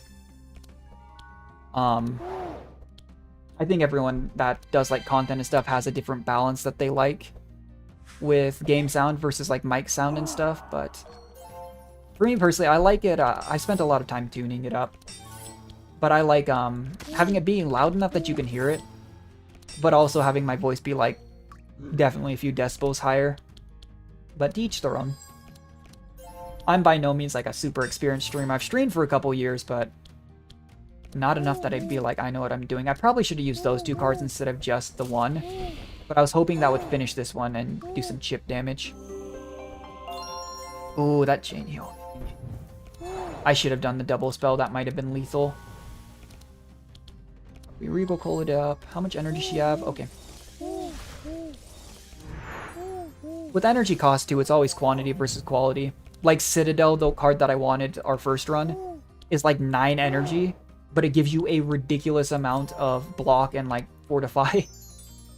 So it's worth for a defensive character. We're not killing the Scarab, and I'm not even going to bother trying. This Scarab basically has 5 evasion, so it blocks 5 hits, and then you do 50 health, but it flies away on this turn. It would be a pretty severe waste of resources to try and kill it, in all honesty. Do this, this. As you can see too, you can do some wombo combos. Dang. I was hoping to get the randoms to kill these 2 before it did that. It's okay. It just extends the fight a little bit longer.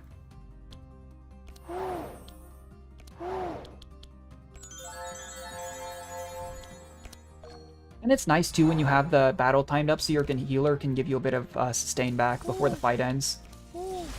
Helps between fights. But yeah, we were never going to kill this thing. Well, maybe we could have. It would have depended on our random shots probably from Yager. Because that was closer than I thought it'd be. But I don't have a problem with not doing that, to be honest. Flash. Alright, hi Sylvie. You want the Moonstone? Nice, okay. We take that. This is just a regular healing thing. To be honest, the name doesn't even really... Like, it says question mark until you've been to the node. But, I don't even really know most of the time. What's nice, too, about this is we don't have too many auras for this guy to steal. It's mostly Yager's Bleed once that happens.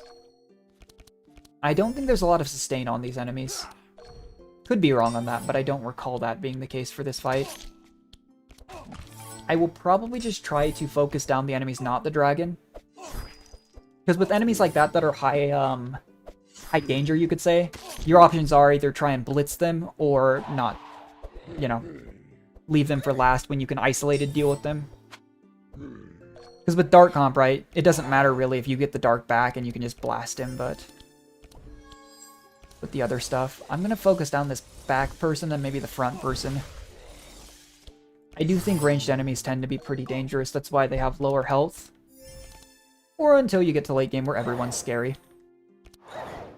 Do I need to dispel? I think I'm okay to hold off on dispelling here. Yeah, see, like, you transferred 2 curses, but we didn't have anything except the Frost Slow from Amelia's AoE.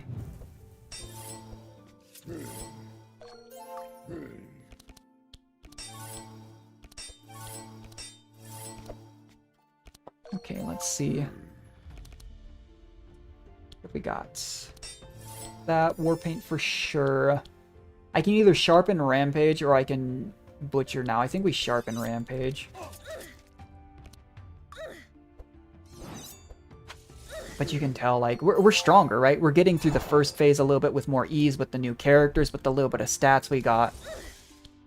But we are still very much struggling to kill, like, second-plane enemies. Maybe someone with higher skill, because I am a very casual enjoyer of this game. This is not one of the games I go high difficulty on. You know, there's something to be said for that, but it just, At this point, too, my Reginald's so aggressive that he's not got many healing spells, which might not be the best. I just think early on, when you're trying to grind out experience, town supplies and stuff, the way to go is just go full blitz, do as much damage as you can, get as far as you can, as quickly as you can, and then get those upgrades. And then once you feel strong enough with, like, your tree upgrades, your town, starting resources and stuff, then you can really work towards it. Because seriously, I'm not going to be... I don't remember, not counting the multiplayer runs, how long it took me to win a run on the first save file, but it did take a while. You can tell by the number of bosses. You can also tell very much when I was re-rolling runs, which is pretty funny to me.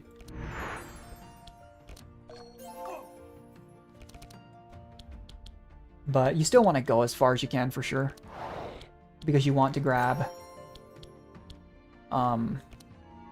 those extra supplies. You get some gold and gems carried over. That's one of the town upgrades, is to increase the ratio. Like, you definitely want to get as far as you can early on. Make the most of it.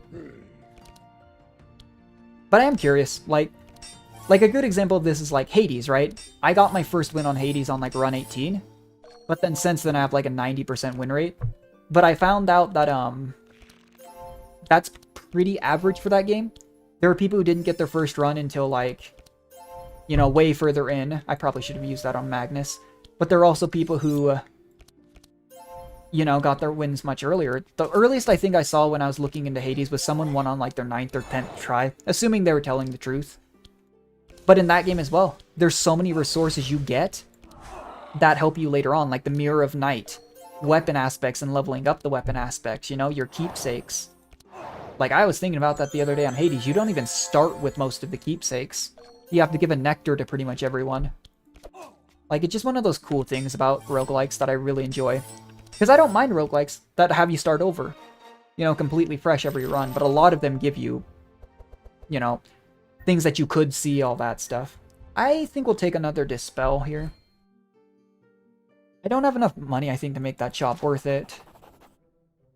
Yeah, this one is... Oh, this is an elite. I forgot about that. Each of these will give me something else. I think that makes them slower. That's probably resistances. That's also probably slower. I'm going to do Blessing. Yeah, we start with Bless and Powerful. Oh. I think we can win. Partially because we're still very healthy. But we do need to be careful about getting that bleed back on us. That's part of the reason why I value, again, Dispel so highly in this game. Save some energy here. I believe they alternate between stealing and transferring auras and curses. However, I do not know for certain. Oh yeah, everyone's going to be so slow too. That's really only a big problem for Magnus, because Magnus won't be giving his shields early on enough. For everyone else, I don't think it's a huge issue. I do think generally, it's not quite as much the case for Reginald, but I think generally having your healer go later is usually pretty decent. Because if you have them go early on in at least first turn, right? They're going before anyone needs healing. But again, that's very anecdotal, right? Like, Nesglict wants to get his charges down, Sight and Insanity, like... Everyone else, really. Malika wants to blitz with Dark alongside other Dark characters. It's really not, like, necessary. But a lot of healers already have base slow speed. So rather than try and remedy that by investing your gear into it, I'd rather just, you know, grab that early. And let them get gear, essentially, that lets them focus on what their strengths are,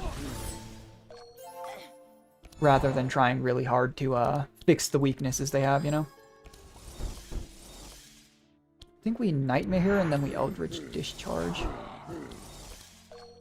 They haven't leveled up yet, again, which is a bit unfortunate. It would have been nice before an Elite, but... her ability to get Spell Sword charges off of 1-cost spells and not just 2 is really nice. Because that Spell Sword is huge AoE damage, especially if you have Spell Sword charges. But if she's constantly needing to spit out 2+ cost spells, it's hard to build them up in time to be meaningful. I'm not applying Bleed now because I'm pretty sure they're transferring curses here. I guess they could be stealing Yager's max HP too. I didn't think about that. Let's Flanking Strike. The Bleed, I don't think this guy transfers curses, which is worth noting. And let's just give max HP to other people. But these types of aura effects you see a lot on the later floors too. Where like it's either them hitting or getting hit. And they just sit there and spam apply it over and over. Scary stuff.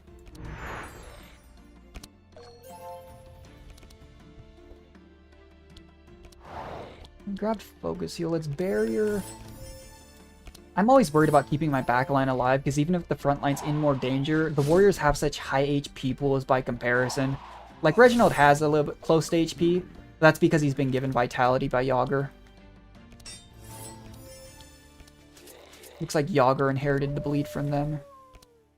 See, I shouldn't have slowed there, it didn't make a difference. These two will still go first. This guy will still go before them. So it just wasted an energy that I could have used next turn. I'm so bad about doing that with slows. Because some of the slows for warriors are free.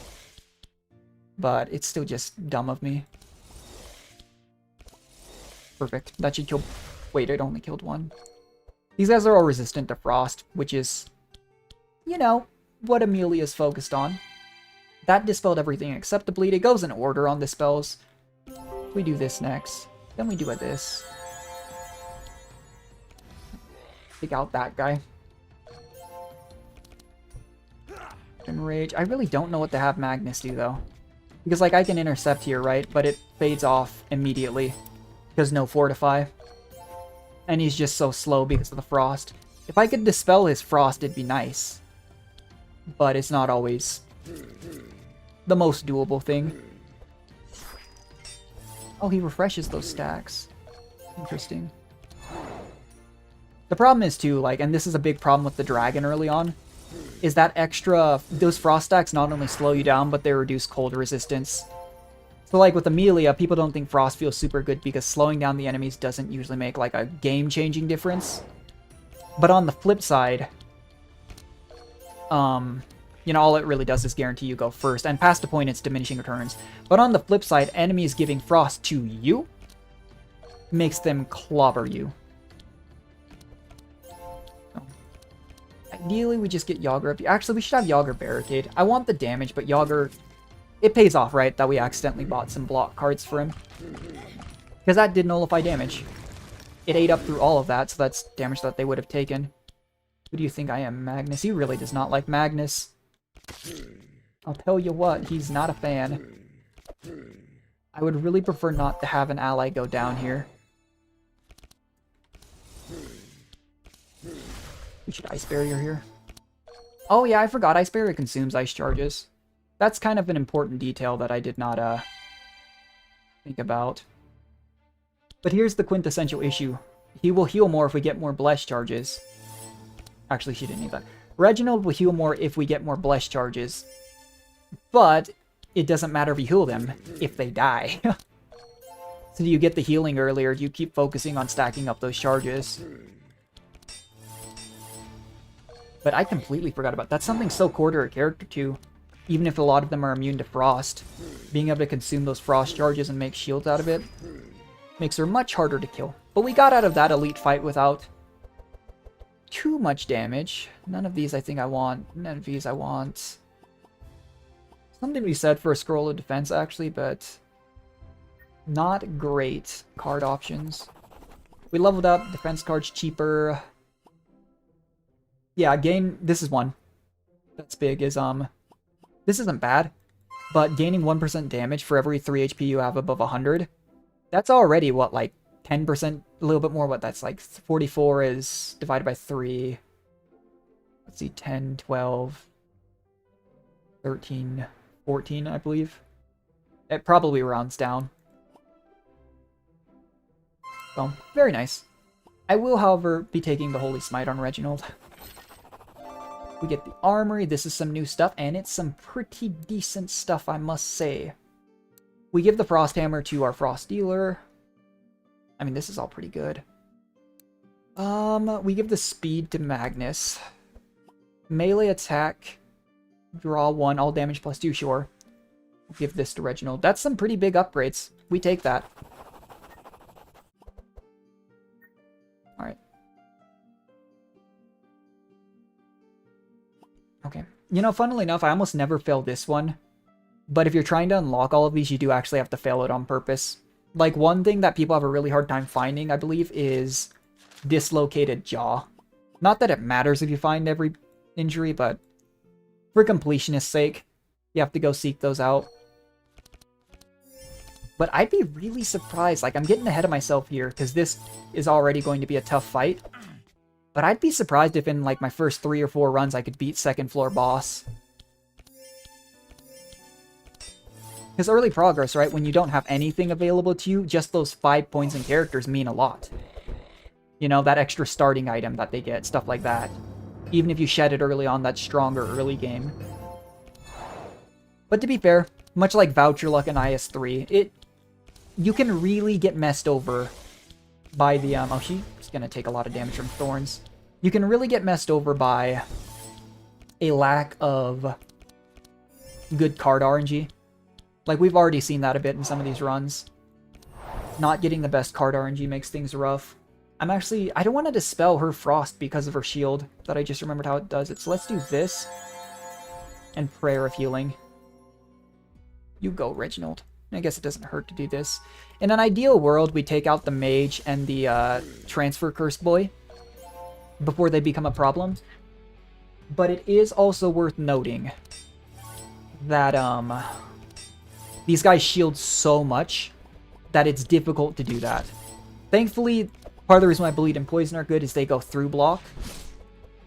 But it's hard to know, right? Do we slowly whittle these guys down while getting stacked on like cold charges and auras? Or do we try and focus these guys down through it and then deal with them afterwards? I usually go for the damage dealers in this case just because Bleed goes through. But it also stinks because I want to give Yager more max HP with those Vitality charges, but I feel like I should give it to some other people so they don't kick the bucket. I'm going to be greedy here and do this. She takes the Frost charges, she consumes them for barrier. Ooh, these guys have damage based on block? Oh, he does. He has Shield Slam. It's part of what makes the 4th floor boss so scary. If you don't one-bop them like we did, what they do actually is they stack up block and they hit you, and then they have an attack where every time they get hit, a status I should say, and they alternate turns on it. It blasts your entire team. Like, we really didn't get to fight them today, we only did it once.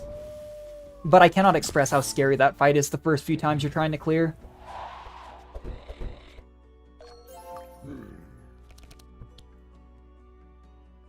I think at this point we can... The Spoiled Meat raises your own curse charges, which I don't think matters too much in this fight.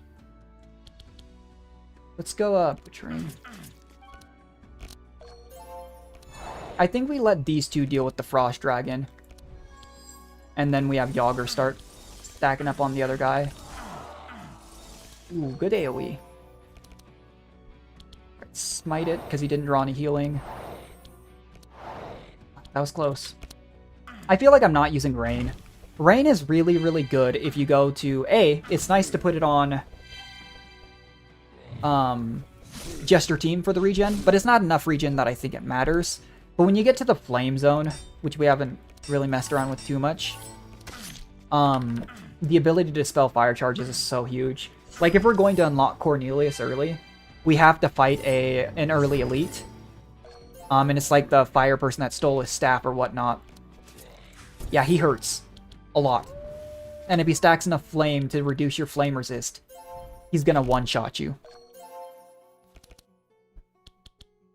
But, to be fair, any mini-boss early could one-shot you. We saw that happen with, dispel this. We saw that happen with the Spider Queen. He hit us with the pro gamer mood and just poisoned everyone to death. I'm a big fan of how many Ice Lances we got. They don't do much damage, right? But just getting all those free spells feels good, and then she gets to save it to do her Spell Sword charges, even if they don't specifically give her Spell Sword charges. This thing's gonna give us Darkened Scourge and then run away. But it doesn't have any block. It doesn't hurt to try it. The Scarabs are free rewards if you kill them. I just don't know if we can. Like, Yager here didn't really draw a card that'll be able to reliably go for that Scarab.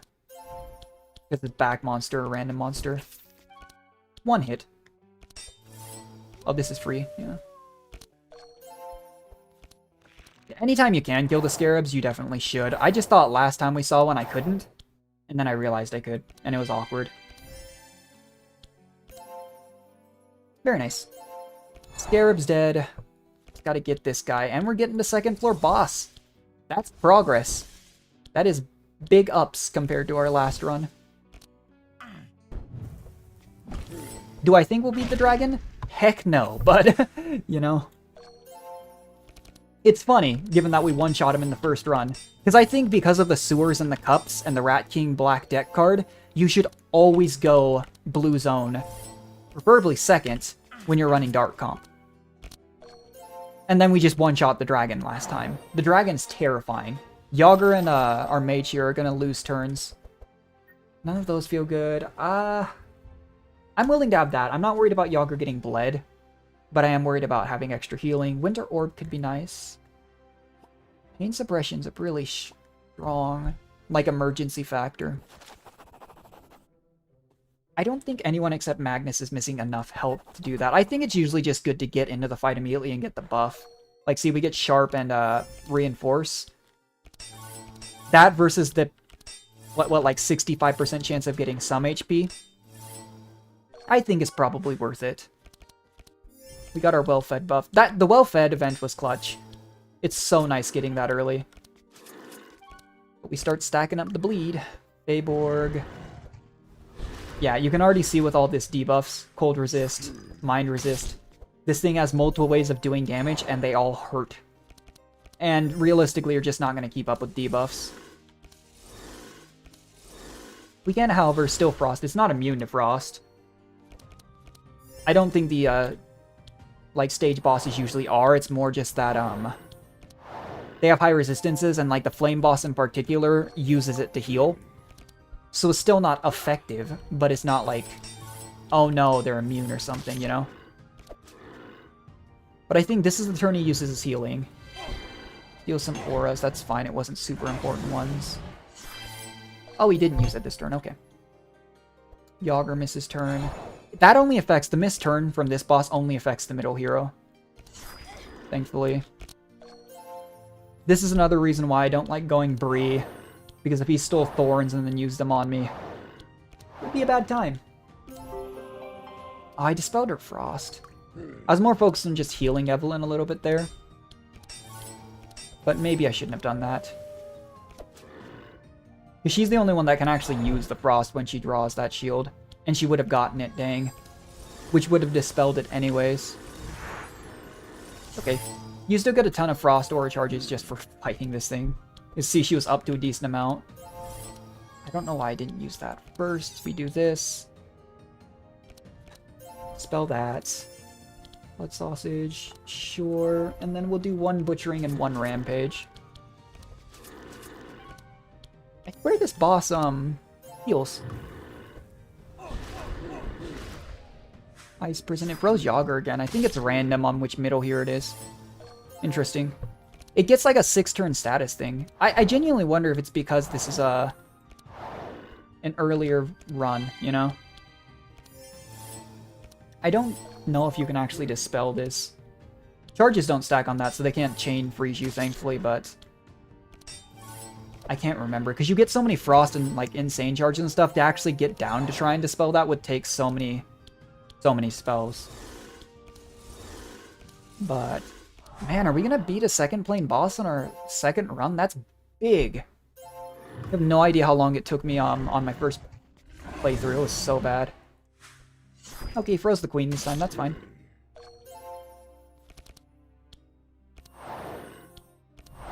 The Holy Smite. Prescription, I just... I feel like those opportunity cards let you discover things and use stuff are good. I just never use them because I'm like, I think the battle will end this turn. And then either it does or it doesn't, and I should have used it.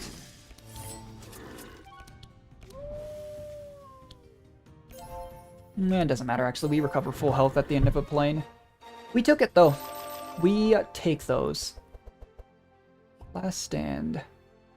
Suffers 1 fatigue, less energy, but you get 2 and put them... Yeah, we'll try that. Butchering, no. I do want more healing on Reginald. I don't know if I want more expensive healing on Reginald. Alright, what do we got? Dimensional Crystal is actually really good. It's only the first once per combat. There's a Mirror of Cassandra we had on our first run, which doubles your first played card, not just spell every turn. But that's pretty good. I think we give the ring to...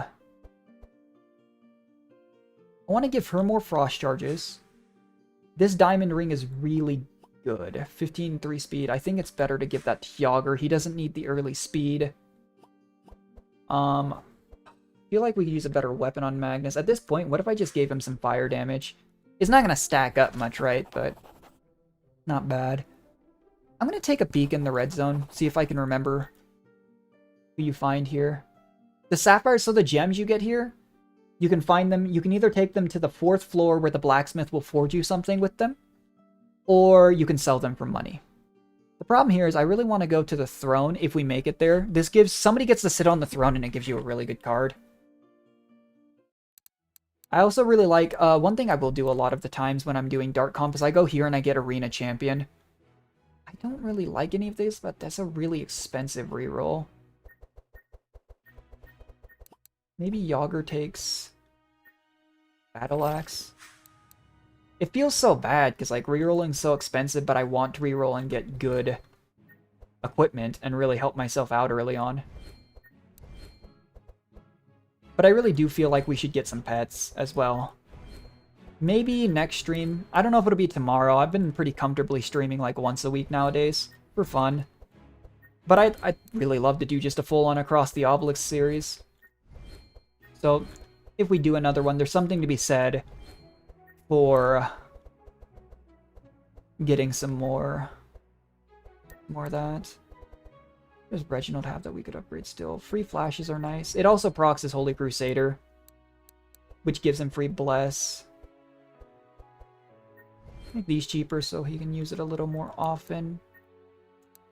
We could actually... So, here's where we do a basic divination, I guess. It basically just gives us this. You can do a more expensive one, so that's nice, that's nice. I don't know how useful another ice barrier will be out of the blue zone. But you can see we get some crystals too, which lets us upgrade maybe one more card. Upgrade a oh, not a barricade. 180 for those. This is awkward. Is everything 180? Have I upgraded all my cheat cards? Oh, there we go. That's what you do if you have an excess of gold and you don't feel like you can spend it usefully. Go to this green event, maybe. But I do not want to go to this node no matter what. That's where you fight for Cornelius' staff, and the elite is still there, and if I make it there, I will still die. But, let's see.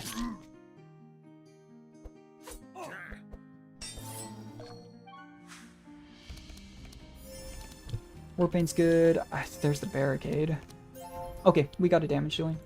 Let's slow the enemies down and just see who this gives us. In all honesty, with these two have so much front monster bleed that maybe I should just focus down the front monster if I'm not fighting a fight, and it taunted. If I'm not fighting a fight where it's actually very dangerous. Because there are just so many fights where if you leave a back monster alive, they heal or they do a lot of cast damage. Yeah, and this thing can taunt all at once, like... I'm super down just to keep hitting it. I think the back monsters they put bombs into your deck, and when you draw them, they hurt.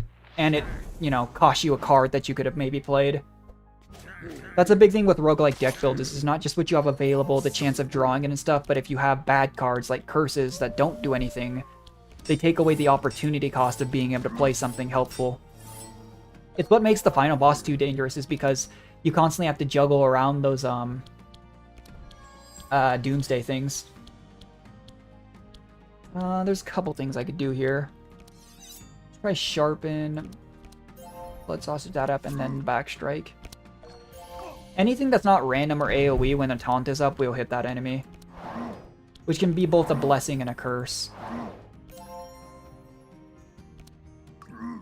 But anytime I can save some extra energy on Reginald to be good. Because most of the healers still apply damage, right? Like, Nezgalek and Malik are very aggressive healers. I think we do this, and then AoE this down. Not bad. I am curious, though, now that this DLC's been out for a little bit longer, what people think of the Queen. Because I remember early on a lot of people had terrible impressions. I still just remember the first thing I saw about people talking about it was they're trying to make us think that Frost is viable at high difficulties, and it's still not. But I just don't enjoy high difficulty in this mode. Like in IS-3, it's legitimately fun, and I do like a challenge. But like not getting to take treasure chests and stuff, like it just bums me out, man. Like, I like to get to use cool stuff. I like to stock up money and get a bunch of prismatic stuff like we did the first run today. In high difficulty runs, you just don't get to do that. It really strips you bare and makes things hard. That sounded a lot dirtier than I meant it to. Let's do this. Hopefully it doesn't hit. Yeah, wasted a hit on that one. That's fine. But yeah, like, we're chunkied. I did not think we would take this much damage on this fight. You just get so used to, like, clobbering through fights like this that when you're actually at, like, an even fighting level, you're not just way stronger than them.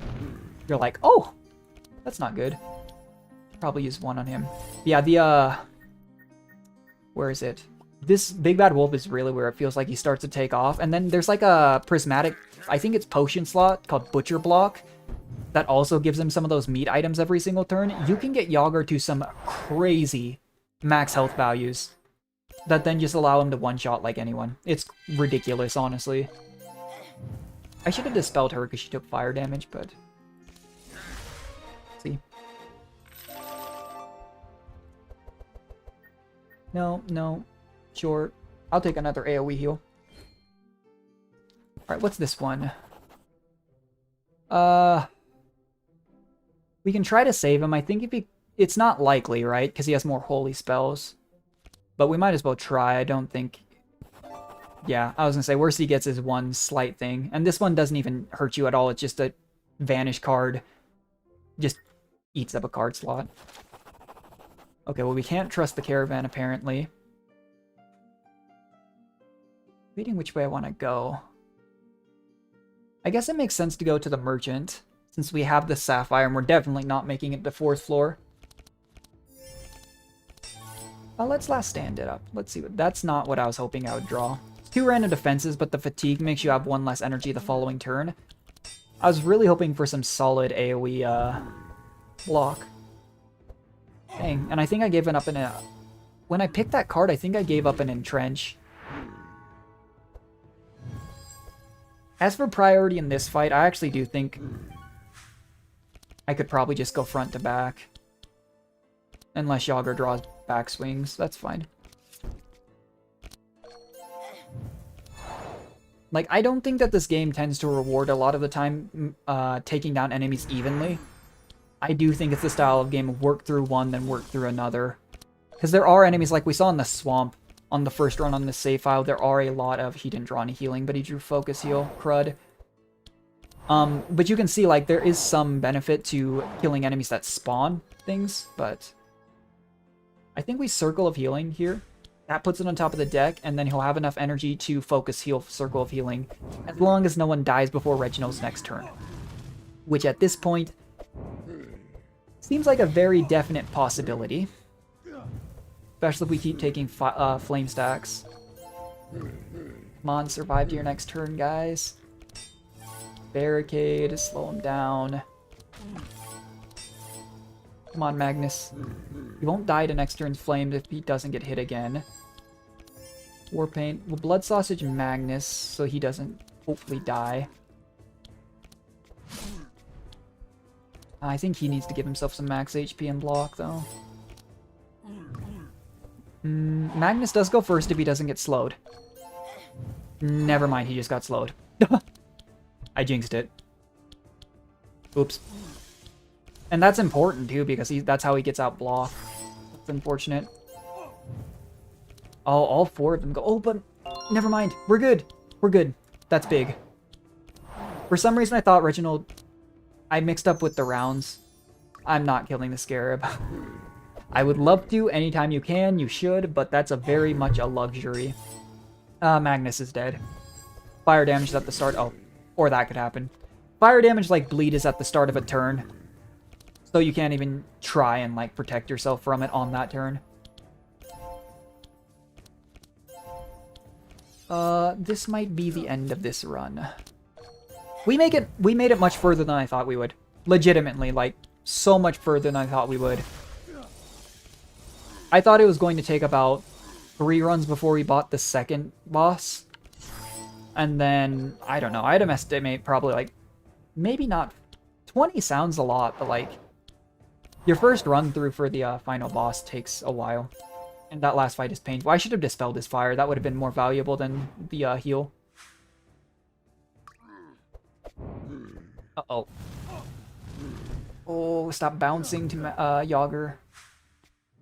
I mean, Yager you have to consider has, like, so much max HP, but at some point your healing doesn't keep up with it. Give yourself that max HP, buddy. I could barricade, but it'll wear off. Like, that's a big problem. Is block without armor or fortify does not last to the next turn. But that's like the instinctual thing, I think, for most people. Oh, just protect yourself, right? But it doesn't work that way. At least for surviving. I'm actually surprised only Magnus died this fight. That's dead, so let's get some... Yeah, little bit of healing off. Poor Magnus has died more on this file already than, like, anyone else by far. Just kind of the way it goes, though. Yeah, we get 1,000 gold, 25% discount. What have we got? This shop is almost entirely fire-based gear. Crud. Man, I miss having pets available, though. That makes me sad. The problem is, what do I buy? Oh, we could do that, I guess. Oh, that's worked. 3 flame damage on hit. Making someone immune to fire. You know what? We're going to make Magnus immune to fire. That actually sounds pretty good. The bandages. I could have gotten corrupted bandage for Reginald, I guess, but it didn't really do anything. I'm not messing with this. 51% chance we've missed too many of those. You basically can get to, like, a chest or just climb to the top. It's like, get the chest and come down, or just climb to the top. But I want to go to the throne. Like, in an ideal world, we at least win this fight. The problem is, these guys apply flame charges, this guy's flame charges, this guy hurts and slows you down. We saw how detrimental that was last fight, and we had much more HP going into it. There's already more danger because of that. Let's slow him down. That's what I thought. That'll let the queen go first. If the queen can AoE cold stack, Reginald might go first because he's only 1 speed behind them. There's a Frost Nova. Perfect. Perfect. That's big. Alright, let's see what Reginald can do. This is part of the reason why I like Flashes, though. Is Flash is a free card that lets you proc Holy Crusader. And we got the double, actually. And the reason that's just so good is it gives you some more energy, and it gives you free bless charges. His other option for that level I'm trying to remember is, you know, getting less... Whenever you play a healing spell that costs energy, refund 1 energy and grant Bless, the most damage healer. That's also not bad. But the supplemental damage from Holy Smite, especially if you're using free flashes to get it out, is just, I think, a little too good. Because at the end of the day, extra Bless charges for allies can be good if you're running Sanctify build. But, you know, I think the most powerful use for the Bless is to give it to Reginald and let him heal more when he needs to. Sausage Factory, sure. I don't have a skill in my hand to proc it, though. Yager's in big trouble. Guess we're focusing down the front two again.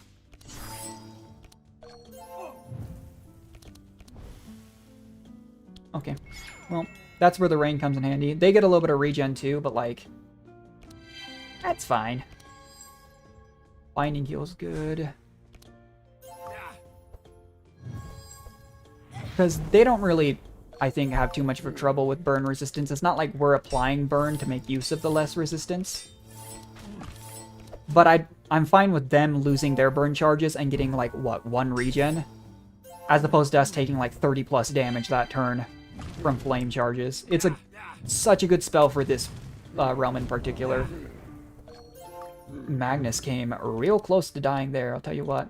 Let's do this, see if that saves him. It probably won't, but, you know, there's something to be said for it. I'm gonna barricade. I hate to not be aggressive. But yeah, it still didn't even save Magnus. Oh my goodness.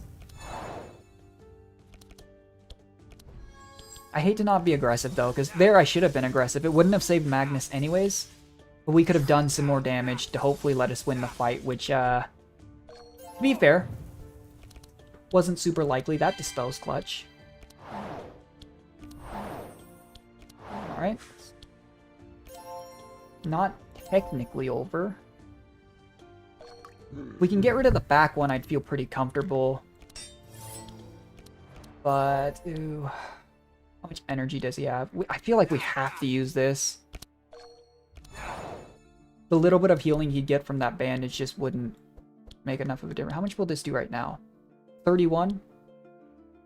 Let's do this.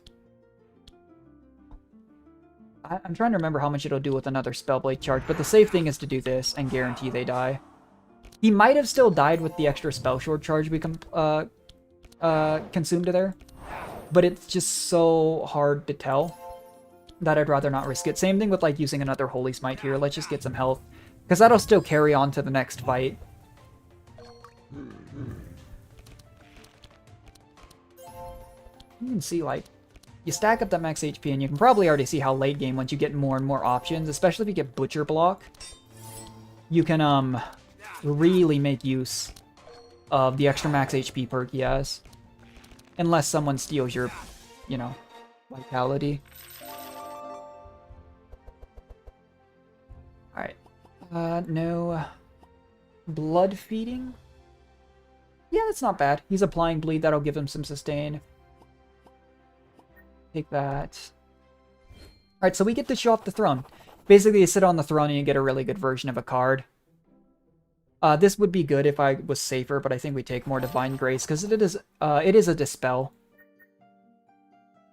I hate to not do these Obelisk challenges too, but it's just so dangerous. They're like massive buffs for the enemy in exchange for like a card or money, you know, an upgrade altar. It's nice stuff. It is just, however, very difficult sometimes to get away with it. Because even on the first floor at base difficulty, it's scary. And I would imagine on higher difficulties, you kind of need to do that to make use of the, the limited resources you have. Anytime you can get away with getting more for free, it's good. We are probably going to die here. These golems are immune to bleed. I know I say that a lot, but I just did. Let's do one, save some energy. If Reginald dies, we absolutely lose, is part of the problem. Holy Smite with Flash. I want to get rid of this back spirit, because it's a little bit easier for me with Yager to target the back one with bleed than it is to target the middle one here. Because at that point, I'm relying on random monster attacks for the most part. But Amelia's okay into this fight, I feel like. It's less that I'm like, oh cool, I'm slowing them down, and more she has some good AoE. I think we have to defend Reginald. If Yager or Magnus goes down, it's of course bad. But I'd rather have them go down than one of them go down rather than Reginald. Because it just, once he's down, that's it. We have no more sustain. It's just the block.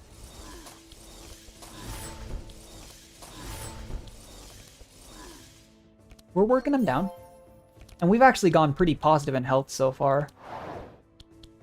This, it's a budget version of the Mirror Cassandra, but it is very nice. We pray of healing it up. I believe, does Reginald, is he giving them regen? No, it's just the, wait, no. He is, yeah, okay, Yomer's branch. That's what I thought.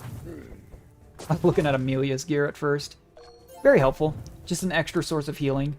Even if he's not like the fastest, you know, person at applying status, it's nice. Pain suppression could be really good. Pain suppression I'm mostly saving for when someone's in like that they're going to die this turn if I don't give them some huge defenses. This turn or next turn, I should say. Did he already use Rain? Is Rain? Okay, no, Rain's still in cycle. It is, however, a Vanish card, which is unfortunate. For our early runs, there's something to be said in this area for just immediately buying an extra Rain. Because the regen it gives enemies is minimal, and Flame's much more harmful to the team than it is to enemies. Oh boy. Yeah, when this one goes... Oh no! Oh wow. That's the burn charges in effect though, really. And the crack as well, because these guys do blunt damage. So blunt damage taken +4, you know, fire resist. There is no way these two defeat these three, but we'll give it our best shot. Pretty much entirely on Yager, if it did happen, but the issue is they're immune to bleed. And at some point, this guy's gonna explode, and it's gonna hurt. These appear so much more often. These weren't added, I think, until the Sands of Ulamin. But they appear so much more often than you would think. And it's nice, you know, if you can get them. You can spare the effort. It's free rewards. I know I could be using that on Magnus to maybe try and get some extra healing. I'll use this. Ultimately, the issue is the only way I can see myself winning this fight somehow would be giving Magnus a ton of max HP, Yager, getting the extra damage and somehow making it work. But it's unlikely. If I'd been able to get rid of maybe the second Fire Elemental first too, it might have been doable, but... And that Scarab hit me before it left. What a madman. Or I guess it's a Scarab, but, you know. I don't know what Scarabs are meant to be. It's like bugs. Okay, I can Beast Feed, that's some health. How much does this do though? 16 and applies 4 burn. Yeah, that's not good. Hold the line, Magnus. Do it. No! I really do like, however, if you fail a fight, they let you retry it. Like, obviously in these cases, I'm just not going to because I don't think I'd win. But just the thought of like, okay, that was bad RNG, okay, I could maybe do it with these conditions I misplayed. I think that's really cool of them. But, no.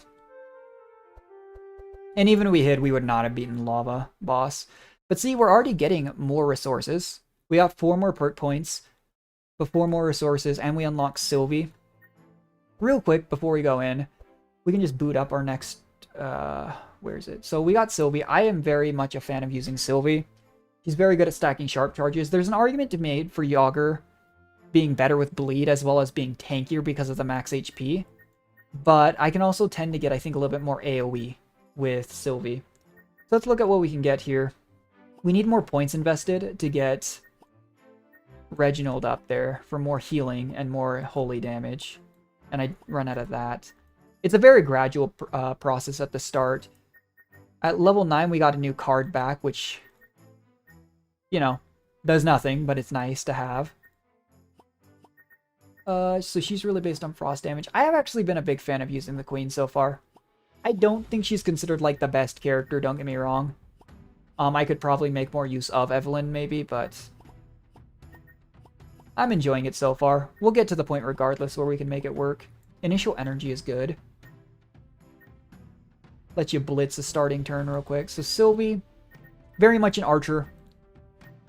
Very much based on this. You can get some slashing damage. I don't usually focus her towards bleed. I think it's mostly... We'll work on slashing. I think she does use slashing a little bit. We get speed, we get that. Max HP. I don't know at what point in this game resistances outweigh a little bit, like a small amount of flat max HP. But I'd have to imagine if there's any point where it does matter, it's when you're already at low max HP, you know? But this is our tanky boy. We just need him to get that. We'll take it. Alright, and then since we'll definitely be doing this run, we can just boot it up here. and we'll pick it up next time. That'll be the last run I did, but we'll be able to grab this chest. I just wanted to see what town upgrades we could get. So the pet shop is really good once you have pets. Like I said, I'll look up before we do another stream what pets are available to us and where to unlock them, as well as other characters. Crafting cards cheaper is good. I'm not worried about transforming. Curing injuries is nice for later town runs. I don't mess around, so when I think about high importance things, I don't usually do divination rounds because I don't have an excess of money. Alter, it's nice to transform cards and switch them up. Upgrading cards in particular is very good. But that's an endgame upgrade, and you already have to have a certain amount of supplies spent. So I'd rather get crafting cards. I'd rather get uncommon cards available, you know. And cost of items in the armory could be good as well. And we'll get the pet shop so it's available to us. But one last thing I wanted to do is go back to our first profile here. And just look at, I kind of want to show off, though, the fact of, like, how long it takes. We have 13 pages of runs I've done. And you consider, like, the endgame runs take forever. But, for example, like I said, luckily I'm not doxing my friends. It only shows the first part. But, like, this was a full run. We did 10 bosses kills. It really depends because it counts mini bosses. But then I had 4 bosses, 4, 8, 6, 3. And these runs were definitely mini bosses, right? Then I had another AoE one where I did go 8, but I'm pretty sure this wasn't a completed run. But you can see kind of the transformation of who I used. Early on, I used Heiner, Sylvie, and Evelyn a lot. And then I did... That was PvP. If I were to go back and do these types of things, I unlocked Nezglect with my friends. So that's not available to me. But I do think Nezglect is a little bit weaker early on. But Heiner's just too slow, man. Like, I love Heiner. But he's too slow. I did a bleed run, like... You can see, but somewhere in the middle here is where I just refreshed, like I spam reset runs. Maybe this is even missing some. Yeah, you can see here, I think this is where it is. I would spam reset runs because I was looking for certain things, so it's very few bosses, very few resources. But even those quick runs still gave me some stuff. But anyways, guys, thanks for everyone who stopped by, watched the stream, watched the VOD. I really enjoy streaming just as a casual thing. I still don't know if I'm going to get back into the habit of streaming 3-4 times a week, because I am trying to put most of my focus on school and like part-time work and stuff to get myself into a good career. But I enjoy it, so I'll catch you guys next time.